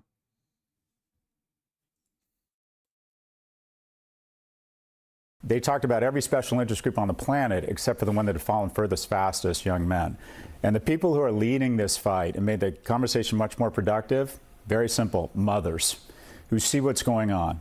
And the dialogue goes something like this. I got 3 kids, 2 daughters, 1 son, 1 daughter at Penn, 1 daughter in PR, and my son is in the basement playing video games and vaping. Mothers see this. Governor Moore, Governor Newsom, a lot of senators are basically talking about, for the first time, they are coming out and saying there is a problem with our young men. Governor Moore has said he's going to devote the next year to the struggles facing young men and to boys, this has become a much more productive dialogue. Yeah. We just got to make them less of losers, you know? The issue with the loneliness epidemic is that lonely young men would hear this advice and roll their eyes. It is true that, like, as a demographic group, I think that young women are a lot more susceptible to, I mean that in a good way, responsive to self-improvement advice, whereas men are so afraid of coming across as weak or not in control of themselves. So we're talking about young men who have no self-discipline at all, no ability to control their own behavior, but they get really offended at the idea that they are that type of person. So they pretend that they're in control, which means that they have to justify and rationalize the shit life decisions they make. You know what I mean? Oh, no. You don't understand, okay? I'm an Aristotelian warrior, right? I'm a philosopher king. I actually want to live like a fucking basement dweller. Yeah. Just accept the help, dog. In the face of what economic opportunity? I got news for you, buddy, okay? There are people in the favelas of Brazil that are living better lives than you, all right? There are very poor people out there who are getting mad pussy, all right? There are guys in Brazil making an equivalent of 6,000 USD a year, and they're getting bounced on right now, all right? And they have a rich social life. Sure, they struggle. I'm not saying it's great to be poor, but they do have a richer social life than you do. And the reason I'm responding to you the way that I am is because I want to keep the right problems in the right place. Young people don't have enough money. Relative to the rest of the economy, young people are very deprived. I acknowledge this. But this loser epidemic, the lack of money, the lack of social attenuation, right? Social competence, I think it's its own problem. After all, it's not as though young women are all rich, but they're not having the same loser problem young men are. They may be lonely, but this epidemic of like borderline hikikomori, weird incel, Nazi so-and-so, this is a largely male phenomena. The loneliness is across the board. But of course the young women are lonely, right? The world is being built to make them lonely. It's not necessarily being built to make them like incel Nazi losers, right? Young men are the ones who are hopping on that train. So to that you have to ask, well, why? And I think that's because the loserdom these guys experience makes them feel very insecure. It makes them very self-conscious. And I think it makes them susceptible to rhetoric where they can channel that feeling of self-hatred into social causes. Bad social causes. None of this is innate.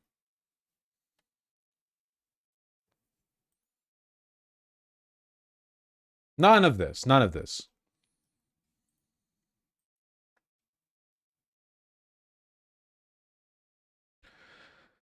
I bet you door knockers from Mamdani aren't lonely. I bet you that too.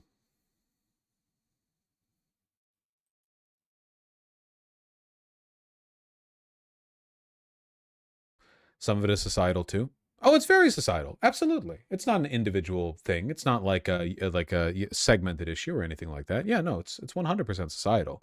And it has to be addressed that way. You know, there is a reason why there are so many young male losers and relatively so few young female losers. A lot of young women are go-getters relative to young men, right? It's not great.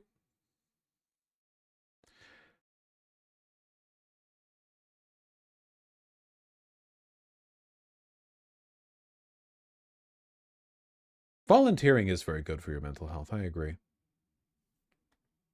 Anyway, we finished the bit.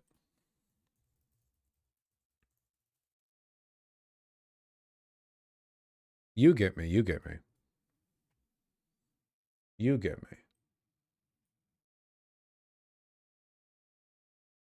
Type shit? Oh, type shit. Obviously type shit. Of course.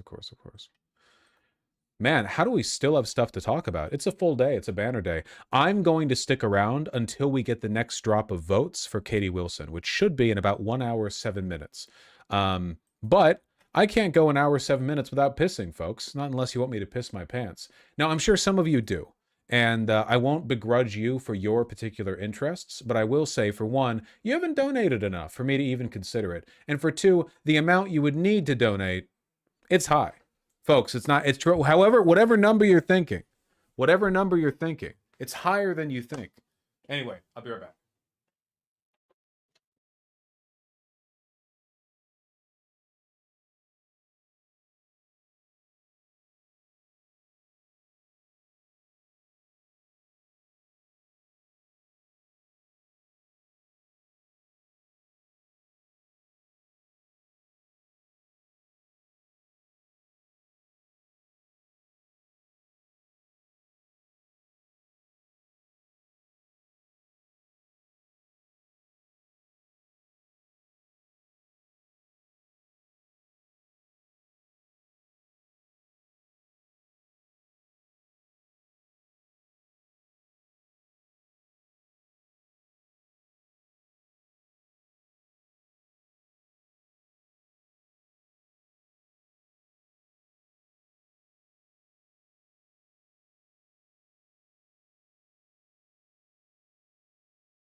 Oh, hello. Yeah, were you trying to get out? Were you trying to escape but the door closed? Yeah? Yeah, she was standing at the corner of the desk, but the door closed, so she was sniffing the... Ooh. Can it see us? Okay, she's now looking at chat.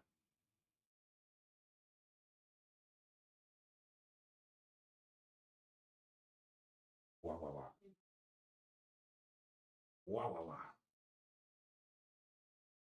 Be free. You are beloved. You are beloved.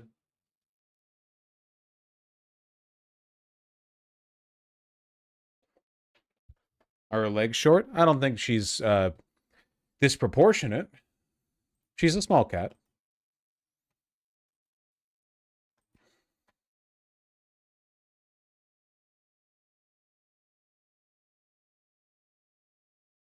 We're stuck with this fucking guy. This guy. This fucking guy. Yeah, yeah, yeah.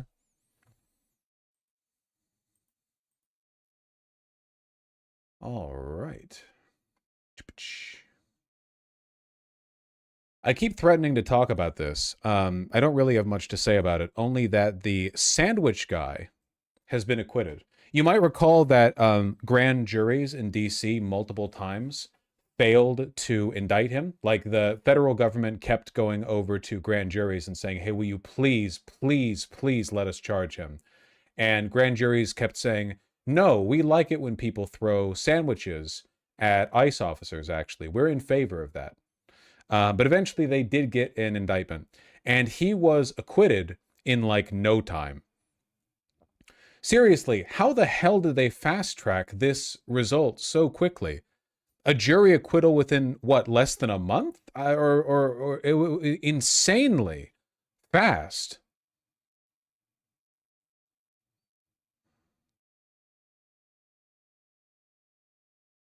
Are there still lower charges? I don't believe so, no. Deliberated for charges for several hours Wednesday and Thursday. Judge was shitting on the prosecution the whole trial. Good, good, good.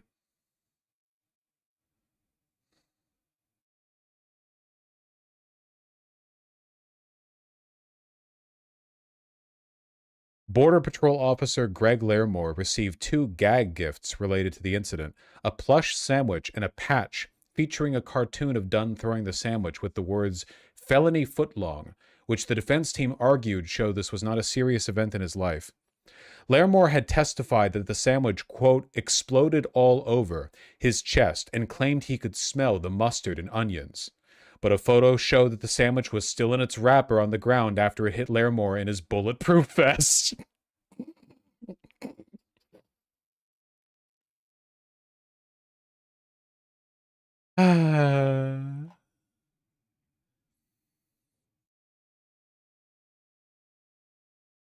Yeah, weird. Cop lied. Interesting.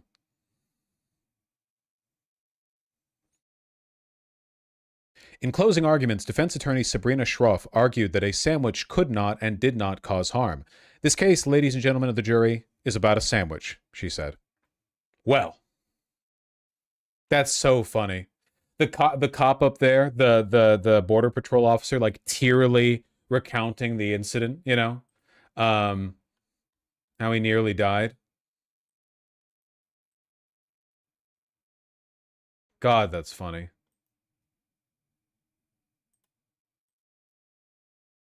Local news segment on the verdict. Oh, please, please, please.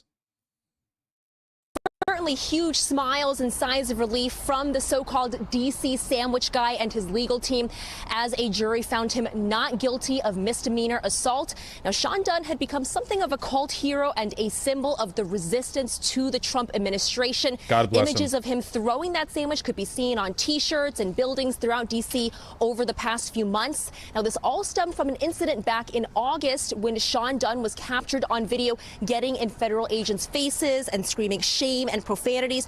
Prosecutors say he then slung a salami sub into the chest of a Border Patrol agent and ran away. Now, Dunn only made it about a block before he was arrested. The next day, he was fired from his job at the Department of Justice. Federal prosecutors had argued the video clearly shows Dunn throwing the sandwich and that he later told a police officer, "I did it, I threw a sandwich," and that he shouldn't get a free pass for his behavior. During the trial, the Border Patrol officer who was hit by the sandwich testified that it, quote, exploded all over his chest and that he could smell the mustard and onions. But then the defense argued a picture of the sandwich on the ground afterwards showed it was still in its wrapper and therefore could not have exploded. Now, according to the defense, the officer's bulletproof vest should have been more than enough to protect him from a sub. And the defense said the Border Patrol officer... I know how these court proceedings tend to play out with how fucking anal retentive everyone is. Do you think they were like, now we're going to go through the rating of this bulletproof vest and take a look at the small arms ammunition that it's able to repel? We have here a diagram on the newtons of the average salami sub thrown at close distance. Now, if you'll see, this graph shows that it's significantly lower than the force behind a 9mm round, which this vest is rated to absorb the impact of. Officer got multiple gag gifts afterwards from his co-workers, such as a plush sandwich and a Is a sub below or above a 5.56? I mean, if the sub, like, just if you were just going by size, the sub is closer to a tank round. So maybe the Justice Department has a point. Match of the subslinger that the officer put on his lunchbox, which the defense argued was proof the agents were not really that upset or traumatized by what happened. Now, today, outside court, Sean Dunn thanked his legal team and said he was thrilled the jury found him not guilty. I am so happy that justice prevails in spite of everything happening. American hero. And that night, I believe that I was protecting the rights of immigrants. And let us not forget that the Great Seal of the United States says e pluribus unum. That means from many, one. Every life matters, no matter where you came from, no matter how you got here. Now, prosecutors had initially tried to indict Dunn on a felony assault charge, but a grand jury declined to bring that charge. That is why prosecutors then brought the misdemeanor charge. Now, my colleagues on the News 4i team just spoke with U.S. Attorney for D.C. Janine Pirro moments ago. She told them, quote, "We accept the verdict, but no police officer deserves to be assaulted." You were joking, but the jury literally asked the judge to differentiate between bodily harm and injury. Reported from the, Oh, damn, am I Molly Roberts? Day 4 of Sandwich Guy's trial, he's finally wearing a suit. The rest of the week's evidence suggests he seems to prefer pullovers in cooler weather. The jury has a note for the judge. The note is a question. Please define bodily harm. How is injury different from bodily harm? The government takes some time to think about this definition. The defense says that this is simple. Bodily harm means harm to the body. Oh. Government comes back and says that bodily harm can include injury and offensive touching is sufficient for that. Ah, okay. So the government's argument that you can cause bodily harm by tapping a person lightly on the shoulder. This is the video they made showing off his arrest. Yeah, do you remember? The guy who threw the sandwich turned himself into a police station after he ran away successfully. And they turned him away. And they did so because the Trump administration wanted to make this arrest video.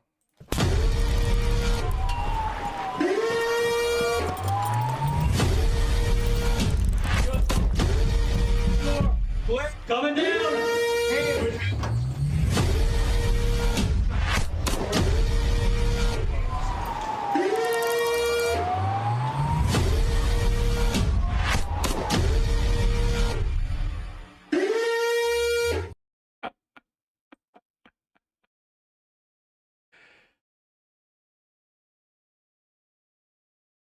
The most expensive sandwich in American history? Seriously. Incredible stuff, really. Fucking content creator brained administration. their greatest enemy is themselves. These people are fucking jokes. It's a joke. It is the most unserious shit I've ever seen. This is the kind of stuff that, you know, was it the country of Ghana where the government announced they had built like hyper advanced mobile, like Gundam-esque armor suits that their soldiers were now wearing, and then it was a bunch of guys in cardboard boxes? That we're on that level.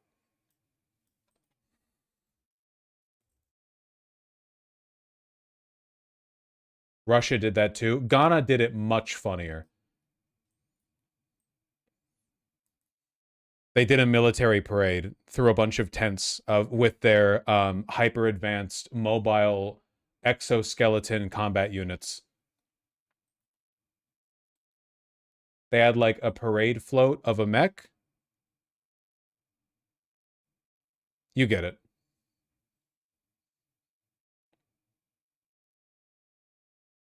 Bro, they look awesome. Looks cooler than that gay-ass arrest video they put out for the sandwich guy, that's for sure. Probably cost a lot less to make, too.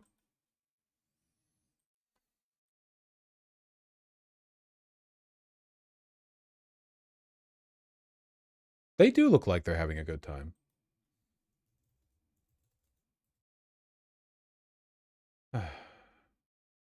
Oh, hold on. This has been on my list for 2 entire days now, which is a lifetime in this industry, you know?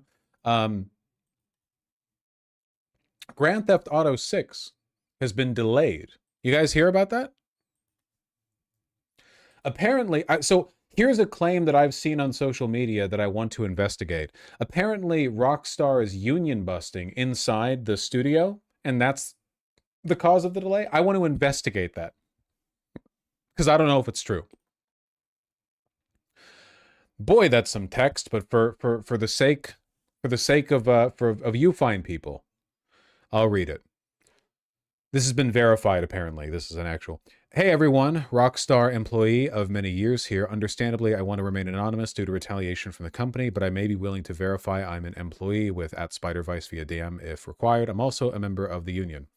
I've been reading a lot of the discussion on here and elsewhere about the firing of more than 34 of my colleagues last week, and have seen a lot of disinfo and lies that are really concerning, particularly concerning how so many folks are willing to believe the company's excuses.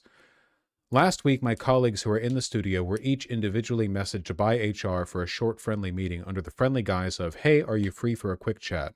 Upon attending this meeting, they were handed an envelope with a short letter saying their employment had been terminated for gross misconduct regarding posts made in Discord. They failed to provide any evidence when asked, nor was any stated in the letter. They did not divulge any other info or reasoning, and no other reason. They refused their right to union representation in the disciplinary meeting, which is against UK employment law, and were frog-marched out of the studio with the meeting lasting less than 5 minutes. For colleagues who were not in the studio that day, they received a phone call from HR that lasted less than 2 minutes, telling them they were fired and that they'd received the same letter as above. I'm aware of one employee who had a panic attack at this moment, and HR hung up on them during the panic attack, not caring about their well-being. These colleagues of mine were hard workers who have spent many years at Rockstar in critical roles, with colleagues who have been at Rockstar for more than 18 years, and none of them have had a disciplinary in that time. They are not easily replaced and will certainly affect us in making project deadlines. These are very senior artists, animators, QA testers, designers, programmers, and producers, including leads. All super talented people who were proud of their work over multiple Rockstar titles, and all they wanted was the best for Rockstar and for their fellow colleagues. All right, hold on. This is quite long. Let me... hardship leading up to Christmas. Union had reached around 200 members, taking us to the 10% threshold required to seek recognition and begin engaging in collective bargaining. They have fired over 34 of us now. There were 250 in that union/employee Discord group. Heartbreaking part. Huh. Well, that's pretty bad. Personally, I want Rockstar... I want GTA 6 to fail because I'm tired of mega games. I hate mega games for the same reason that I hate mega movies. I don't think any game should take 10 years to make. I think it's insane. I just disagree with it conceptually.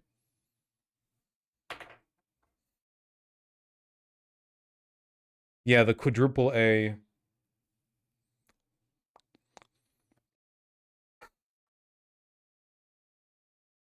It's not going to fail? No, of course it won't fail. It's probably going to be a great game. But I just do not like... I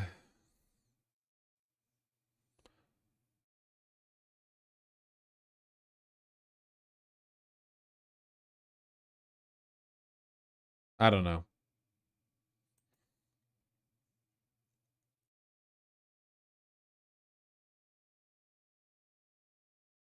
That would just leave Pokemon left for the normies. If you're playing Pokemon in the Big 25, I think you're a sheeple. I think you're a shurson, a sheep person.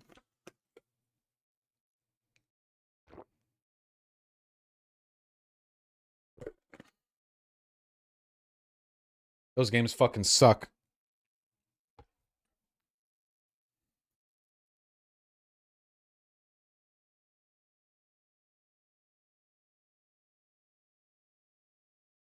Good lord. Yeah, well. Wonder what broader discussion there is about this. Rockstar Union. Oh, wonderful. My not yet replaced keyboard didn't register a single one of those keystrokes. Have you checked out Dispatch? Stop talking about Dispatch to me. I don't know why everyone's talking about Dispatch. Please stop talking about Dispatch to me. Please, I beg of you. I don't want to play a multiple choice narrative game. It's just not my type of game. It's just not my type. I have nothing against it. I have no hate towards it. I've heard it's great. It's just not my type of game.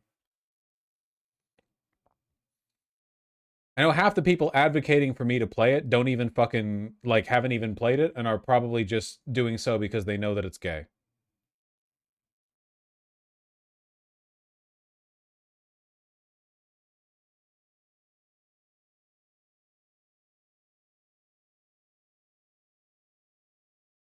I suppose I didn't really learn that much about this by reading the post. I guess I got to read it on stream. That's cool. I can vouch for Kerbal Space Program. I also don't like that type of game. I don't like simulation games. I'm very external motivation oriented. When I play a game, I want to be given a specific task by the developers. I want there to be a big check mark saying do that, and here's the systems that you use to eventually achieve that goal, and then I achieve the goal, and I feel good, you know? I don't really like sandbox games. I don't really like make your own fun games. It is what it is.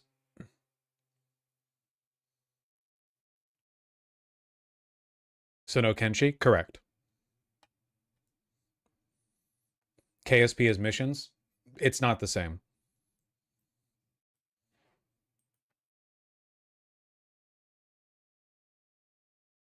Have you been playing the new Outer Worlds? No. I didn't like the first one. Maybe I would enjoy Outer Worlds if I played it again now. I'm not sure.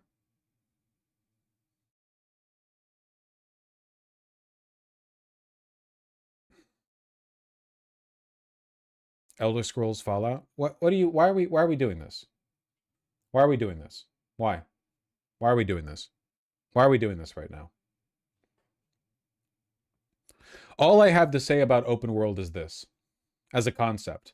Anyone who's played multiple runs of Elden Ring know that the first 3 hours of any playthrough is checking a guide online to see where all the items and upgrades that you want to do the build you want to try running the game through this time are, and then specifically picking out those fights, running across, get this, gotta get this out of this, and then maybe you get to play the game, you know? Whereas when you replay Dark Souls 3, you're in it, run it down. We're running that shit down mid, baby. Let's go! The whole time, engaging the same tightly controlled, well-crafted gameplay. You're going through the encounters. You're fighting them off, you know? That's the shit that I like. I think that Elden Ring was worse for the open world. I would have preferred just having a massive just make Dark Souls 2, but bigger, you know? Have a bunch of different paths that you can go down, and they all, like, interlink and interconnect. I don't like the open world stuff. Did you try Sekiro? I played Sekiro on stream, yeah.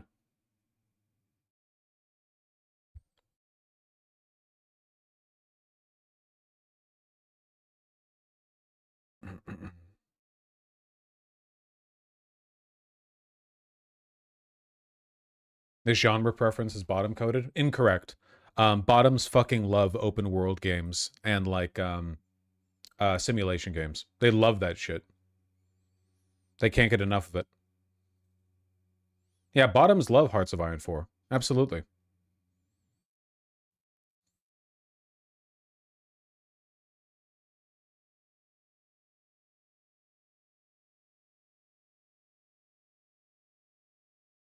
I can't tell how much of this I'm supposed to take seriously. Everything that I said was serious.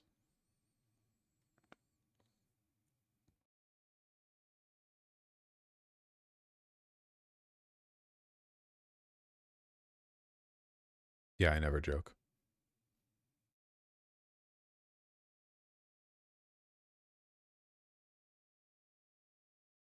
Huh. Apparently, NVIDIA is experiencing a significant drop in valuation. NVIDIA's losses accelerate to minus 5% on the day, now down minus 16% since Monday's high. Is it happening? Oh, hold on. Don't get your hopes up just yet. By the way, if the bubble pops, it's going to be bad for all of us. That's how bubble pops work. That being said, that is a pretty significant drop. What is this being done in response to? Ah, yes.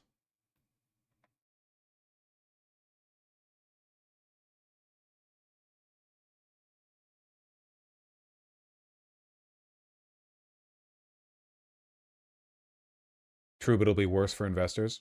Yeah, we're all the same people, man. Republicans are okay with the world getting worse as long as it hurts blacks the most, and I'm okay with the world getting worse as long as it hurts venture capitalists the most. It's in truth, we're all the same guy, you know?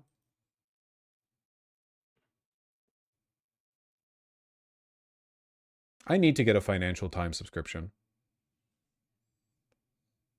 $45 a month, though. Jesus Christ. FT is good. Yeah, I could genuinely, it might actually be worth it. Financial Times produces good enough material. I might actually find it worth it. At least it's a tax write-off. It did not, Skynet, no. There are cheaper ways to get FT. Yeah, maybe if you're like a student or something. How is that not a tax write-off? It is, but that doesn't make it free. You know, tax write-off doesn't mean it's free, right? It just means you don't pay taxes on the money that you spent on it.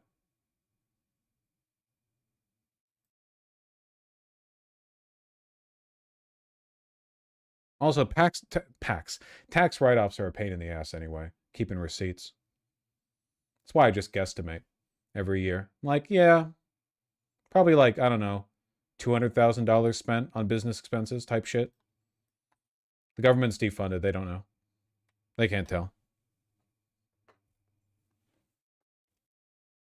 Do you even have enough tax write-offs to not do standard deviation? Genuinely curious. No. I go for the standard deduction.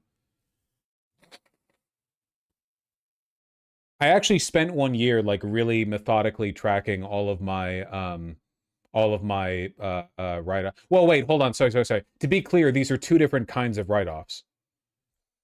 There's write-offs because something is like a tax write-off, like a charitable donation, like a 501c3. But in my case, because I spend money relating to my business, that's not like a 501c3 donation tax write-off. That's a business expense, which is also a tax write-off because I am the business. But, you know.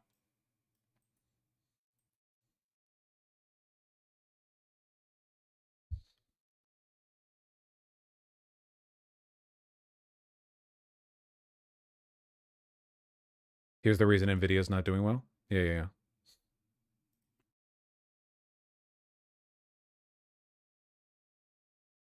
NVIDIA's Jensen Huang says China will win AI race with the US. Ha! Yeah, no, this is this is like bailout shit. He's literally saying our government needs to subsidize us the same way China's government subsidizes their industries, you know? He's basically begging for a federal bailout. China will beat the US in the AI race thanks to lower energy costs and looser regulations. Well, I will say one thing. We should lower energy costs and build a fuck ton of solar and wind and bullshit all over the grid, you know? I do believe that.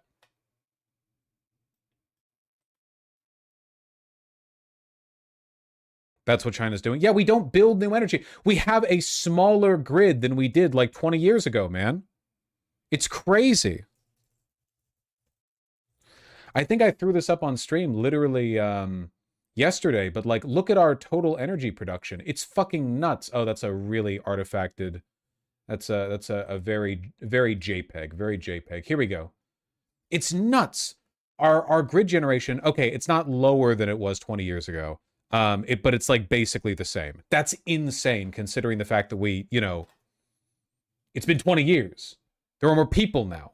I know our appliances have gotten more efficient, but like there's nothing wrong with having like new renewables on the grid, you know?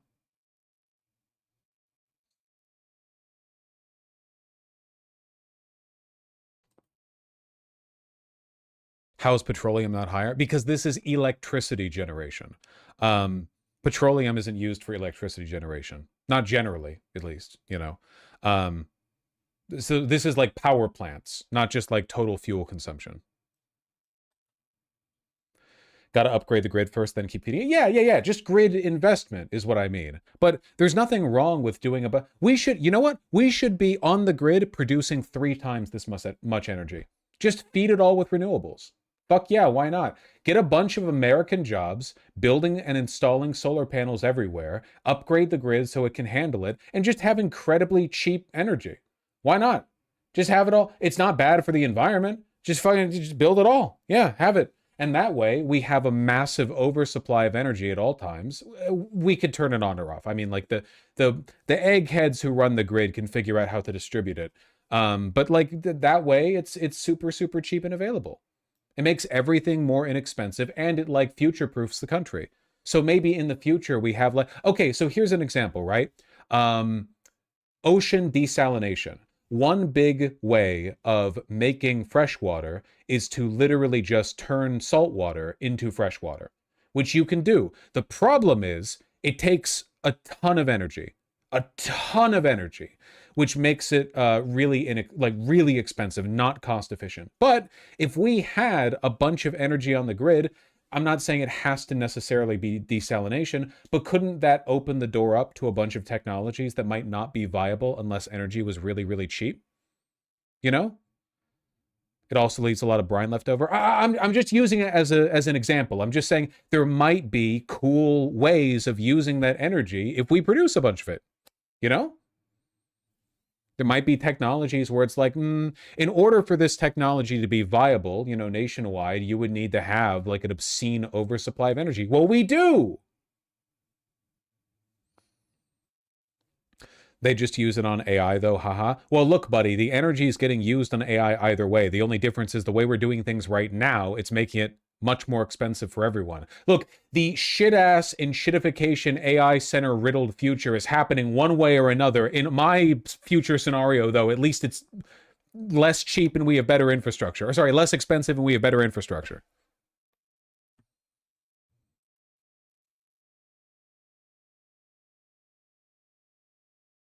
Carbon capture would become feasible? Yeah, maybe in a world where we have like a huge oversupply of energy, carbon capture technology could be slightly more doable. I don't know. I know a lot of people have an issue, like many issues with carbon capture technology, but if energy was a hell of a lot cheaper, that would certainly make it more viable. Yeah.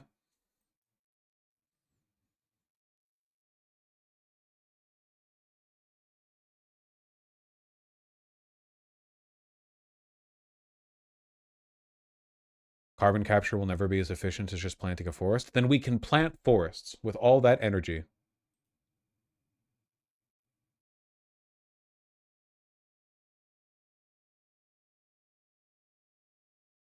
Meanwhile, Aussies? Yeah, Australia is pretty much built for solar generation. The entire center of the country is uninhabitable and very, very, very, very sunny. So yeah, hopefully they get on that, you know?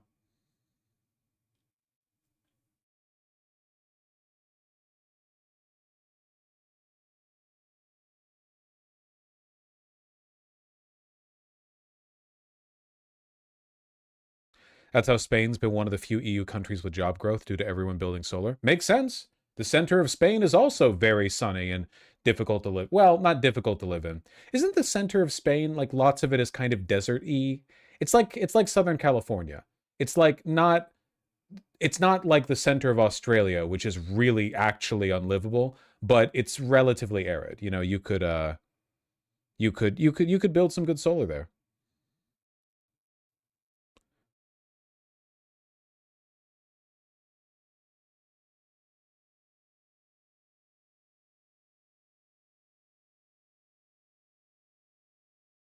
Hold on. Doxed. I live in Seattle. Man, look at how beautiful northwestern Washington is on maps. These are the Cascades, these mountains. I went up there recently. I went up here into the North Cascades National Park, and I got to tell you, this drive, this area, inhumanly beautiful. I don't really think that I can convey it just because I don't know what the weather's going to be like or whatever. No, this doesn't convey. This doesn't even come close to conveying it. Just a preposterously beautiful,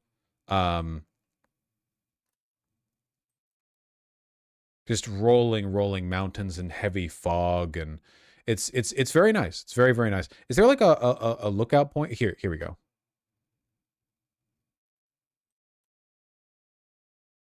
I stood on this beach right here with my beautiful partner. It's just so gorgeous. Lake Diablo's great. Yeah, it's very, very pretty.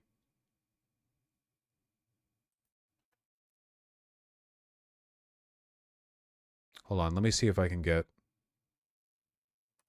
Is this that president? Oh, yeah.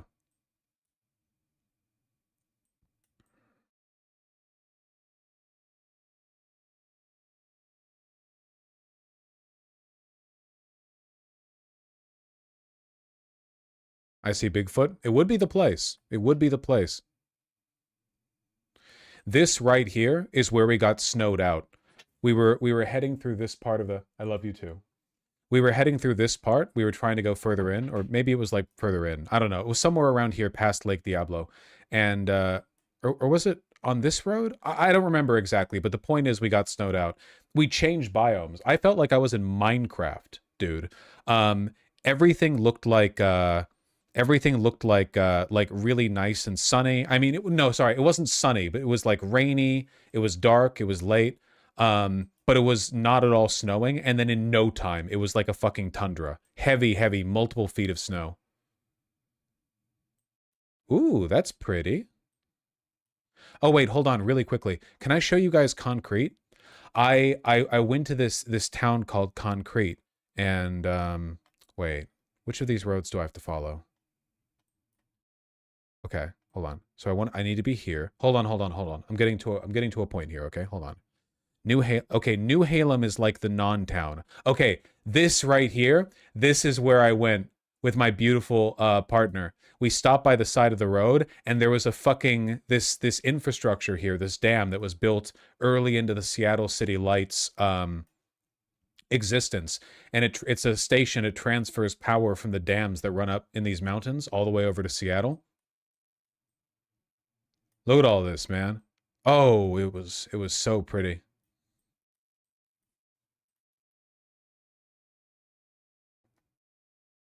And there's a garden back here because the guy who presided over its construction was really into greenery, horticulture, and the like. Alan Wake core? It really is, yeah, it really is.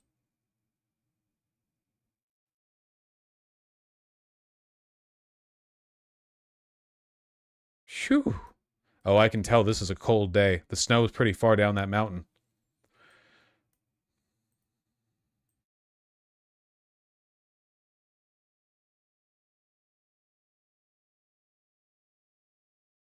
Alan Wake set in Washington State. I didn't know that. I've never played an Alan Wake game. Anyway, hold on. Where's Concrete? If I keep going down this road, I should hit the town of Concrete. There it is. Okay, they had a really cute...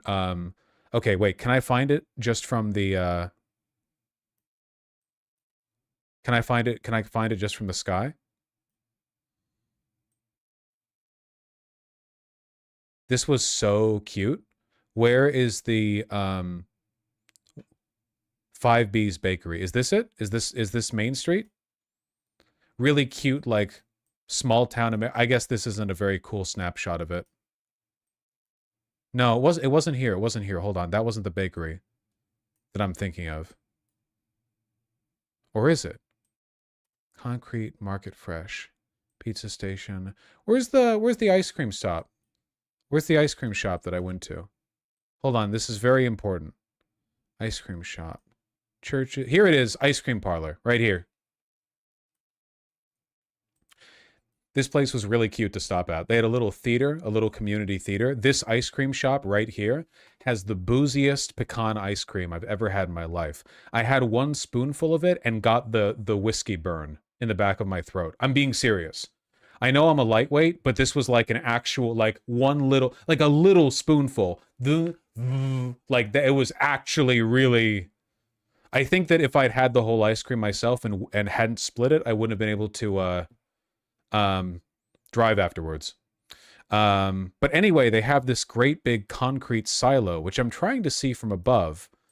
I think silo part. Oh, here we go. The cement silos.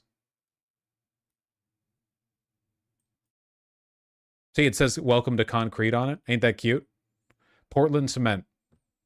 The Portland Cement Company. They named the whole goddamn town Concrete.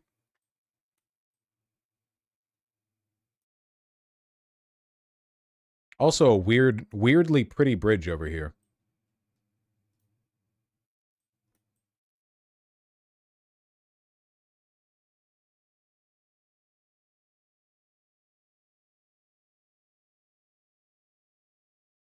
Vouch rural hate melts when he has a good time in a rural town. No, I mean, I like small town Americana. I like small town like this, you know, Main Street, literally Main Street in this case. The road's way the fuck too wide, but this place had a nice community feel to it. I like that. Also, look at how many cars are parked down here. That's quite a bit, considering the size of the town. A lot of them are probably people just driving through, but hey, it brings money in, you know? I think that's nice. Had a really good time here. Anyway, I'm sorry. I don't know why I did this. I think I did it to open up and look at Australia. Yep, that sure looks unlivable. What the fuck, man? We don't even, like...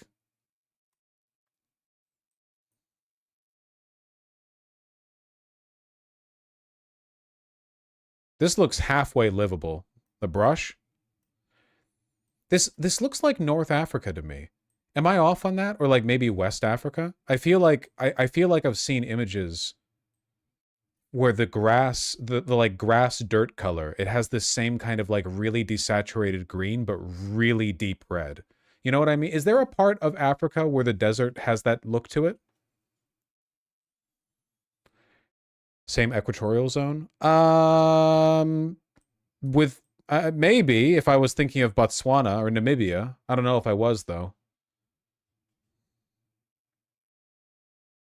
As you can just see how red it is from the sky, you know? Or from space, not the sky. You're well past the sky at this point.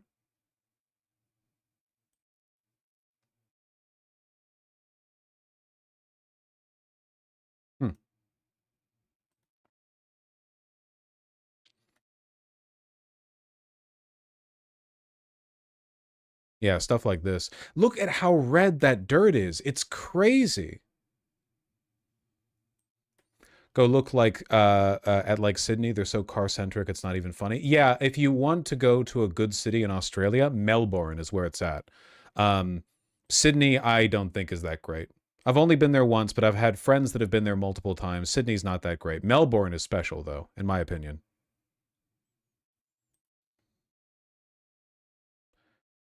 That's Georgia and Alabama dirt? Really? That red? You think so? I don't think so.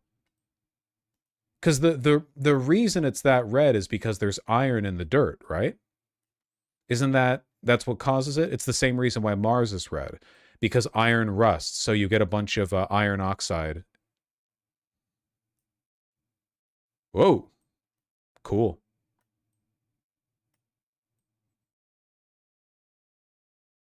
Georgia dirt can look sometimes even more red than that. Huh. Okay. This looks pretty.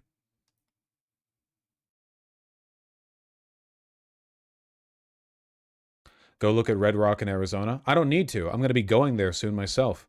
Pretty soon I'm going to be taking a slight break from stream. Sorry. I'm going to do a Southwestern tour.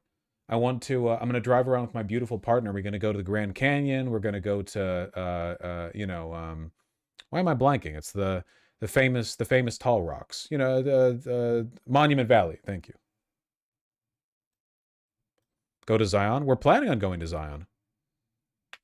Yellowstone? No, that's too far north. Well, will you meet subscribers? Fuck no. I hope I see as few people out there as possible. It's just me and my beautiful partner.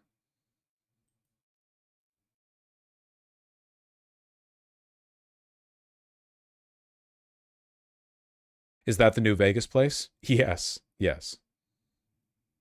Yeah. Oh my God. I feel like I got a crick in my neck.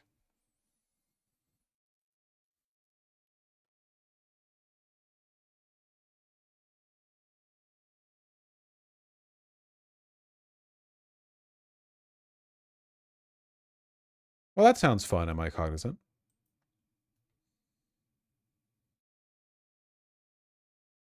What does it feel like to have people be parasocial in your direction? I don't really mind people doing it on stream, like in chat that much, because I can usually tell them off.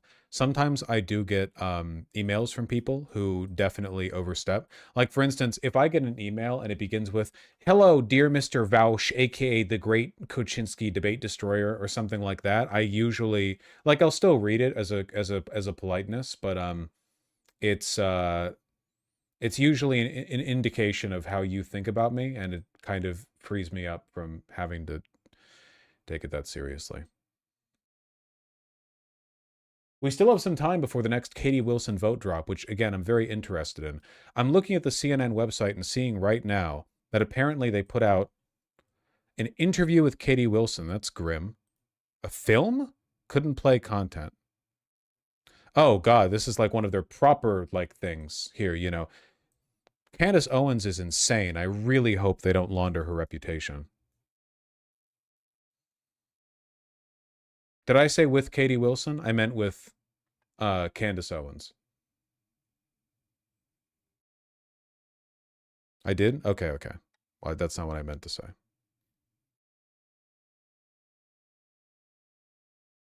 Yo! Decision Desk HQ has retracted their call of the race for Bruce Harrell.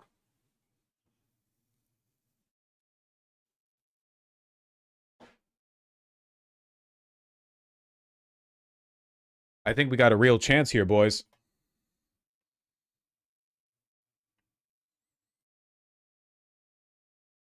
Greenblatt ranting about Mamdani.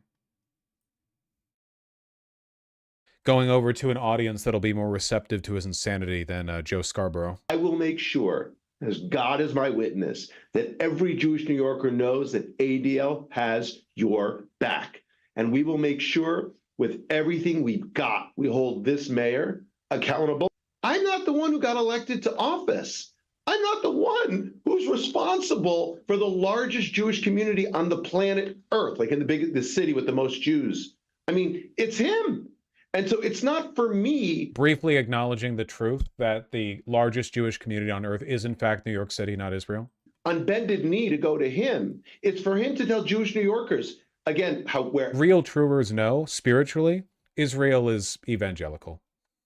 However they choose to worship, if at all, whatever their political leanings, I don't know, he has got to make Jewish New Yorkers feel safe. And I am telling you, Brian, the data shows us right now that they are not safe. And it's not safe because they have particular feelings about the state of Israel. It's not safe because it's been open season for anti-Semites. And so when you, again, say things like when he was an assemblyman in Albany, Brian, he sponsored a bill, one of his only bills, called the Not on Our Dime Act, that would have prevented New York. Is Kilmeade having a stroke? Can you imagine having to pay attention to this guy? Workers from donating to charities in Israel if he didn't like their policy. And he's for the BDS movement too. For the BDS movement, which he says is a nonviolent movement, and yet it causes violence. So, and again, the globalize the intifada phrase, I mean, it was like pulling teeth. And he's still, as I sit here, what is today, the 6th? November the 6th, he still has not said that globalizing intifada, which is a call for violence that invokes the slaughter. So, Jonathan, look at this. Mamdani has demonstrated a pragmatism. Yeah, we're just getting cutouts here. I don't really know what the full play-by-play looks like. Hold on a sec. Be on the offense. More than 1,000 flights canceled today as a result of the government shutdown, and for some travelers, the stakes could not be higher. A woman named Luana Griffin told us that she booked a flight for next week to spend a few days with her mother, who has terminal cancer. Any delay or cancellation of her return flight could cause her to miss work, something she cannot afford to do with a contract job. She told CNN, quote, "I have very limited time left with my mom and so many other decisions. This is the last thing I need." Let's discuss all this with Brian Kelly. He's founder of The Points Guy. Brian, some advice out there says that travelers should book a refundable backup flight with another airline every time they book a flight. For people who have the money, is that a good idea? And what happens if you don't have the money? What do you do? Yeah, I couldn't believe Frontier CEO actually recommended. That's the first time in my life I've heard of an airline CEO recommending people do this. Likewise, it's insane. It's unprecedented. It's crazy. Yeah, if you can afford to do it, absolutely. Just remember to cancel it. Also, using your frequent flyer miles, almost every U.S. airline will let you cancel up until departure. So just make sure you book an extra ticket on another carrier. Seattle election results dropped. Post them. They do it early, a couple minutes early. Post them. Post. But for everyone else, you know, I think you just got to be on the offense here. Do not wait for the airlines to contact you. Several of our writers at The Points Guy have had flight cancellations, never gotten email or notice from the airline. So it's critical everyone who's traveling, you know, in the near future, log in right now and double check that your reservation is still active, and keep checking it because these cancellations keep rolling. You've linked me a very large a page with a lot of places to look. No, the November 7th results report. No. You're wrong, my friend. But I'm not going to begrudge you. Look, archive of daily result reports. Previous result reports will be made available by 4:30 p.m. the next day. The November 7th one isn't a link yet. We have a little while to go, my friend. The next results update is... last update... Wait! Last updated today! Wait!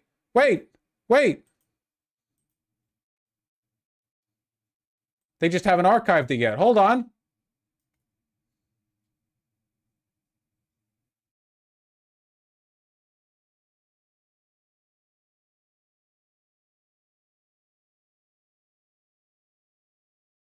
It's narrowed. Oh, shit. It's narrowed. It's narrowed to 2 points. There's a 2-point difference between them now. Okay, wait. I need to do the math. What did it look like? Hold on. November 6th results report. Can I open... What's the CSV file again? I don't fucking know how shit works. Can I get what... I want to do the math. Can I get the results, what it looked like yesterday? Can I look... how do I see what the last count looked like? Where do I find that? Linkers? God damn it. I need to find a screenshot off of Twitter or something. We can do the math right now to see what percentage of the votes she got.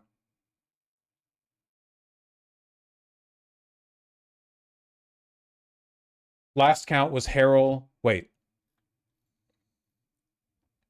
Okay, everyone, shut up.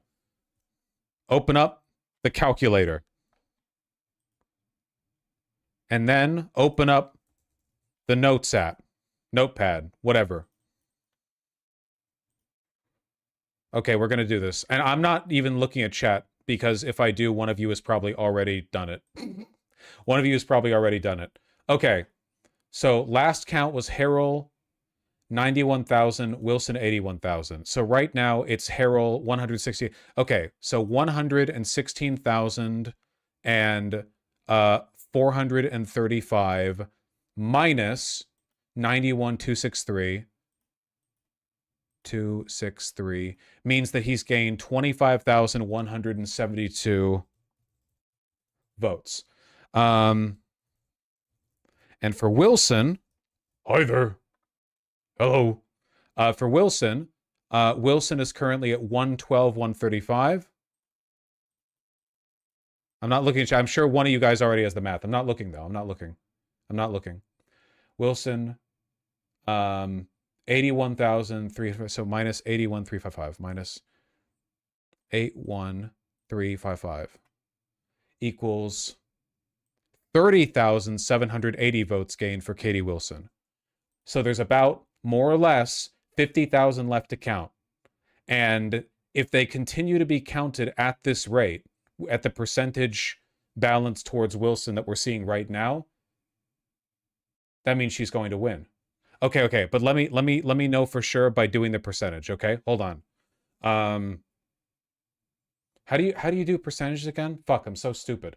How do you, if I know the total number of votes, and then okay, so the total number of votes is 55,952. So 55,952. And then you divide by, no, you divide Wilson's number by that total. Yeah. Yes. Okay, so copy 30,780, 30,780 divided by that number equals, dude, she got exactly 55%. 55.0114, etc. She got 55%. I think she's going to win.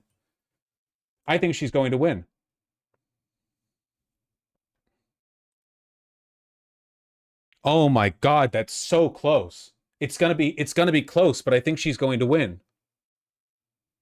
Is there like a recount margin we have to worry about? Is it going to be released tonight? No, tomorrow we're going to get the rest, but I think, okay, wait, hold on. Let me see, of the remaining votes. Okay, of the remaining votes, let me see how much. Okay, so it's total equals 55,952. Let me see what percentage she's going to need to get of the final drop of votes, but we need to know how many votes there are left. So in order for me to see that, I need to go back to Twitter and go to Hannah Krieg's Twitter, because she posted, okay, Katie Wilson, okay. Is she winning? At the moment, she's technically not winning, but I think she's going to win. Okay, the number of received ballots has now surpassed 285,000. And ballots counted 232,000, nearly 33. So that means that the remaining votes are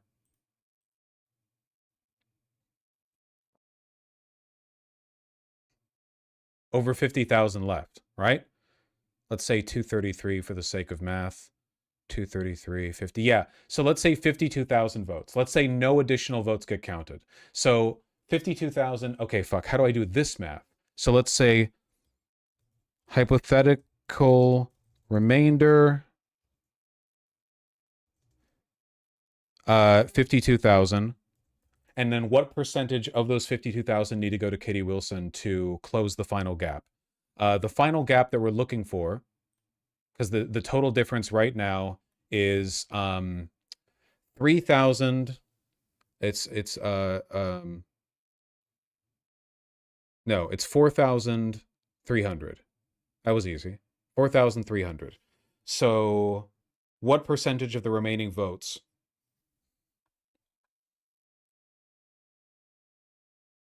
It is really close. It's really close, but I think she has it. She needs to maintain a cadence of 53% to win. Only 53? She only needs to win 53% of the remaining votes? She won 55% of this drop. That seems incredibly likely. Then. Let me just double check that math. Okay, how do I do that again? So with 52,000 votes remaining, and we need a 4,300. Recount of minus 0.5% difference, though. What triggers a recount? Seattle city election recount margin.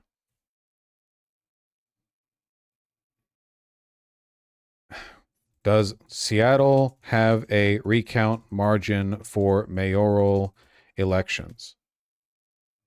I don't know. I don't know.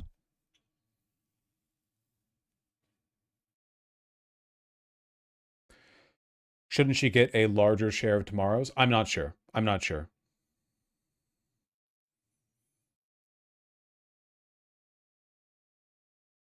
I think the difference needs to be 0.5%. It could end up being 0.5%. That could be real.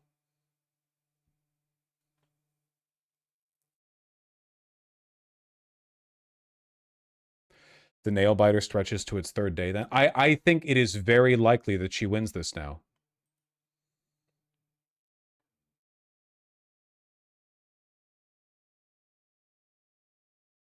Recount rules?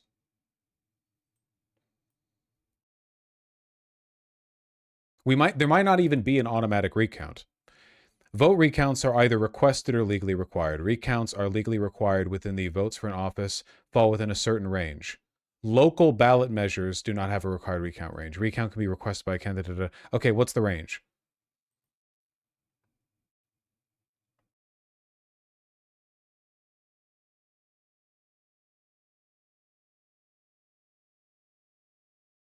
What's the range? Are required if the difference between the two candidates is less than 2,000 votes and also less than Fuck! It's going to hit a recount margin. It's almost certainly going to be within the recount margin. Unless the number is like 57% of the remaining votes, it's going to be within a recount margin. But it's fine. The recount doesn't change the vote. It just delays the outcome. That's fine. It's going to be razor sharp. It's going to be razor sharp, but it doesn't matter. The recount doesn't change the outcome, right? We're not cheating. They'll never find all of my secret ballot drops.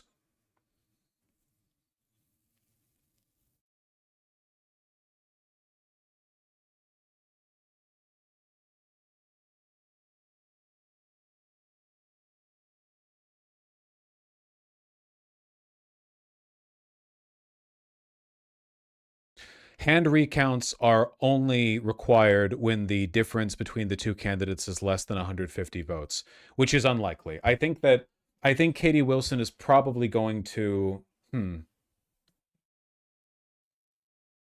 Katie Wilson's probably going to be 1,000 votes ahead. But that's still very close. That's crazy.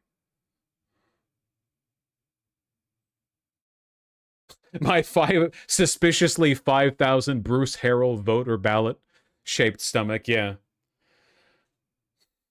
It'll be a PV win, by the way. Fuck, that's true. Holy shit. This win is so close that we can actually credibly, genuinely say that we probably made the difference. Ah, that's so cool. Fuck, I'm getting too high on my own supply here. I'm getting too high on my own supply. It's still entirely possible she loses. I don't think it's likely. I think it's very likely that she wins now. But man. Oh my God.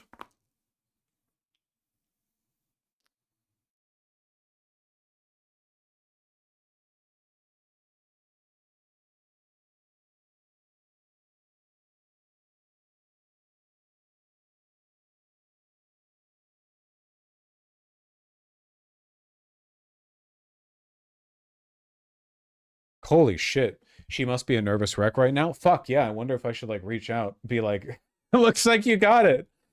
Maybe.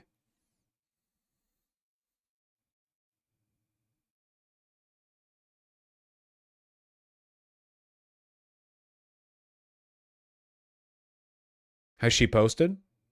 I know she's white knuckling right now. Has your ballot been challenged? A significant number of ballots are in danger of not being counted. Make sure it's been counted here. Oh, I wonder if my ballot's been counted. I wonder if there's some bullshit.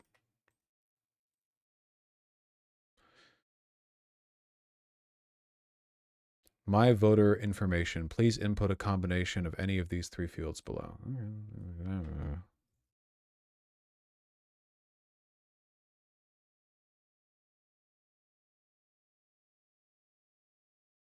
I'm hacking in.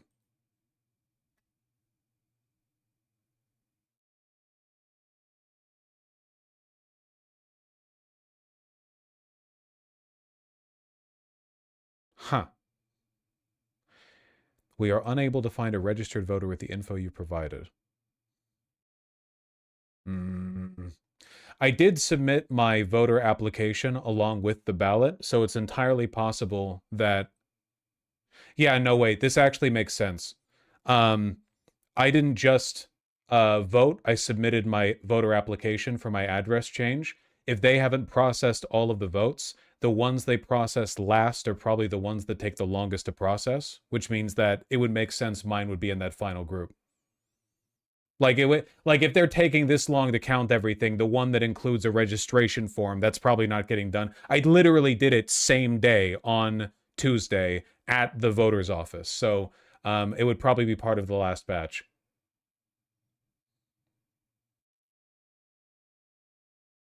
I was worried there for a second. I was like, what the hell? I saw that they arrived to SARS. Well, this is huge. This is absolutely massive. Yeah. I'm really excited. It looks like Katie Wilson's going to win. I can't believe it. I can't believe it. I'm going to... Why'd you wait so long? Part of it was me being lazy, but I won't lie. There is a kind of romance to showing up same day to cast your vote that I find very charming. I don't know. It's not rational. There's just something about it that makes me feel kind of happy. Even though I have to wake up early because I had to do it, you know, in person and get stuff done before the stream. It feels kind of nice.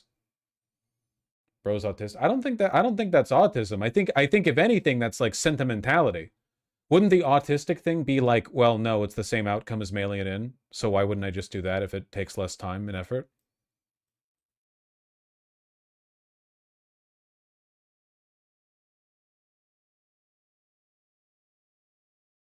Plus, people are always nice at the voting booths.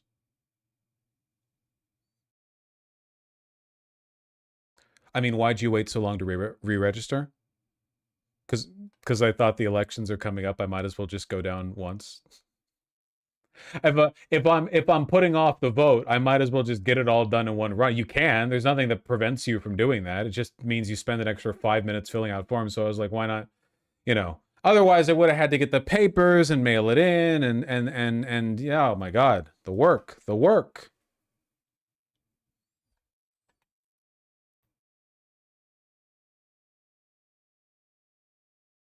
I'm really excited. I'm really, really excited.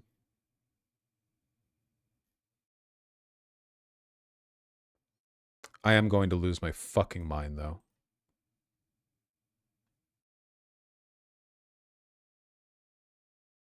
It is easier to ballot stuff if you do it in person, 100%, yeah. Quick winner map of Seattle mayor's races of last night. Huh. Oh, hey, let's take a look at my... Okay, so this is the map that corresponds to the voter count as of yesterday, which means that a lot of the more progressive votes haven't been counted because the later votes haven't been counted.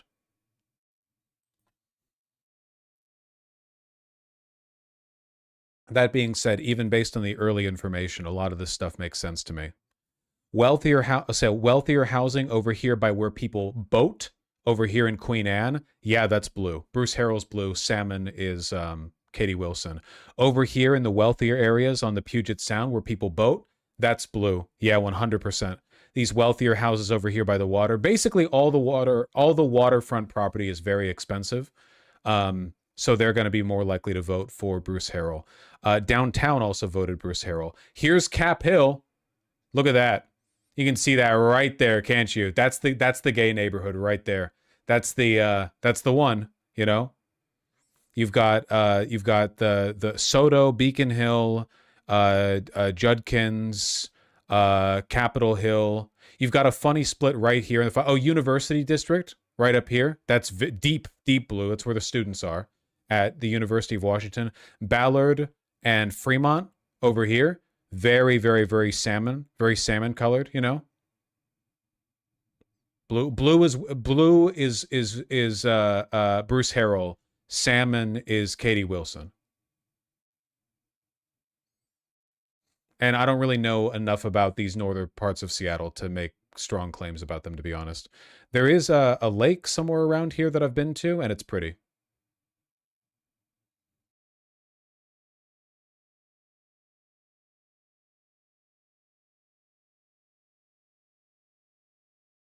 Fish color? Yes.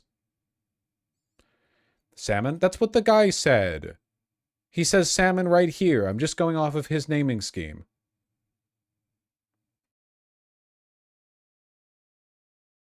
Fuck these rich-ass bitches over here. down here, down Madison Way. Look at how deep Bruce Harrell this is. This is a rich fucking area right here around the Arboretum. Thank God for University of Washington students. Thank God for Capitol Hill. They're carrying this shit. Look at how dense Capitol Hill is. Capitol Hill easily has the densest zoning in Seattle, like for residential zoning, you know. Those are my people.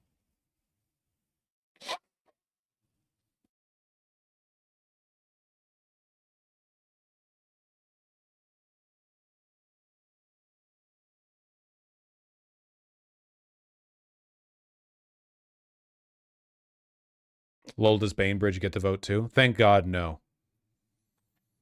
Well, I got what I wanted, guys. We got an info drop, and it was good info. I'm very, very, very happy with this. I'm also an hour over time, and to be honest with you guys, I'm feeling pretty tired and hungry. I've really enjoyed today's stream. Hopefully nobody here minds if I read the donos tomorrow. I'm also, by the way, I want to say this. I am considering tomorrow beginning either Deltarune or Expedition 33. If we begin Deltarune, and by not like as in we do politics and then we play some. If we do Deltarune, it'll be more casual. If we and I've played the first 2 chapters of Deltarune, not 3 and 4. I haven't spoiled myself. For Expedition 33, my understanding is that it's an extremely high quality story-ready game. I have had no spoilers. If we go through with it, we are going to be implementing extremely strict spoiler restrictions in chat. Like, no talking about what comes next at all, not even alluding to it, none of that. You're just reacting straight up to what's being played. Otherwise, I just have to not read chat, because my understanding is that it is a game very susceptible to being spoiled. Can we do a chat poll right now? Deltarune Expedition 33. I'm just curious where people side on that. Like, what would you be interested in watching? Not whether or not you like the game. Okay, I'm not asking you if you like the game. What you'd be interested in watching me play. Yeah, someone do a poll. I forget how to do polls.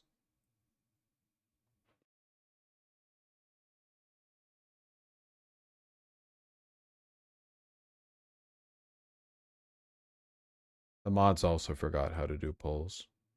Okay, I'll try. Oh.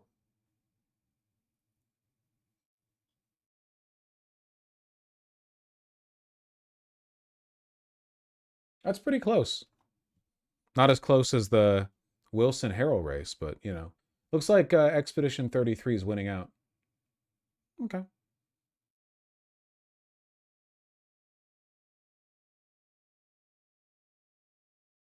I don't know either of these games, TBH, so I abstain. Well, Deltarune is like a quirky, story-driven RPG. I think Expedition 33 is a JRPG, but it's French, so it's an FRPG, and it's very story-driven. In both cases, we'll have to pay attention. I think the main difference in terms of like my experience playing it is that if we play Deltarune, I'll be doing voices for the characters. Maybe. And because that's a lot. Whereas for Expedition 33, I believe the characters are already voiced. So I don't have to do that. We have to listen a lot more.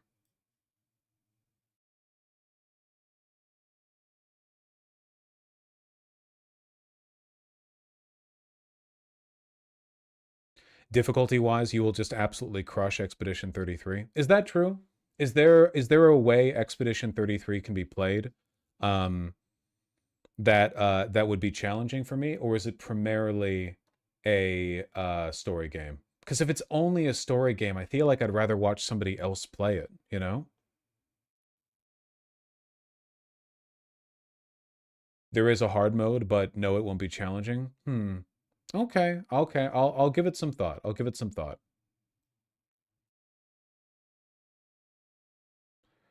How's your sense of timing? I'm trying to think of the last time I played a game that had like a heavy timing. I don't know. I mean, I've beaten Sekiro. I don't know what I don't know what point of comparison I've got, you know? Watch me play it on hard mode and get my ass beat. Folks, I love you all very much. I cannot tell you how overjoyed I am by the info pertaining to the recent ballot drop.